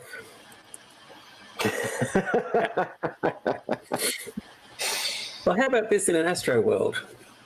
So here's an image of mine, and this one did quite well. We've got an APOD and all that sort of stuff. But, you know, yes, there's a technical story to it. You know, you can read that for yourself there. But the story behind the picture was that it reminded me of this painting by Van Gogh, the famous sunflowers. And when I was arranging this, framing it on the back of my camera, I thought, you know, something just triggered in the back of my mind that, oh my gosh, this really reminds me of a bunch of sunflowers from this painting that I had a really good art teacher at school, so I guess that helped. And indeed, you know, the story that it told was enough to perhaps get it recognized by the APOD guys and get whatever it is, 3 million hits on their website that day, and, you know, 2,500 shares on Facebook and all that kind of thing. So if you have a good story, then your picture will probably get good recognition. There's a very well-known international astrophotographer from Finland called JP Metsävainio. And JP's had an exhibition recently of his work, and he's produced a book with, of all people, Brian May from Queen. But he's kind of gone down a similar path here with this homage to the birth of Venus. This is Botticelli's very famous painting that you'd all be familiar with, or perhaps seen it in a book or even in an art gallery. But his version of IC 405 and 410 is not dissimilar. It's somewhat reminiscent of the composition of the painting. So it's pretty cool to be able to see this sort of thing and hit these emotional triggers that we all carry. And indeed, the ultimate would be something called pareidolia. Now, in case you're not familiar with this term, this is what it's all about. This is seeing what isn't there. This is your mind trying to understand or make sense out of something that really doesn't make sense at all. Here's an example. You may have seen this one. This is a very famous picture taken by a Viking orbiter around Mars, 1976, I think it was. Pre-Facebook, pre-Instagram, and the whole world suddenly saying, there's life on Mars. There's a giant man on Mars. You know, my eldest son is absolutely fascinated by Martian rovers. He can tell you every single one of them, where they are, how far into their journey they are, or where they've gone. But I can assure you that even with Martian rovers and orbiters and every other technology that's available to us today, there ain't no life currently that we know of on Mars. Or how about Sauron looking at you, the evil eye? Is he peering at you from Mordor, or is it just that the Helix Nebula does resemble a human eye in some cases? And, you know, is the universe giving us the finger? I do like that one. Again, that's a Hubble image, and it does exist. It's what appears to us to be a fairly small little thing in the Carina Nebula, but it's real. So how can we use pareidolia in our images? Well, here's an image that I shot in the Large Magellanic Cloud of N44. Now, this particular nebula is massive. It's over 1,000 light years across. That more, if you like, in the center is in itself 200 light years across. So we're talking about a huge thing in space. But it's this wacky looking, bizarre shaped object that you think, wow. Now, a colleague of mine, a gentleman named Mike Sidonio, aka Strongman Mike, you might know him from Ice and Space or Flickr. Now, Mike shot this as well. And with his permission, he's actually gone and annotated the images. So you can actually see all the different things that he found in N44. Everything from Admiral Akbar to gremlins, downhill skiers, frogmouth monsters. It's all there. And that's just our mind trying to interpret and find sense in shapes, if you like. And I think that's what drives us to create powerful and impactful images, so that when a judge goes up to see your picture, or you show it to your friend and it says, oh, that looks like a gremlin, that's their mind making sense out of it and finding something to, I guess, to talk about. Because otherwise, you know, some of these nebulas could be a bit, if you'll pardon the pun, nebulous. So what about the way that we compose images? So composition is something that painters have been, you know, using and since antiquity. And here's a little example about the way that, you know, perhaps an image could be framed more dynamically, if you like, the one on the right. And we can easily translate that into the world of astro. So here's a very nice picture of M20, the Triffid. Looks great, sharp, clear, absolutely terrific. You'd be well pleased with that. Here's one that I shot some years back, but framed very differently. I framed this using something called the rule of thirds, so that we can feature M20 in its environment. You get a sense then, there's M21, I think the star cluster up to the top right near 3 o'clock there. And perhaps this tells us a little bit more about the environment in which that nebula resides. You don't have to just put your subject in the middle. Yes, there may be some arguments there that, you know, your telescope is designed so that, you know, the central point of it is, you know, ultimately the sharpest and best optically perfect place to put your subject. But how about this one? This one's by Andrew Lead. Now, Andrew, I've been mentoring Andrew a little bit lately. I probably don't have to when you see the quality of the images he's putting out himself. This is like his third image, I think. And it's absolutely fabulous. Not only is it technically wonderful from the point of view of handling the dynamic range, he's got the core well sorted out there, and every star is pin sharp, but he's also included, I think it's M121 on the far left there at about 10 o'clock to give scale. You know, because there's that globular cluster there, now we can get a sense of the true majesty and scale of 47 Took. It's a really well-produced image, and hats off to him. And again, he hasn't just stuck it in the middle. So let's talk about another little thing that happens a lot. And that's the just because you can fit two objects in your picture doesn't mean you should. Sorry. All right, here's the example. So in this case, we've got a lovely silhouette. You've got the gentleman there. Obviously, you can see the picture. But your eye goes from the gentleman to the tree, to the gentleman, to the tree. And it doesn't have anywhere to comfortably rest. It rests in this void in the middle where there's nothing really going on in the picture. And indeed, here's a lovely picture by Christian Burge. And again, we see this often. We see two nebulas side by side, but your eye kind of goes from one to the other, to one to the other, and it kind of disappears in this black hole in the middle. And it doesn't really kind of work in some ways. Here's another classic pairing by Jean-Francois, and I believe he actually won an award for this image, and good on him. But again, your eye darts from 82 to 83 and backwards and forwards, and it kind of resides with this hole in the middle. So maybe it's not the best use of the frame. So let's go back to that rule of thirds again. So here's your classic portrait using the rule of thirds. Essentially, you're balancing the image, giving it some negative space on the right-hand side here. Here's another example. So these are obviously terrestrial examples, classic landscapes, but when we're framing up our astro images, we can do exactly the same thing.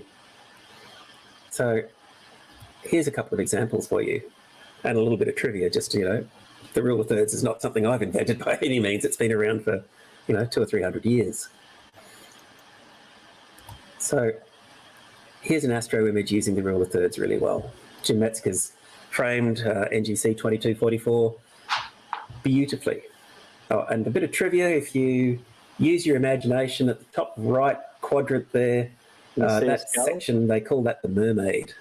Well, it looks like a skull to me.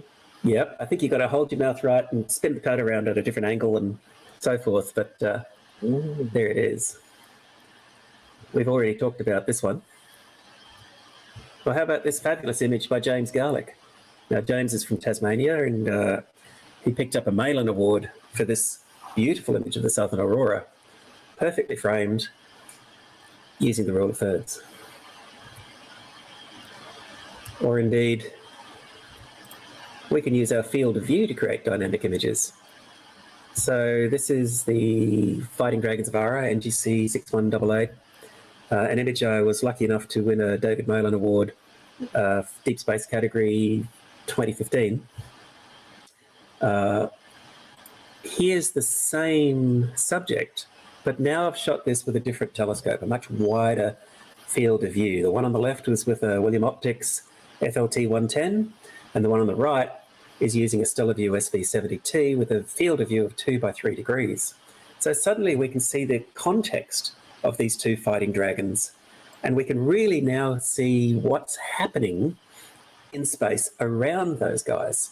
We can almost see where those molecular clouds are formed or forming, and indeed we can get a sense of the power and the majesty that's going on there as these molecular clouds are twisted into sort of works of art, if you like. And there's this wacky bipolar nebula down the bottom left-hand side there, which I first thought when I was imaging that, I thought, oh damn, I've stuffed up here. There's something on the chip, but in actual fact, it's real. It's there. Space does throw up some wacky things. It's photobombing your shot. Exactly. Yeah. Looks good though. Beautiful image. This image, I'm not sure what they were smoking the night they named this one at the Anglo-Australian Observatory, but this is called the Running Chicken Nebula. And I have no idea where you can see a running chicken there. To me, it looks more like Jar Jar Binks. But you can find your own interpretation of that.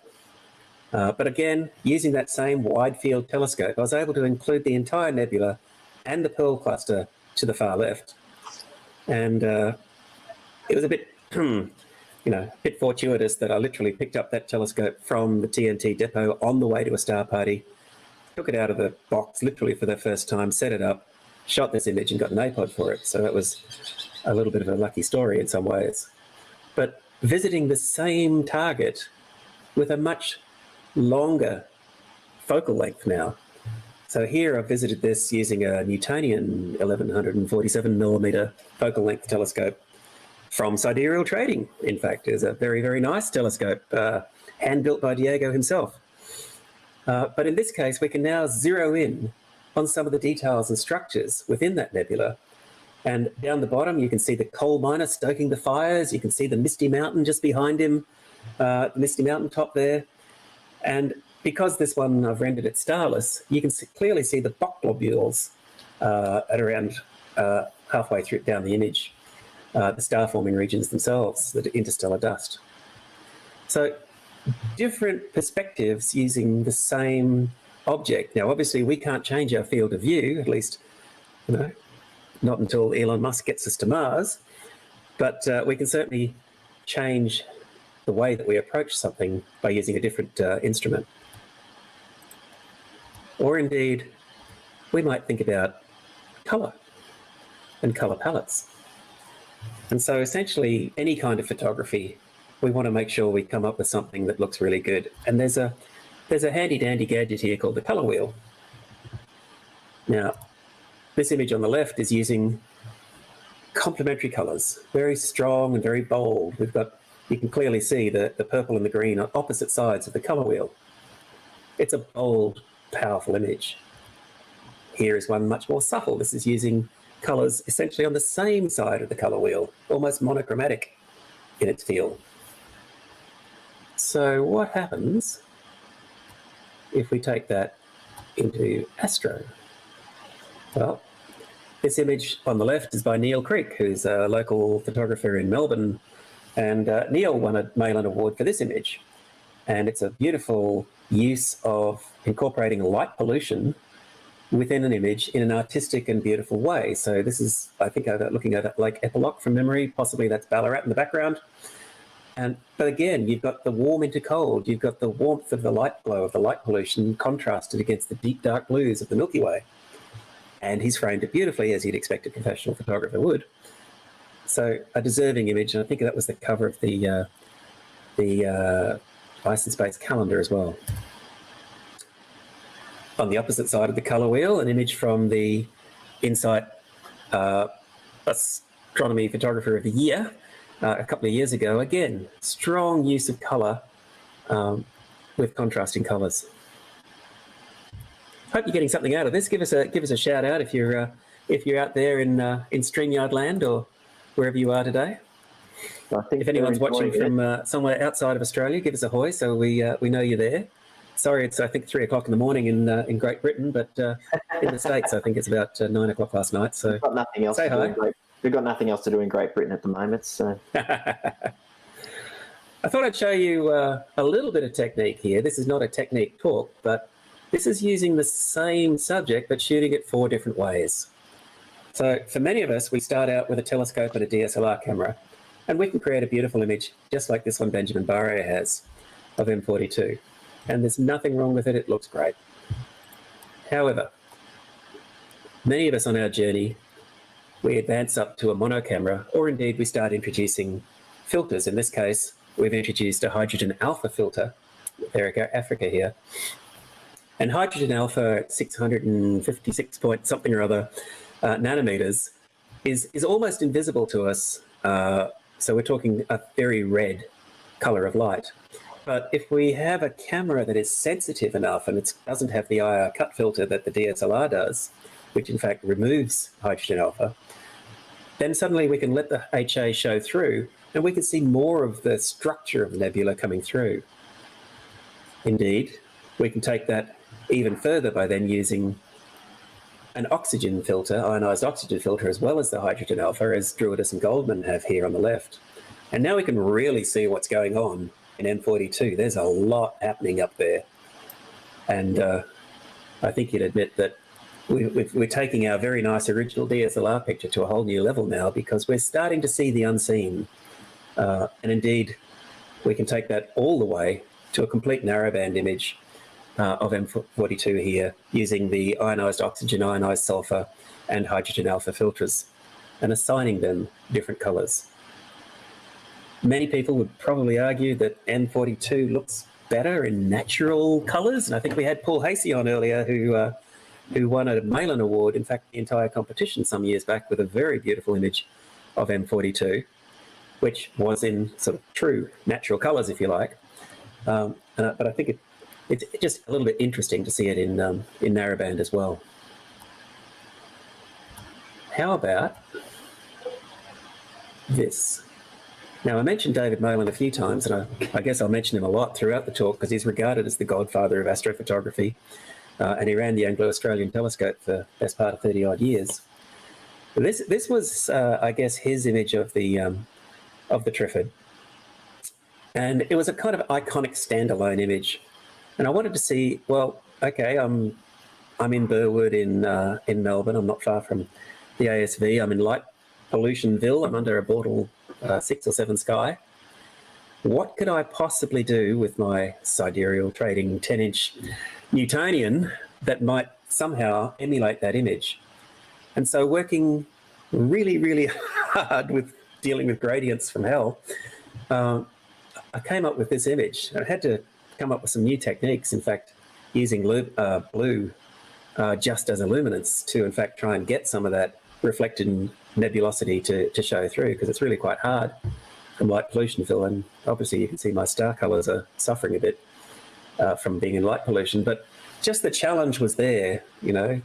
Sometimes they throw these things out at you and you think, well, let's see how close we can get. Let's see what we can do. Now, of course, we don't have to stop there. We can then think, all right, let's put a hydrogen alpha filter on and see what that does here.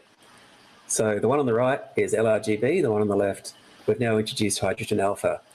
Now, the good thing about hydrogen alpha is we can now see all that rich hydrogen field behind M20, and we can really see all that, I guess, nebulosity showing through. But the downside is it tends to overpower that subtle blue reflection nebulosity, which we've lost in this case. But, you know, it's the trade-off. And then, of course, we don't stop there. We go all the way and we go full narrowband on this thing. And now we've introduced the ionized sulfur filter as well. And it's a very different view of the same target. I mean, I could poll the room now and say, okay, who likes the hydrogen one, who likes the LRGB one, and who likes the narrowband one? And I reckon we'd probably get, even third splits on each one. Well, there you go. Everyone, comment which one you prefer. Let's see what happens. Okay. as you go through, continue on, and we'll get everyone to just tell us which one of those they like the most, and okay, I'll let you know how they go. Each image tells a different story, but again, subjectively, they present differently. I like the one on the right-hand side myself that was there. There you go. So here's another technique that's been popular and coming in well lately. So this is classic Statue of Liberty Nebula. It's appropriate for our American friends right now that we see this one. So I think it's Stephen Maslin, who's an American astrophotographer, who coined this popular name for this thing, which is interesting because it's in the southern hemisphere and they can't see it. So this is not far away from Carina. It's a great target, and people tell us that it looks a bit like the Statue of Liberty. Well, it does, but if you take the stars out, now it really does, and now we can really clearly see Liberty standing there. But you know what's really interesting? The pareidolia thing kicks in here again. A mate of mine, I showed this to him, and he said, "Oh yeah, that's the keyboard player from Duran Duran, about to pound down," and I can't unsee that now, Oh, you've just ruined it for me.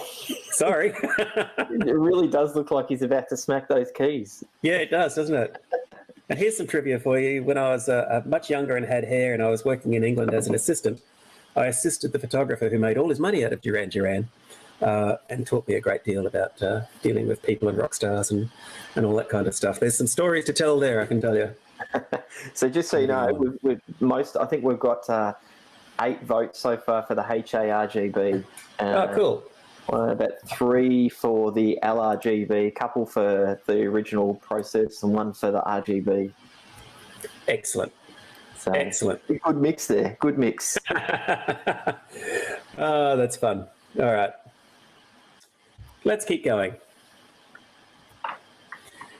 Here's a fantastic picture by Peter Ward. Now, Peter is a bit of a legend in Australian astrophotography. He works out of Sydney. He images from Light Pollutionville and is in the burbs. But this one, he picked up the nebula, stars and nebula category this year for the Insight Astronomy Photography of the Year competition. And here again, we've taken this same target, stripped out the stars, but the color palette he's used, and you can read the text there, it's sampled to match press images from Australian bushfires. This image tells a story. And the judges obviously thought, wow, okay, that's a good story to tell. And so there you go. And so we thank Peter for sharing that with us, because it's a great image. This is by Lee Borsboom. Now, Lee's one of those photographers who uses equipment that really punches above its weight. So he's using a Newtonian, and he's better known for shooting galaxies, and he does an amazing job with modest equipment of his galaxies. But he's moved over to the dark side. He's shooting a few nebulas now, and this image of M8 is no exception. It's beautiful. It's classic Hubble Space Telescope color palette, and the Hubble Space Telescope color palette is where we assign hydrogen alpha to green, ionized sulfur to red, and ionized oxygen to blue. And so we end up with these kind of golden hues and amazing, beautiful colors. There's a gentleman in America who's a bit of a legend in some ways, in that he's creating new and interesting techniques himself. And his name's Eric Coles. And Eric's producing some extraordinary works recently. Now, this is the same target. It's using the same technique, but he's processed it using something he's come up with called multi-level tone mapping. Now, what, might you ask, is that? So in Lee's image, we saw lots of blue, for example, where the ionized oxygen was kind of very, very, very dominant in this image. What Eric has done is he's used the histogram selectively to balance the amount of oxygen coming through in various areas. Now, you might argue that, well, that's not real, that's not a scientifically valid image, and you might equally argue that all of this is arbitrary because we're assigning colors to images that, you know, don't exist anyway. But in this case, damn, it makes a pretty picture. So interesting stuff. And I'm just putting this out there that, you know, to create a dynamic image, and this one certainly is no exception, we might have to process things a little differently.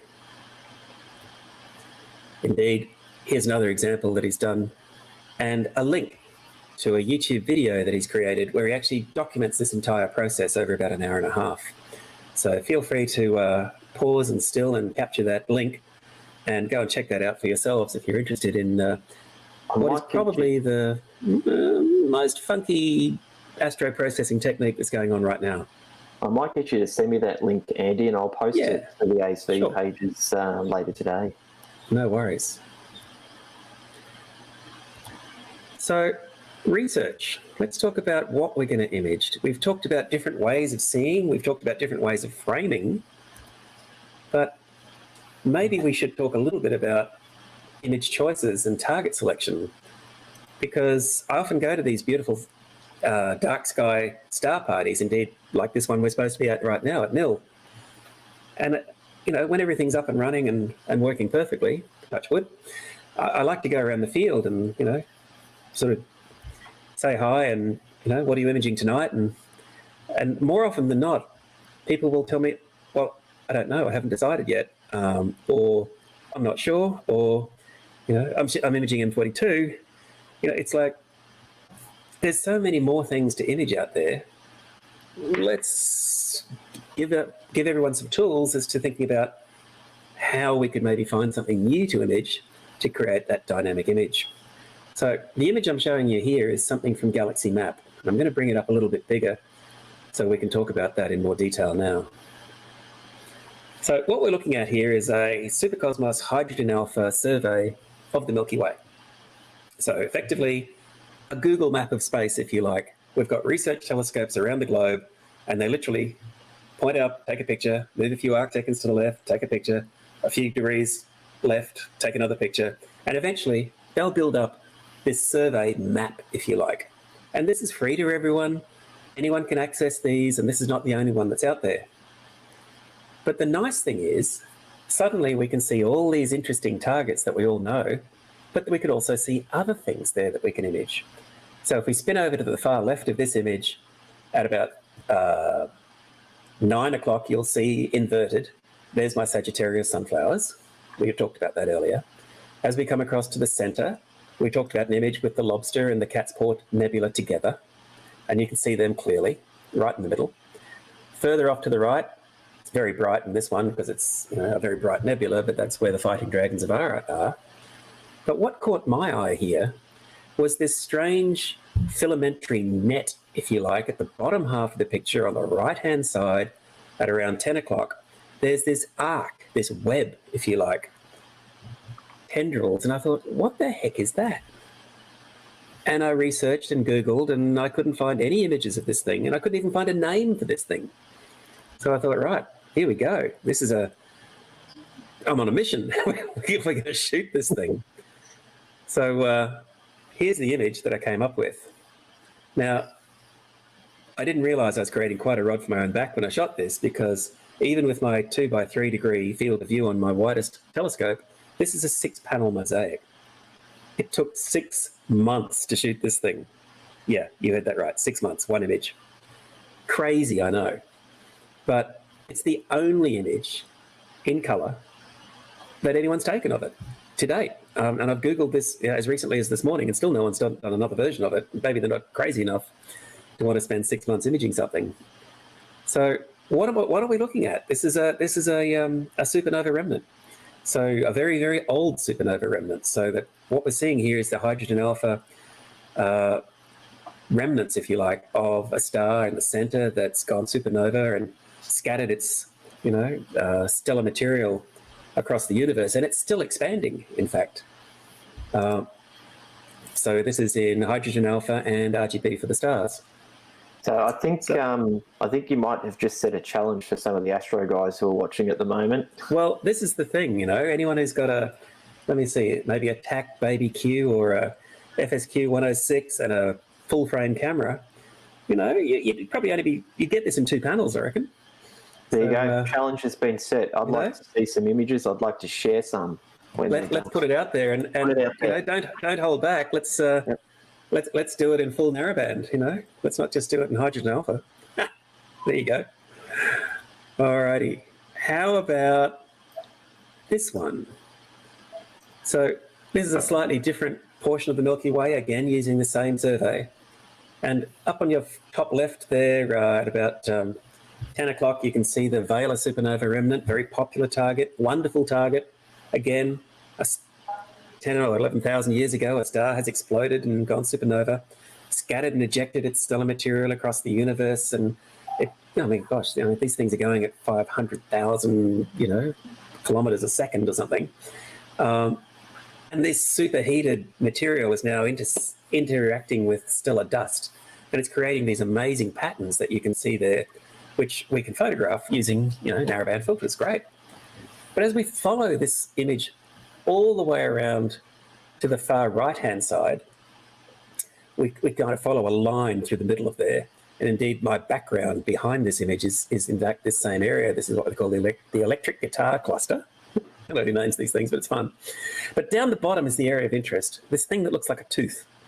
It's like, okay, once again, what is this? Haven't seen this image before.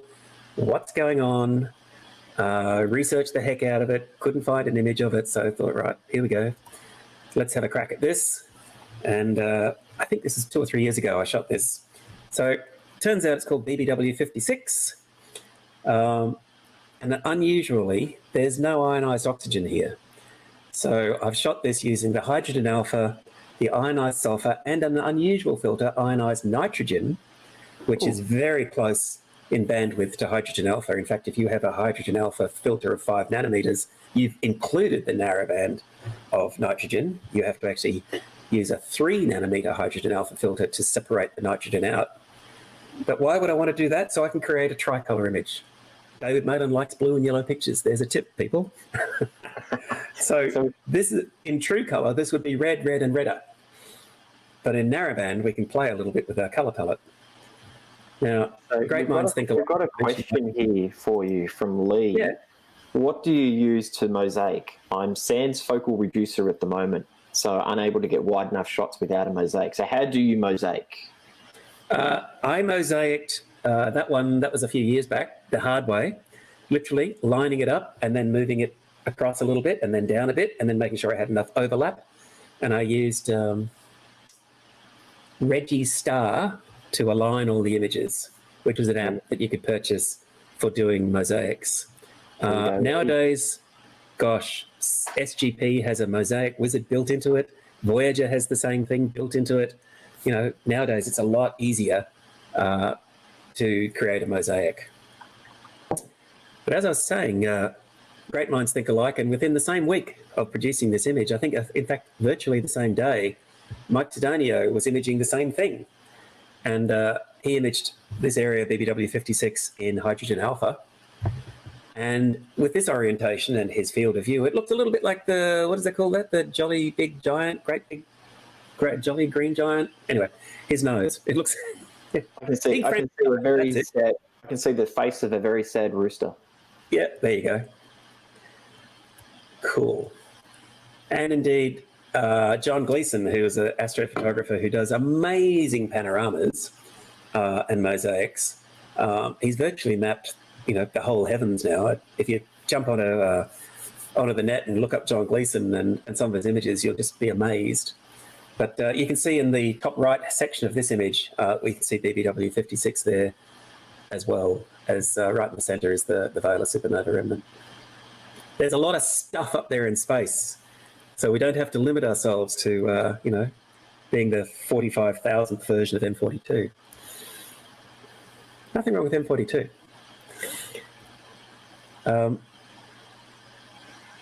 Here's one that's topical at the moment, because right now in November, we're out of Milky Way season.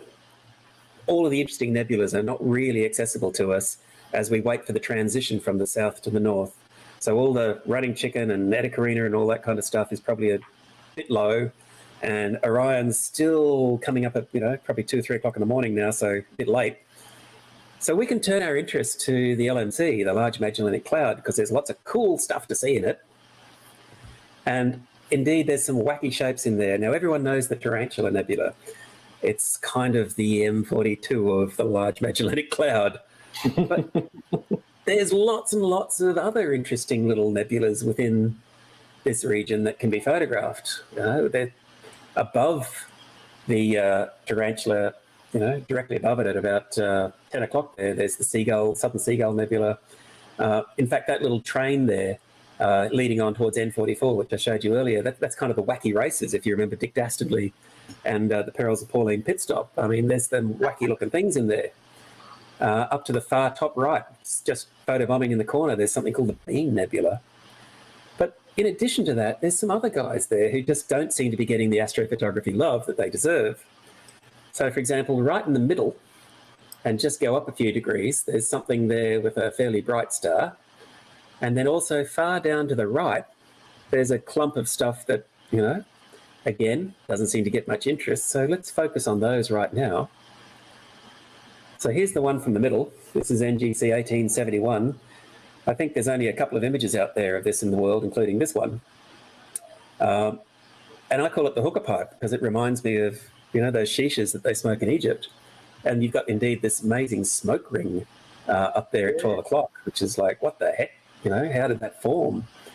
And again, having, I think it's gamma, can't remember the name of the star now. It'll come back to me later. Right in the middle there, Gamma Velorum. No, it's not Gamma Velorum.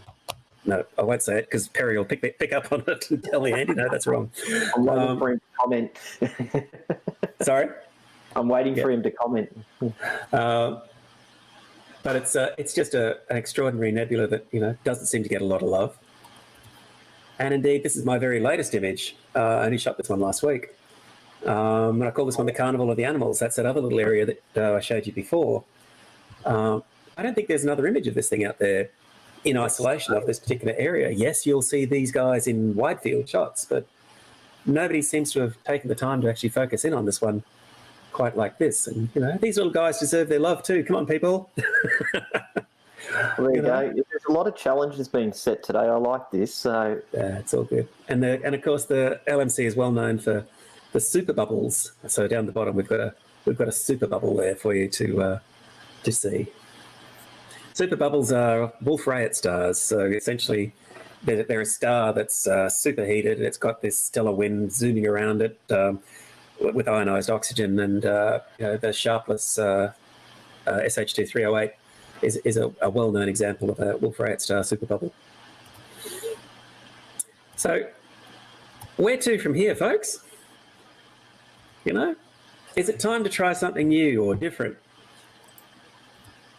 Do we want to maybe look at, the justifying to the wife why you need to buy a new scope, just so you can have a different field of view? Are we going to continue plonking our image right in the middle, or are we going to think a little bit about, what's around it that might give it context? Do we want to look at one of these new techniques that's out there, or indeed these new processing methods?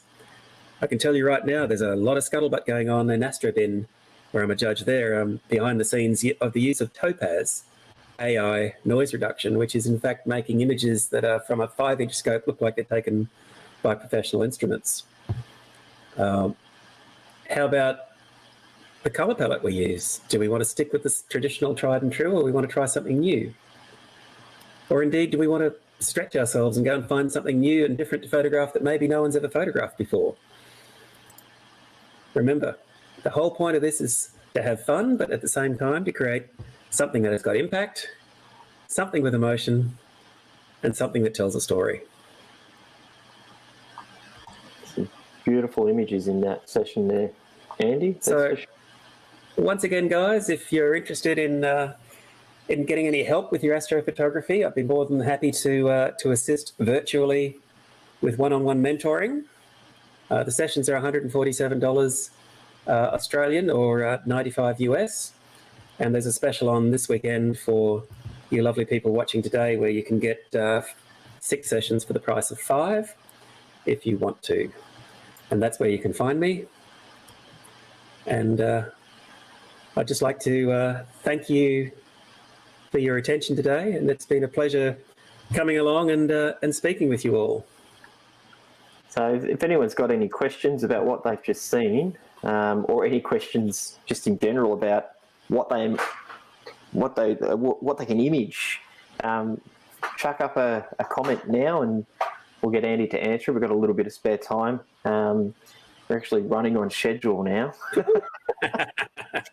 There you go.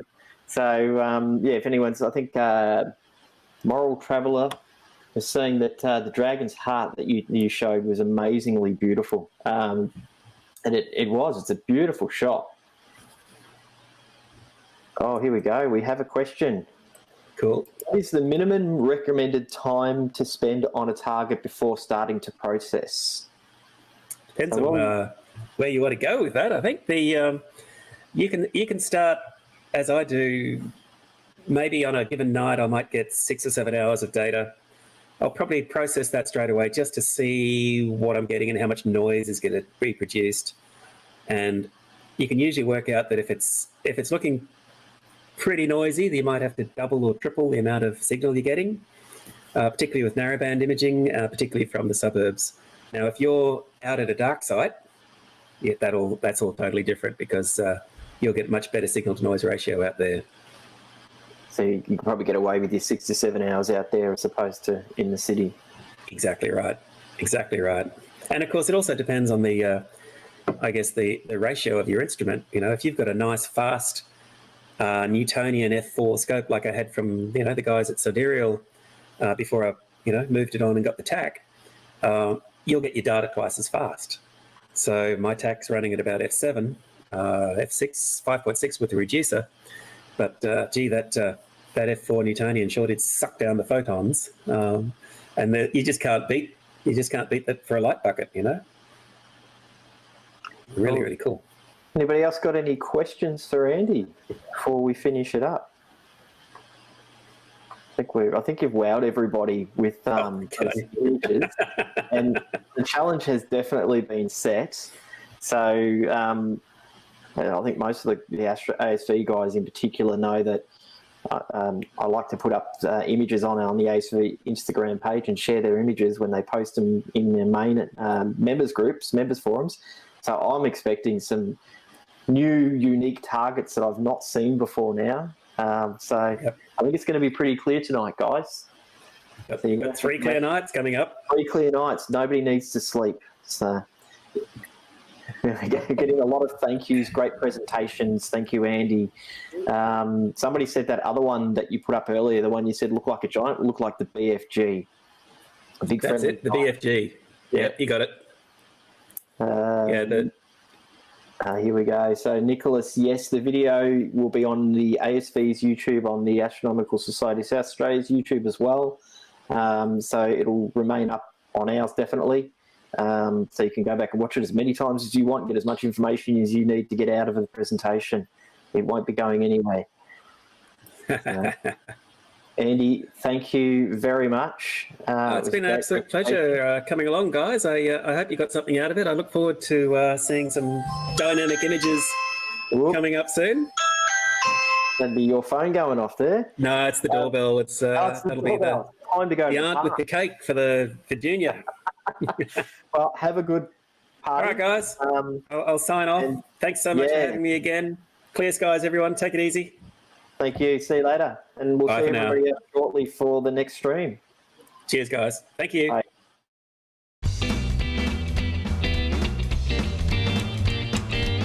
It's time, ladies and gentlemen, to do the grand prize drawings. I want you to know that all the numbers were put back into the number generator so that everybody is eligible for the 2 grand prizes.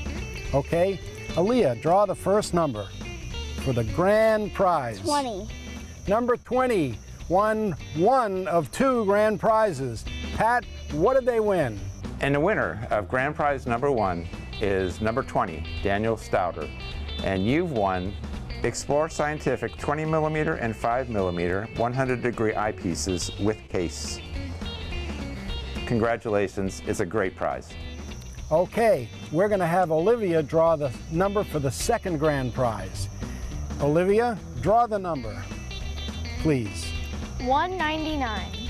199. Pat, grand prize, number 199. Who won it and what did they win? The winner is number 199, Bruce Collier, and you've won an Explorer Scientific 25mm eyepiece with a 100-degree field of view with case. Congratulations, it's a great prize. Thanks again, Explorer Scientific.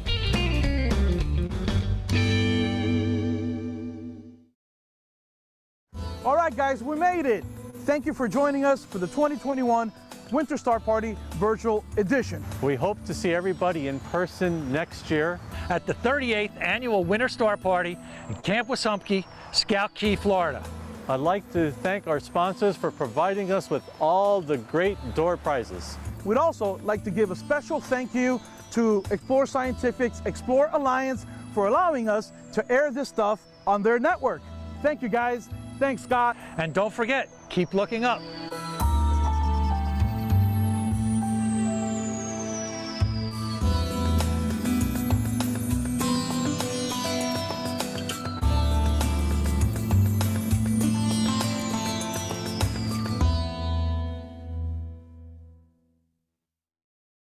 You